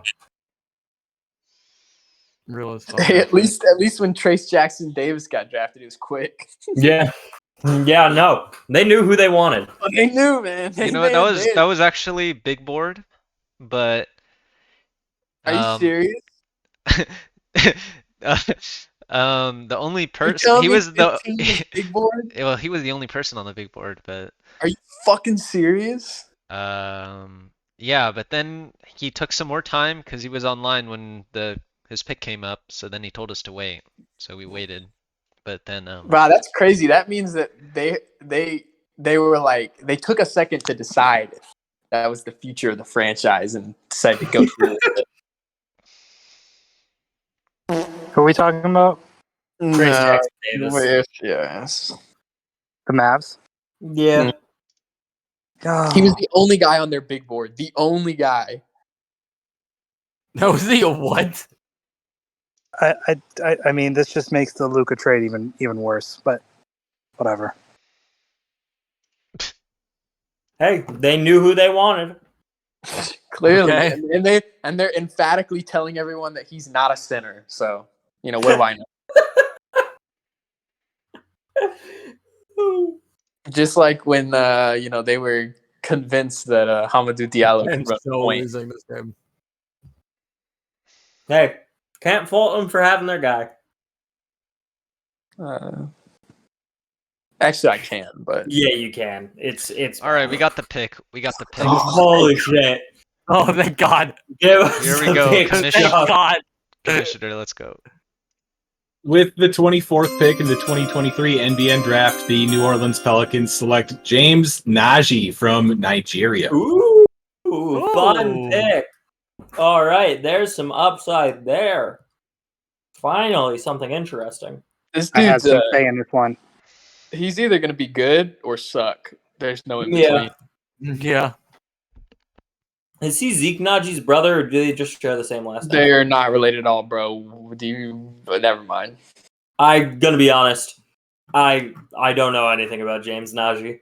No, Best I don't spot either. in the draft. But you take one look at each of them. I mean, Is he the guy who I haven't averaged even like seen a 3 picture of points? this guy. Let me look at him. Zeke Naji doing? I I have no idea. I think I drafted him. Oh, yeah, he looks big. That's a big man. I'm just kind of sensual, man. But I think this isn't a bad pick because his upside is really high. We see a lot of these dudes come out of the Euro League level who are the kind of like the 4 or 5 dudes from Africa who really athletic and have a lot of defensive potential. Someone else that fits that kind of like profile, I'm not saying skill wise, but like Usman Garuba, I think was his name, a couple years ago, still hasn't like flash to what people thought he could be. So these guys are really hit or miss because I think you end up having dudes as well like Serge Ibaka, who got picked in the late first and came from EuroLeague, and like, dude, they end up being really, really good prospects and realizing their potential. But it's always a risk, and at the back end here, not a bad call for a team like the Pelicans. Yeah, you might as well. I mean, it's better to take the swing and miss than, choose somebody that's not going to help you either way. Especially with how they're kind of in the midst of what they're doing right now, take some high upside. And he could be your center of the future with his athletic profile. Agreed. Okay, can teams draft? Who's next? Adams. All right, Adams, you're probably listening to this. Draft as fast as you can. We want to get out of here. Just Go. draft. Go. Come on, you got this, Adams. Can we I know you wanna transition real trade it. quickly talking about next year's draft? I mean, it's Terrible draft. terrible next year and the year after, right? Boozer twins are Boozer Yeah. twins are some of the best twins I've ever seen, or some of the best like prospects I've ever seen. But There's also that's the next that one guy draft from would be Maine. good. Who's that one guy from Maine? I keep on forgetting. Is it Flag? Cooper Oh, Flag? no. Cooper Flag. Cooper Flag, yeah. I He's all right. love Cooper Flag, dude. I think great, Cooper Flag is gonna be so good. As Matt called him one time, the next great White Hope. Interesting nickname. I don't know why he went with that, but I called him that. When did I call him that? anyways, 2025 is good. 2024 is if you're tanking, man, 2024 is not a good year from what it looks Who's like. the number one pick right now? That one other guy from No France, clue. whatever. I forgot his name. I mean, people were talking about DJ Wagner for a while. DJ. Oh, I was muted, but Johnny, that joke would have been funnier coming from anybody but you. What was the joke?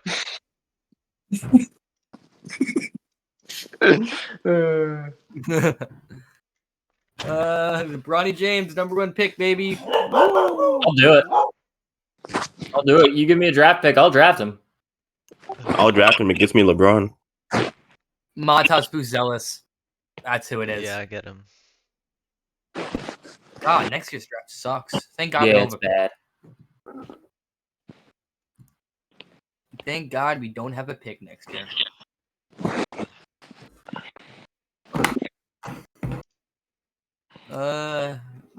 Flabowski. I don't know. Popowski's terrible, man. I don't get it. Nah, I believe in him next year, maybe.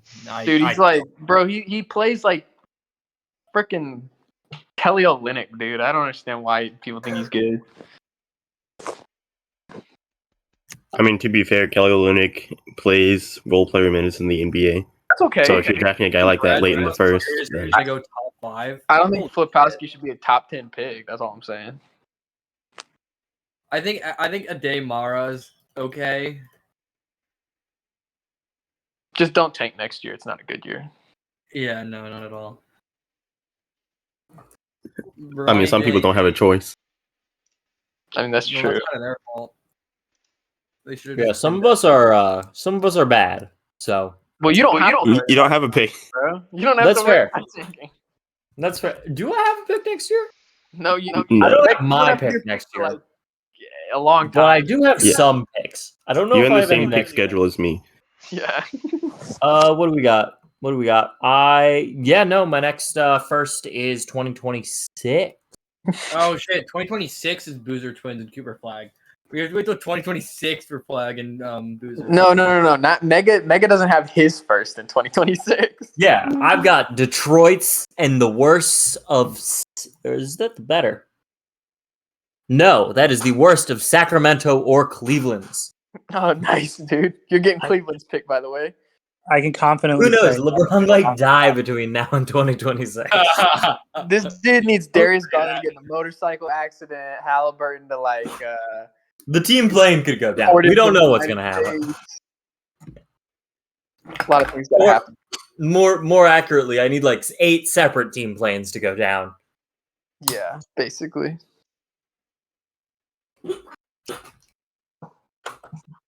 Man, Can Adams just pick whatever 2-guard? Like, come on, man. It is not a 2-guard, I can say that. Chris Murray. This is where Chris Murray goes, ladies and gentlemen. Honestly, yeah, that makes sense. Yeah, that wouldn't be that surprising. Not It's either Chris Murray or GG Jackson in my eyes, but I think Chris Murray is better upside right now. I mean, GG Jackson has a better upside, but Chris Murray is better right now player. There you go. Boom. That's who they're drafting. All right. So what do you guys think about soccer? Uh, Oh, Messi signed with Messi, MLS, right? Messi to Inter. Woo! Ticket prices just went up $20,000. Yeah, I tried to get a ticket. It's so expensive. Oh, do we want to read through some of my preseason projections for this last year in the NBA? Sure. Actually, we have the pick coming up. Thank Not God. like Oh, not boy. like right now, but like within a minute. So Really I don't know- close. I don't know how far you're gonna get into your preseason projections.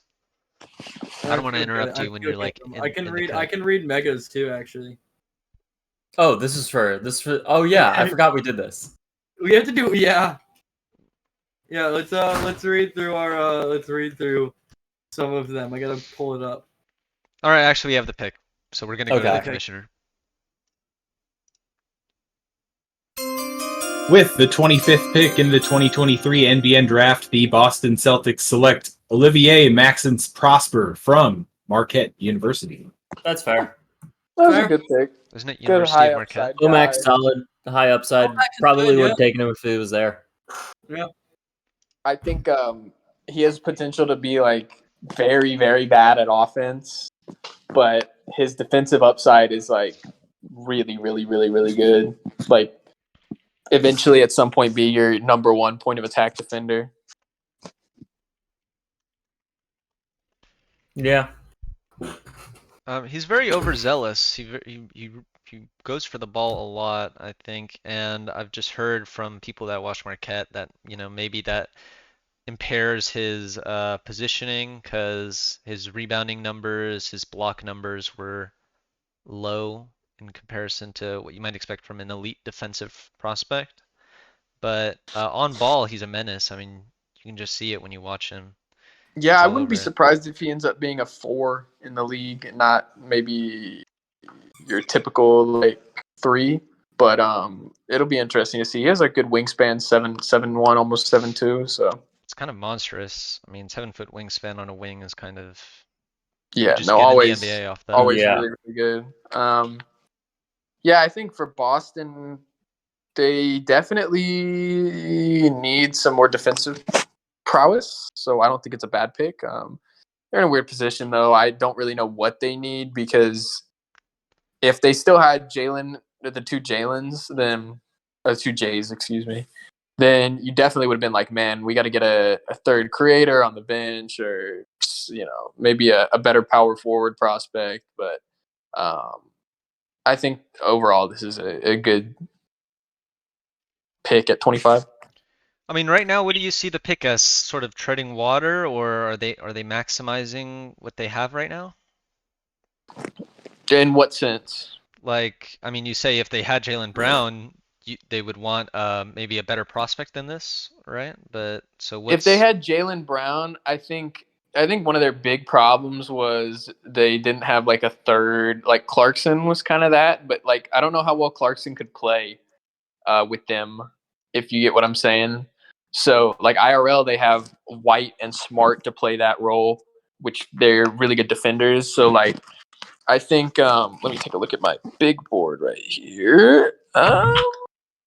I think maybe they would have gone. I mean, they could have gone Prosper regardless. Maybe Sasser would have been an interesting pick here instead. So yeah, maybe more of a guard potentially, but I don't hate this pick regardless. No, I think it's a pretty decent pick. I think Omax is good. I got the Marquette basketball is just so annoying every single year. I was really hoping they would suck when they got Shaka Smart. They do suck, man. They're still. Okay, we have the next pick. What? Let's go, man. So boy! Let's go to Commissioner. With the 26th pick in the 2023 NBN Draft, the Los Angeles Lakers select City Sissoko from the G League Ignite. Yeah, this is. I was going to take him. If he called was, this again. They definitely leapfrogged the Bulls and the. I don't know if I psyched them out by saying he'd be a good fit in Chicago, but they definitely leapfrogged to go get City. And I think he's a really good pick, man. I really liked what I saw. I had him penciled in to the back end to one of these teams, whether it was LA or the Clippers or the Bulls or the Magic. So great pick here. And I think they're taking a lot of high upside. My only thing with the Lakers is they have a tendency to turn stuff over a lot and not be patient. So I think they need to let everything kind of develop with some of these guys like Bilal and City and a number of other guys. When have they ever not let anything develop? They've traded well, that was a good joke. Never mind. John Collins.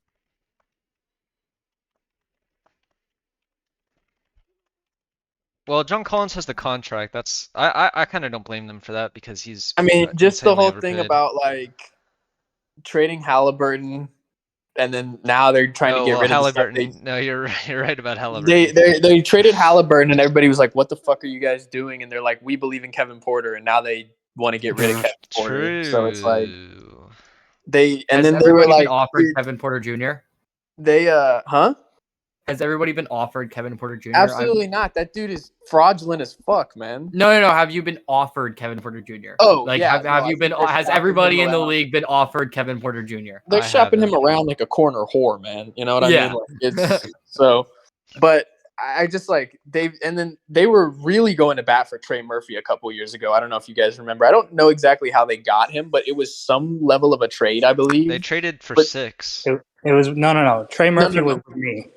So I traded Trey Murphy for Bogdan Bogdanovic or whatever. Yeah, that's how they got him. Yeah. So that was an interesting move at the time for them. And they were really confident in Trey, like super confident in Trey. And actually that was one of their better bets, one of the few ones that worked out quite well. And then they decided to, which I'm not saying Cam might not be better, but it's like Trey has proven that he's like a really good player in the league. And they tend to just kind of move on from stuff. I don't know if they get bored or whatever, but it's happened more often than not. So I think with specifically Bilal, even Clowney, even Sissoko, like they need to let these guys like actually have a chance and hold on to them for at least a couple of years, you know?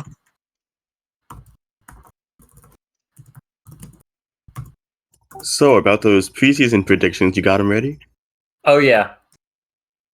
Suns Matt, winning the championship again. Matt, you want to pull those up? Our preseason. Oh, yeah. Our last. Keep in mind, these are sadly not for the NBN, but no, these are our last year preseason, our NBA preview for last year. So this is one of the worst takes I've ever had. So I'm gonna say this right now. So when asked like who a dark horse team was or who we really are excited to watch, I said the Cleveland Cavaliers. And see, they were a fun team. Not mad about that. What I am mad about is what I said. So I said a starting five of Garland, Mitchell, Okoro, Mobley, and Allen is a fun team. And they're young, energetic guys that can make a Wednesday night game against the Jazz fun. But I said that the thing that made Cleveland really good was their depth. In preseason, I said that the Cleveland Cavaliers have really good depth with solid bench guys like Karis LeVert, Cedi Osman, Dean Wade, Ricky Rubio, Robin Lopez, and Kevin Love. I thought there was going to be an interesting, a good team off the bench, but as we saw, the bench was the worst part about the Cleveland. So that's my that was a bad take. Mega said the Kings were going to be really fun to watch, and that's a good take. There you go. Yeah. Tankapalooza sweepstakes, the tanking for Wemby. Who is going to be where Wemby lands? We both, Mega and I both agreed on the same place. We both thought it was going to be Charlotte. But unfortunately, we did not know how bad the Spurs were going to be. But they're not bad. They literally did this on purpose. They did this on purpose. They're actually like a 30 to 37 win team. Probably, yeah. They have a decent young core. But we said Hornet. This really isn't as fun as we expected. Who's gonna win the MVP award and win the NBA Finals? Mega didn't say anything. I said I didn't truly believe this was gonna happen, but I wanted to throw a curveball. And at the beginning of the season, I was looking this was looking really good, but did not pan out. I said that Jason Tatum was going to win the MVP and the Celtics were going to win the championship. Yeah. And then they didn't. There you go. Rookie of the year. I said Keegan Murray. Was wrong about that. Mega also did not say anything for that. Are the Lakers really bad? I said yes. I was not expecting them to be this good, but at the beginning of the season, I was looking right. Were the Knicks gonna win? Were the Knicks going to win more than 2 playoff games? Me, as a Knicks fan, said no. And also, Mega did say that the Knicks will not win a single play-in game, let alone a playoff game. So there you go. That's some bad takes. That's a bad take right there. Your hot take for the year. I said my hot take for the year, and this is a good take. I don't think the Suns not winning the Western Conference Finals is necessarily a hot take, but I wanted to say that. And so I said that all the off-the-court drama with Ayton, Jay Crowder, and Sarver is going to hurt the team. And yeah, not to mention the bench unit is absolutely terrible. Yeah. The Suns needed to make a big move when Ayton's available to be traded, which they didn't do. But they did make they didn't make an Ayton trade, but they made a trade. But I said that the bench was going to be the worst part, and that was true actually. So I'll take that one. And I said, what's a big name player you could see a team offloading to join the Wembanyama sweepstakes? I said Portland. We're going to trade away Dame. They probably should have, but alas, they did not. Yeah, there you go. And apparently, though, I also who do you think is going to have a standout year? I said Zion is going to have a standout year. He had a standout year. But oh my God, Sandro Mamukelashvili is available. Oh boy. Get him right now. Oh boy. So what's is HKD like, taking a poop, or I mean, I don't know. I'm trying to I have figure a out. theory. You have a theory? My theory is that these teams know who they're going to pick, and the league office is purposely not checking the mail until it's about time. That's what I feel like. No. That's Wait, was crazy. he? That's crazy. I mean, That's a very bad take. That's a bad take. It's just because you guys memed this milk the clock thing at the start of the draft. Milk the clock. Everyone was typing milk the clock in all caps, so now people think it's like the thing to do. Yeah. It's definitely the thing to do until you get to the end. Right, we don't want to only have 1 minute between picks, but at the same time, we also don't want to sit here at the end when everybody's already drafted. Like, let me just ask you a question: Are we continuing round 2 today on a moving clock, or is that starts tomorrow? Yeah, That's it's tomorrow. going just straight. No, it's going. We're Oh, it's accepting not? It picks until your deadline time. But Orlando is 31, so you might not get the pick till tomorrow. Jesus. Yeah, I don't know if he's even here. He was trying to trade away the pick, but that's I don't know. When is his expiration time? He's got 10 minutes. Yeah, he's got 10 minutes. I'm just watching F1 now. Dude, bad day for Checo, man. Unfortunately, at the end there. Did Checo crash? I know Carlos Sainz crashed in practice. I don't know if he crashed, but he was P17 on FP3. What? Oh, that's funny. I just don't want Red Bull to win. Like, why, bro? We're the best team, man. I just don't want. It's just boring. It's so boring seeing Okay, Red well, Bull win. everybody needs to get better, man. You know, like sure, but like I it's just not don't our want to see fault Red that Bull Ferrari win. doesn't know how to build an engine. I just want to. This year sucks. This year's so boring. Hey, man, we're the best to do it for a reason. Fuck Max. He's the greatest autistic driver of all time, bro. Valid. I'm gonna just pretend I didn't hear that. He's definitely neurotypical, bro, for sure. No doubt. Wow, we got some controversy in the stream chat. Someone just said Indiana sucks massive dong. I wonder what Kid has to say about that. Damn, that's crazy. Who is that?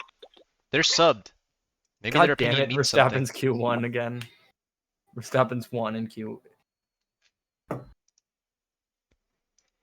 Alex Albon's 4th in Q1 right now. Oh, never mind. It's not going to actually stand. Speaking of Indiana, how do you think they'll do this year in NBN? It should be good, like every year. They have Brunson and Kyrie. It should be fine. I think there'll be a second round exit, which is an improvement upon the last 2 years. Oh well, they were talking about regular season. Oh, yeah, I mean, I mean both, right? Well, I don't think it's a championship guaranteed. I don't know. This year it's kind of put a lot of, I think, question into how to build a championship team. That anyone, even the Cavs, they had a very, very stacked team. They lost in 6 to the Suns. So I'm just saying, if I was coaching the Cavs, I would have made it all the way. Yeah, you would have made it. Listen, I did as well, if not better, than what the Cavs did with a much worse roster. Bro, here we go. Listen, Suns can attest to that. I'm sure the Suns were much But worse. you were down 3-0. You were down 3-0. Yeah, but all the games were close. You got rubber banded. We were not scared of we were not scared of anybody. That's all I gotta say. Yeah. Bro, shut up, man. You guys were nervous as hell after game 5. No, we were scared in the finals. We were scared in the finals. I'm not gonna lie. When Kawhi went out, we were scared. It would have been to 6 or 7 with Denver if DeMar didn't get injured, bro. I'm not gonna lie. We thought we knew that we were gonna be able to, like, when we got Mikal back, especially, we were like, oh, this is over. But then when Kawhi went out, we were a bit scared, and we were running a bunch of sims, and we could not win a single sim. So we just thought we were fucked. We just kind of came to the conclusion that, like, oh, we're going to blow this 3-1 lead. It's not going to be good. But then somehow we just dominated without Kawhi in that one game. So, fine with that. That's what I'm saying. Coaching. Dude. It's best coach. Jay is the best coach. Jay is the best coach in the NBN, and I will stand. I'll be honest. If the Cavs don't win a championship this year, they are going to be the biggest frauds of all time. They have the most stacked roster. In addition to, they now have like a 7-man front office, bro. They have a 7-man front office, dude. Do you know how much firepower that is? They should be able to figure stuff out. Okay, that's real. I'm over here with my 2-man front office. ODEHS was literally at a funeral today. Just like DMing me what I should do for picks. That's supposed to be indicative of the Clippers. Yeah. Interesting. Odes. Oh, yeah. Yeah, I was confused too when he typed it out. Oh, that's just always how I've said it in my head. Former, Really? current Oklahoma resident. Oklahoma. Current Oklahoma resident, the former Toronto Raptors owner. People don't know the history. Some people. You had to Do be we want to there. talk about the history of the old Raptors, where the league gave the team to a 12-year-old and then was surprised when he fucked it up? But no, we don't need to go into Yeah. that. Wait, didn't you trade Steph when you were like 14? Yeah, that's different though. That was back in the day. That was the wild, wild west. Okay, that doesn't count. This was like somewhat more recent. I remember Mega and I, when we met up, we were looking back on like the old NBN, like pre-restart NBN I could have had rosters. Luca, man. It was so stupid. Looking I back coulda on had old Luka. NBN rosters was so funny. Nah, what was crazier is if you ever saw the roster sheet from the initial first league, like the very first one. Do we still have it by any chance? No, I it's probably somewhere, but like those rosters were crazy, and that was when that was the original. That was before roast chicken, man. That was when Mike had like a couple alts that he was trading with. he had like Kyrie and AD on a team with like two other 90s, bro. I mean, it was crazy. Never forget about oh my god, what's his face? Who caused the second restart? Was it C4, bro? Bro, I remember he was like he just said he was a scout for the Pistons or something. No, you're thinking about Parim, bro. Parim, I'm thinking about Parim, yeah. That dude was a multi-millionaire hedge fund trader, but wasn't able to tell us what he actually did, bro.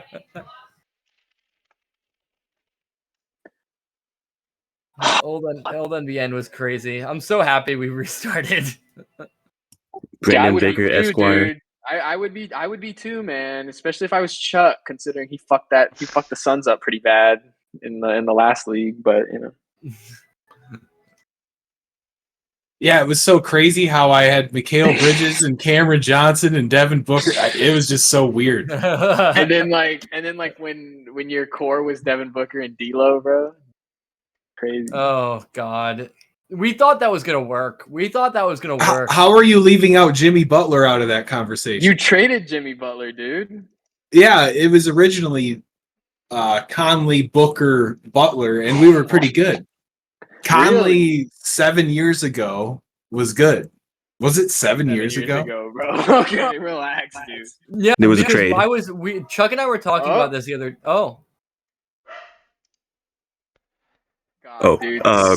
Pick 37 pick 27 going to the Kings. Orlando receives Cam Thomas and 2026 first from the Indiana Pacers. That's actually a good trade for Orlando. Yeah, I don't think that's bad for Orlando. I don't think that's bad for Sacramento either. Depends on who. Sacramento definitely have a guy there. Yeah, which is interesting to me because I mean this just shows he's an addict. But T1G was telling me after the lotto he was clocking out for the day and wasn't planning on moving back into the first. You know not to believe that by now. Obviously, that didn't happen. But interested to see who they take here at the end. Let's see. Who do we think they're gonna go? I don't know. I have no clue actually here. Who do they need? Yeah, I have no idea. They don't really need guards. They have guards set up for basically a while. I mean, let me look at my big board real quick. I like the Kings drafting all these young guys because since I don't have draft picks, it gives me an avenue for when they have too many young guys and they just need to offload a couple of them. I could see like Chris Murray maybe. I don't know. No idea.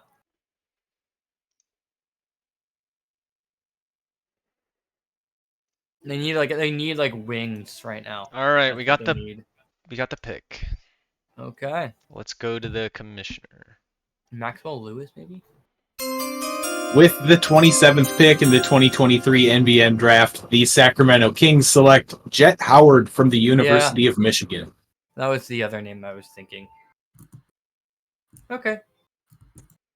I thought this guy was going to fall, to be honest. I mean, this guy, I think it's a pretty decent pick. 6'8". Yeah. Wing. I was literally just saying they needed a wing guy. And they got a wing guy there, so pretty decent. I don't know if you trade for Jet Howard though. Just my personal. Yeah, I tend to bias. agree. Yeah, I'm a little surprised here. It's not who I would have gone with personally, but okay. I'm surprised they didn't go for Chris Murray, actually. I am kind of too. Because Jet's like a terrible defender, dude. And they still have OG, still have Draymond. I mean, I wouldn't have even been like super mad with I don't know. I wouldn't have been super mad with the GG Jackson pick, honestly. I think Orlando wins that trade, like, comfortably. It depends on what the pick with Indiana ends up becoming, in my opinion. What is that, 2026? Yeah. I think you definitely put protections on that if you trade it. Like, anything can happen. Scouting. They'll still have. I mean, Kyrie you trust Kid. You trust Kid. To, I know, but it's like, do you think Kid is just never going to not be in the playoffs? Like, it's so far away. Like in 3 years. No. I agree. There's definitely some potential there, and Kyrie gets older. Yeah, no, I mean, I see what you're saying there. I definitely think there's some value to that. Things change, though. Obviously, you never know. Like, I traded Dallas's 2027 first to Miami because I thought they would never trade Luka. So, what do I know? Bulls are up. Bulls are up here, and Bulls. BJ, if you're listening, bro, Rupert here, maybe. Please just make the pick, man. Did Sissoko go or Rupert go? Which one went? Sissoko went, which in my opinion, I think Sissoko is the better of the two prospects. I think they should go Rupert here, though. But I would love to see Rupert here. I think Rupert here would be very smart. They need high upside wings. Yep. I actually I have an inkling about who the Knicks probably want to take. So I won't reveal too much, but yeah, I think if you Rupert guess it makes right, a lot of I'll sense. confirm. I don't care. I personally believe Colby Jones is the pick at 29. Colby Jones is someone I've definitely thought about. That's a very astute observation of yours. But I wouldn't be surprised if they took Podziemski or Maxwell Lewis as well. I won't pick Maxwell Lewis. I don't know. Those are all thoughts. Good thoughts.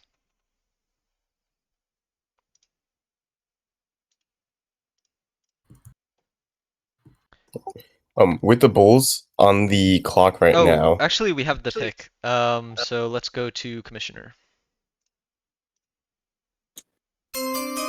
With the 28th pick in the 2023 NBN Draft, the Chicago Bulls select Julian Strawther from Gonzaga. Oh, okay. Okay. I like Strawther. He's fine. Okay. Yeah, he's fine.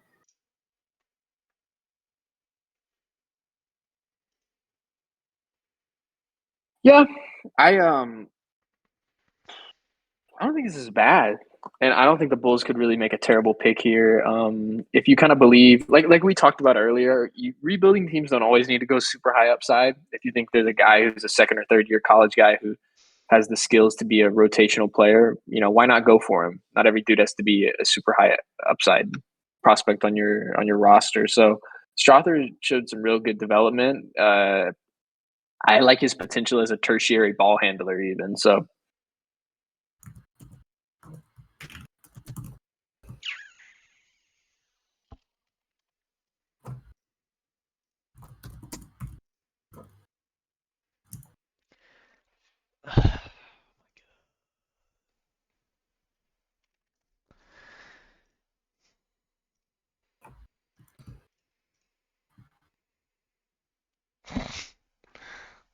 So who's on the clock? The Knicks? Yeah, Knicks. Chippy, so we can berate him here if he doesn't pick. Do you guys think the Knicks will do better next year than this year? It depends on a couple things. It really does. I think, where does Fred VanVleet go IRL? And where or how well does Levine play next year? So I think it's a couple of things that matter mostly on that, because those are their two main creators. And if Levine is like an 89, or an 88, that's way more helpful than him being like an 84. It's not going to be. I also feel like the Knicks don't really have too much depth compared to some of these other teams. What are you talking about? Yeah, they had to. What are you They had to talking sell about? off a lot. Dude, they're so it's stacked. The bench is stacked. Yeah, I guess Brandon Clark really is the best six man, huh? Or is he starting? I don't know. He's not starting, but yeah, Brandon Clark is very good. So, I mean, in my eyes, Brandon Clark is like that player who gets passed around from team to team in the NBN because maybe he's decent in real life, but he doesn't do well on each team, so he's easily tradable. he did fine. Every time he gets to a new team, it's like, oh, this guy's not as good as I think he's going to be. I mean, I'll tell you, I'm not looking to trade him, so. Sorry, Kamal, you're not gonna be able to buy low, man. I know. I need Benson back for that. Yeah, I'm curious to see who they take here. I think this could be a contributing piece, so definitely matters. I'd be very surprised if a high upside guy gets taken here. That's all I'll say.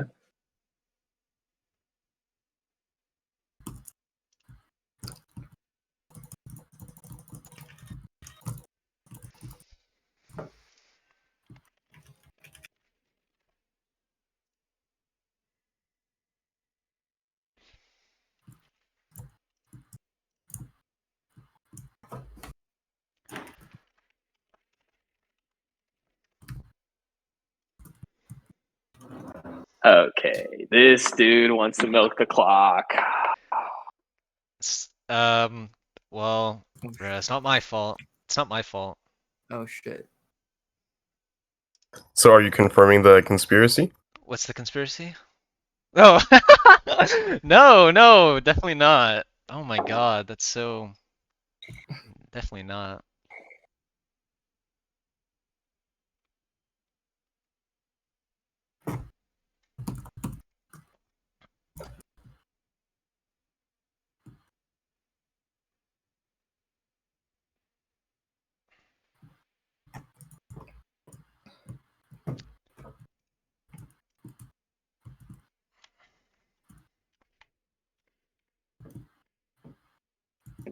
I would really appreciate if we didn't have to do the draft on Father's Day, but you know, whatever.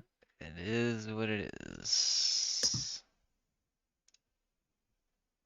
So, Chappie, did you put in your pick yet, or? Or it's not in my hands right now. This is all I can say. It's Okay, not, so not next- that I still have it. You know, I'm not saying I traded it, but Okay, listen. Fuck it. it's not my fault, bro. I'm just saying it's not my fault.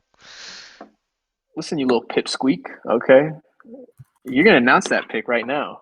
You're gonna say Colby Do you have Jones. a degree? Just say, do you have a degree? Yes or no? Yeah, Okay. Yeah. My bad. from a vocational tech school. Oh, okay. Never mind. Yeah. Why'd you clarify? Fuck.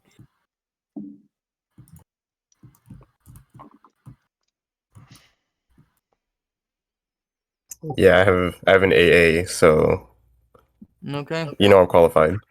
Listen, dude, nobody cares that you're in Alcoholics Anonymous, okay? We didn't ask. Not anonymous anymore, thanks to you. The fans at home getting pleased by these Julian Strother highlights. Oh yeah, my bad. So Cheppy, after Brandon Clark gets maxed, do you think you'll match that contract? Okay. Maxed. That would be crazy if he got maxed. That's all I gotta say. Can we talk about people acting like their second round picks are worth like rotational bench players? I'm just very confused by this. Like, why do people think Value. It depends on how much you value some of those players. why do you think pick 40 should get you a guy who's like a 78 overall? Oh yeah, no. Oh, I thought you meant like a 74 or 5. You're No. changing like an Yeah, actual no. minutes. Yeah. Yeah, no, that's crazy. Like, dude, like the whole point of these picks is to maybe find someone who ends up being a rookie scale contract that's like a 77 or 78. Yeah, late first round, I feel like you're kind of hoping people end up as rotational players. Yeah, like and on cheap deals. So like what's this thing about like like I'm shopping pick 35, but you need to give me back someone who's a 78 on a rookie scale deal. Like that's literally pointless. I don't know. Maybe I'm just Can whoever's controlling the slideshow go back to the Draft the pick board? list? Yeah.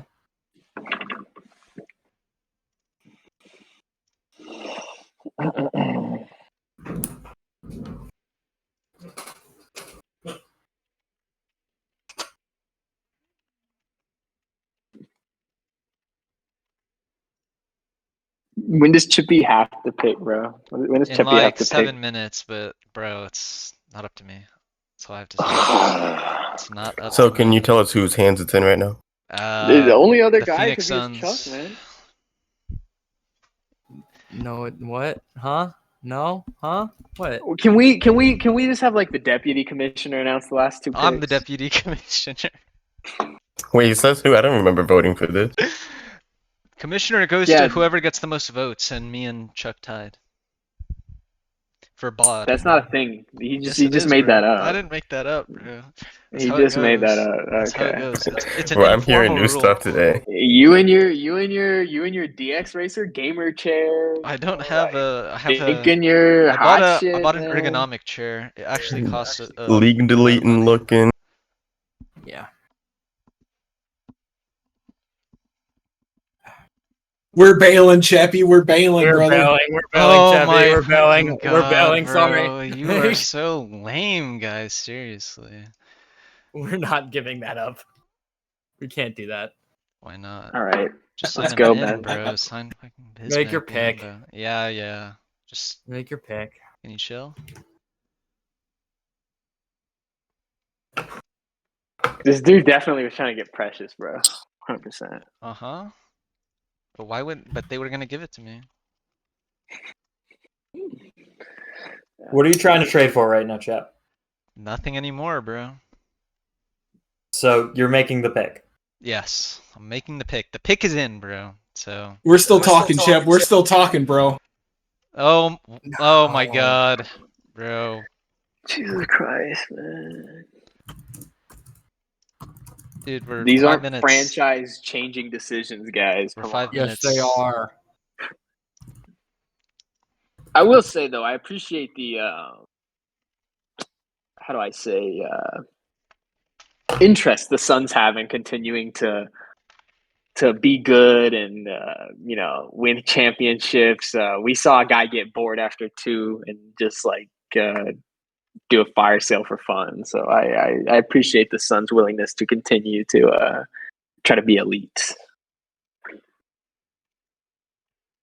I feel like for fun is a bit of an exaggeration. Let's be real. What are you trying to say here, man? I'm trying to say some people are actually scared of the cap. He was not scared of the cap. You should be scared of the cap. These days, you should really be scared of the cap.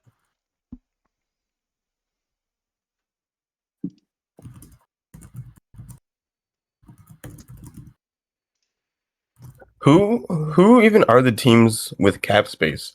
Because I'm looking around and I'm seeing like Tyler Heroes, RFA, Chris Middleton's the big UFA, and I'm trying to think like who even has cap space these days? Chicago. Like Lakers, right? Orlando, I think. Yeah, Orlando does. To an extent, I actually, from what I've seen, a lot of teams will have around 20 million, which is like not enough for a max, but there's not a lot of max guys anyways. There will be a lot of teams with like around 20 million in cap, I predict, in that range. Not like massive amounts, like 40 to 50 million though. Do you think any RFAs might get maxed? All right, Who here's the won't get pick. Let's maxed? go to the pick. Let's do it. With the 29th pick in the 2023 NBN Draft, the New York Knicks select Brandon Podziemski from Santa Clara. I called it, man. Come on, dude. Good job, man. I appreciate it. You think that was who the Suns were going to pick? I don't know. Yes, that's exactly who we were gonna pick. Fucking owned. Fuck. We'll see, God. I guess. If they Fuck. end up with Brandon Podziemski. Fuck. All right, I'm on the board. That's such a Suns pick, too. That's all I gotta say. God damn it. Matt's white, or what was it? What's your rationale? Trade it then. Jesus. Anyways, Clippers pick coming up here. Last pick in this position. I'm trying to make it as quick as possible here. I mean, you could always get Precious, right? You could just negotiate for Precious for the next 10 minutes. I like I really like Rupert here. I'm not gonna lie. I think Mega. If I go anybody who you should go with for what you need. Let me look at your team again. And I'm just Don't look at his team. Don't look at his team. Don't look at my team. It's scary. I know it's scary. Can you go to the list of people? There we go. All right, we're gonna look. Go like Chris Murray. Did Murray say Chris Murray? Chris Murray's No.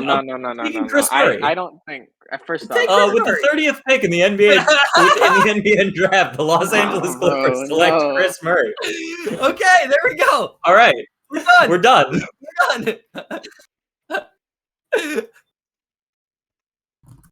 There we go. We're done. Yeah, okay, we're done.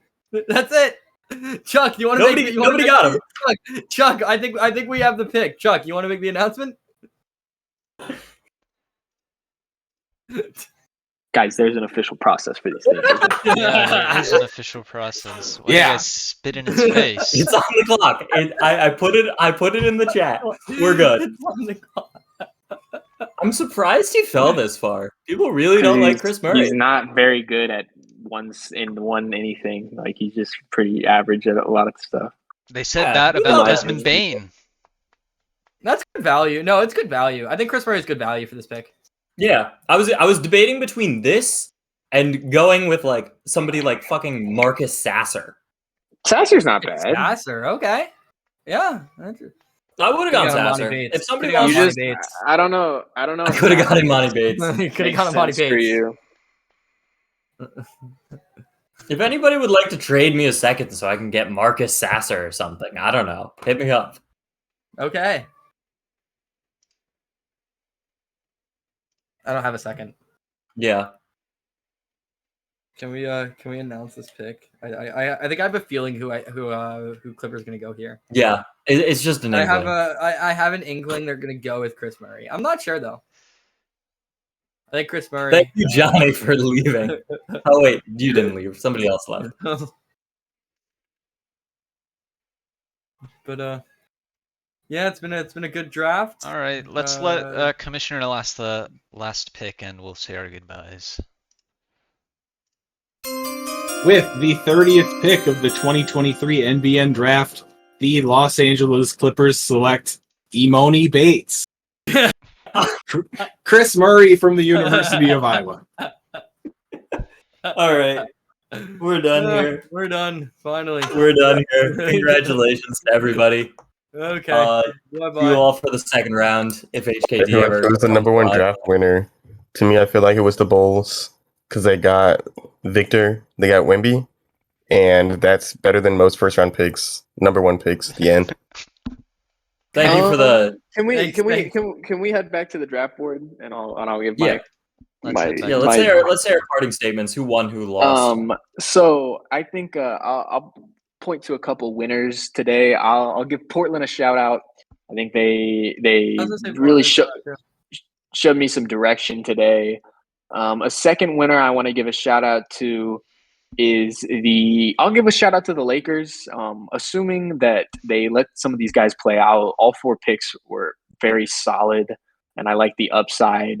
Coulibaly was a bit of a reach, but yeah. And then I also want to give a shout out to the Raptors. I think they got a good playmaker at 4, and then that pick at 16 with Hawkins was really nice. So I think they made the most of their 2 picks today. I think the biggest winners are clearly the Dallas Mavericks. I mean, Trace Jackson Davis, fabulous pick. I mean, we haven't seen a pick that good ever, I think. Yeah. Yeah. Agreed there. I like what the Lakers did, as much as I loathe to admit it. You know, I think the Pelicans had a fun draft, you know. Trading backwards and forwards and whatnot. I respect Orlando's decisions. I think that they got some pretty good guys, had some pretty good luck with who fell to them. I think that's going to be a fun squad to watch out. Yeah, I think Orlando in my eyes are the winners of this draft. I mean, they came out of this with Asar at 10, who I think fell. Leonard Miller, who was one of my favorite prospects in the draft. Yeah. Jett Howard's fine. But then they're also getting Cam Thomas, and Cam Thomas, you know, still maybe could do something. I don't know. He's a 78 on 2K, and you know what? I'll take that.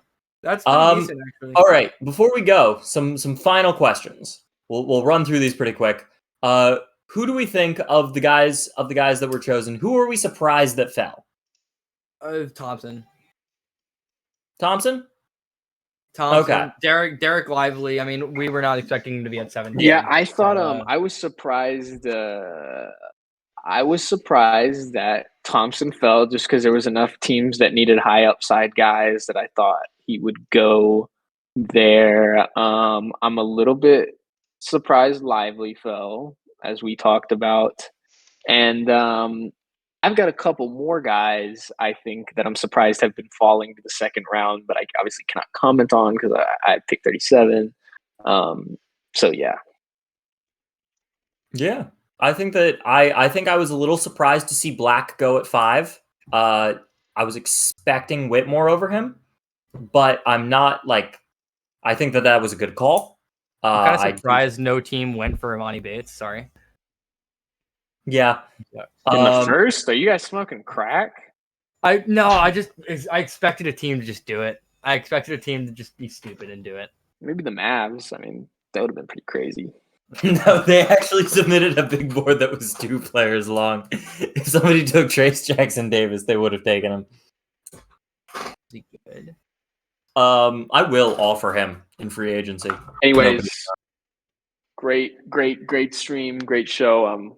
I gotta get some brunch, man. Yeah. Everybody go eat, go relax, hungry. go rest. Have a good time. Goodbye, everybody. Yeah, trade me a second so I can draft Amani. Bye. Real. Bye. See ya.